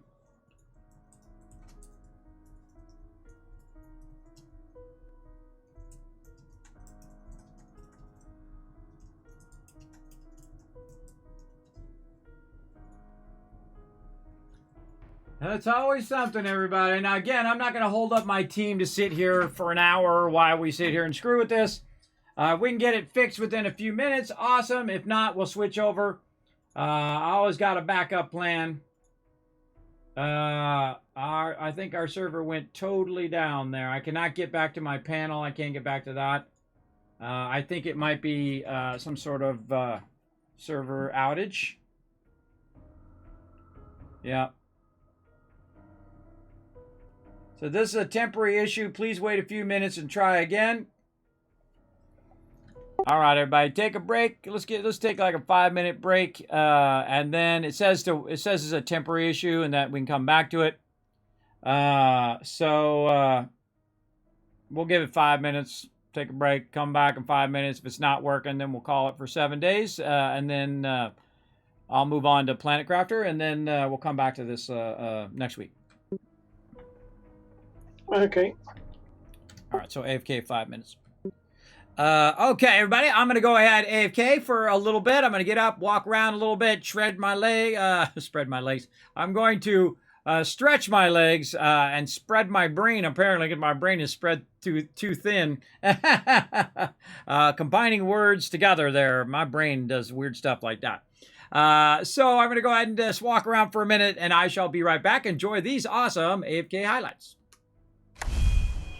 All right, everybody, I am back. We're going to give this another go. Let me say hello to my crew. All right, I'm back, everybody. It looks like the server's back up. I'm logging in, trying to initialize the world. All right, everybody, we're going to try to log back in again. It's always something. Always something going down. Technical problems. Let's hope that it lets us log back in again. They did say that they had a bit of a server hiccup there with their people that they host for them. And we'll see how it goes.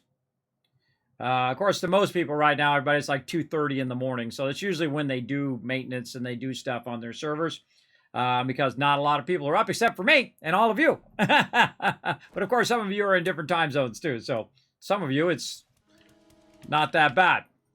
All right. Oh, and it moved my motorcycle over. See, this is the trick right here. See how I moved it out of that spot? And now I should be able to get my motorcycle out of it. See, Kismet knows all the tricks, everybody. You're welcome for that one. You're welcome for that one. Immediately log out. Immediately jump off your vehicle and immediately log out of the game to try to prevent yourself from dying under the map or dying in such a way that your vehicle gets lost or that all your stuff gets dropped in such a place where you can't get it back.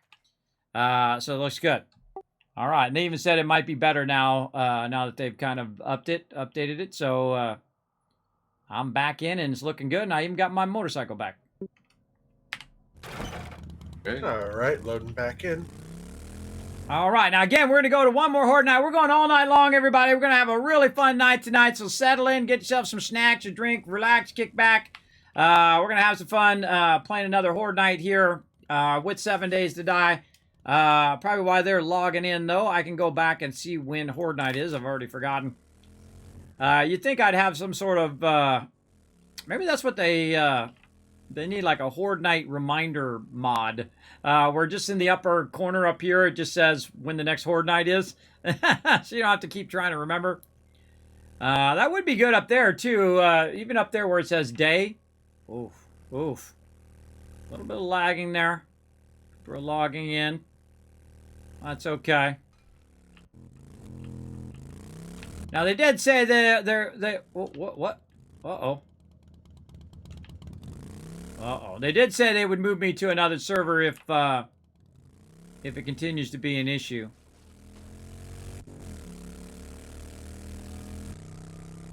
My power's not run.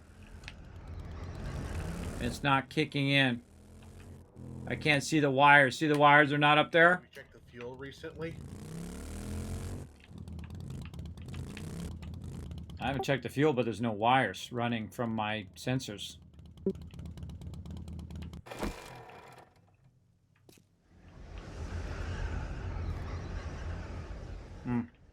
There's always a way around it, everybody. Again, I don't know if I'm... See, the thing is I don't know if I'm lagged out or if it's an issue. Let's do this. And then again, there's always a little trick, everybody. You can just nerd or pull yourself up. Hopefully I got it right there. If you do get stuck out. See if these are not working. And I don't see any power lines. The trigger that I might be lagged out is the fact that I don't see the power lines. Like, see, there's no power lines there. But this is why I always have a backup plan. Always have a backup way to get into your base in case all of your power lines are now gone. Okay. And there is no things in there.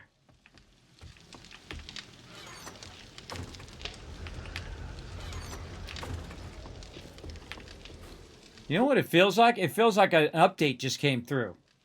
Like an update just came through, redid the generators, and removed all of our generators and removed all my power lines. Let's go check the forums. Hold on. I've seen this before, everybody. When they came through with an update and they made a major change on something, and then it changed that particular item, and thus it removed it from the server. Let me see if they just did an update.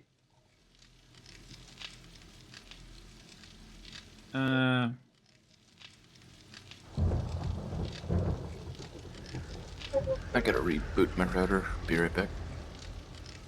Alrighty. Yeah, I got stuck on loading as well. Okay, so it's not just me having a slow load. Okay. Yeah, it took me a while to load. It took quite a time to reinitialize in. Kind of like it updated like your folder, your data folder.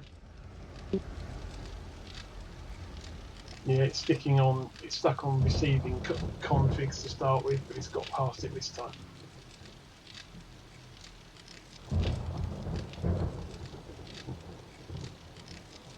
What are we in? B2.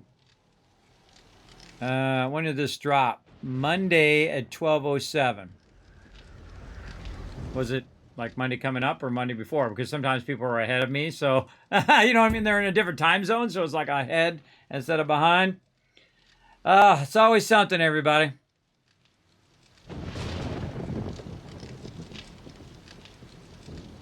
Always something. I think this was the last Monday. Yeah, so that's why I don't like it when it says Monday or Tuesday or Wednesday. I like it when it actually says the date, so you know when it was.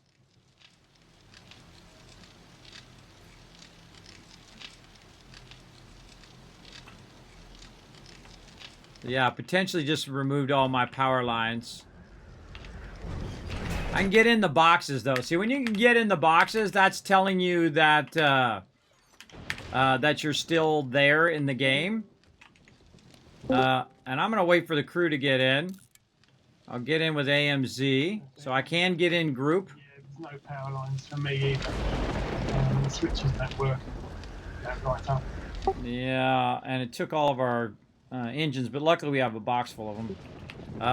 We have a box full of motors, so we're fine. Did we figure anything out? I mean, it seems to be fine. I can get in party, I can get in boxes, I can get in everything. I didn't see any updates. It says the last update was on Monday. So, I think I just need to rerun the power lines. All right, well, a little lesson in power lines, everybody. Let's do it. What do I do with my little power line thingy? There we go. Okay, so here we go, everybody. We got to put the motors back in and all of that. Yeah, I wasn't able to complete this quest. I was hoping that it would figure out that I killed the last mob. Well, I'm here. Do you want help finding it, or is your quest? The quest reset when I logged out. Oh, I gotcha. Okay, so now we got this. Oh, no. Oh, right. Oh, I already put those under cement, too. That's right. Oh, this is going to... Bear in mind the turrets will be down as well, so keep an eye out. Yeah, that's what I was just talking about. I have to go out and actually take those blocks back up again to put the turrets in there. I'm going to do the interior... I'm going to do the drawbridges first. Okay, so I got to do the drawbridges first. Now, I actually have multiple. You'll see I have multiple of these here. I need to do the center one first. The center one is for the drawbridges. And they have their own individual power. We'll refill that. We'll turn that on.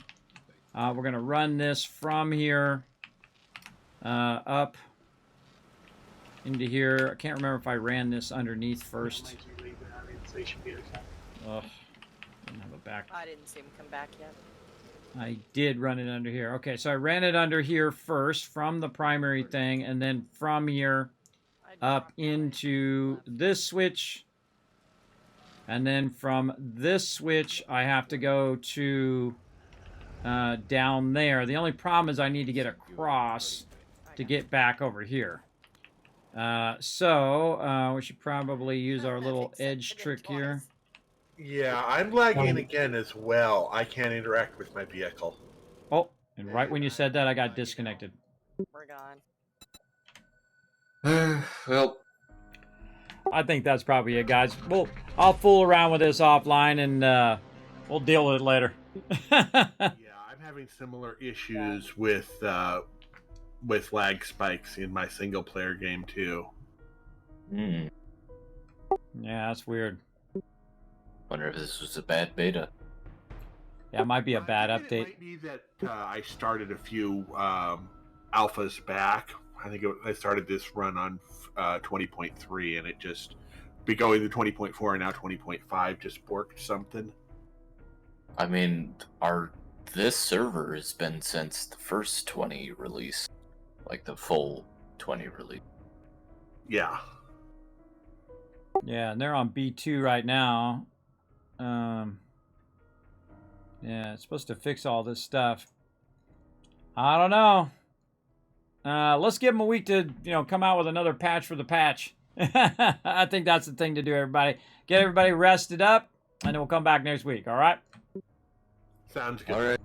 All right, here's what we're going to do, everybody. We're going to switch over. I'm going to go ahead and switch over and get a bunch of stuff going. Good night. Night, everybody. I'm going to switch over to a sponsored event.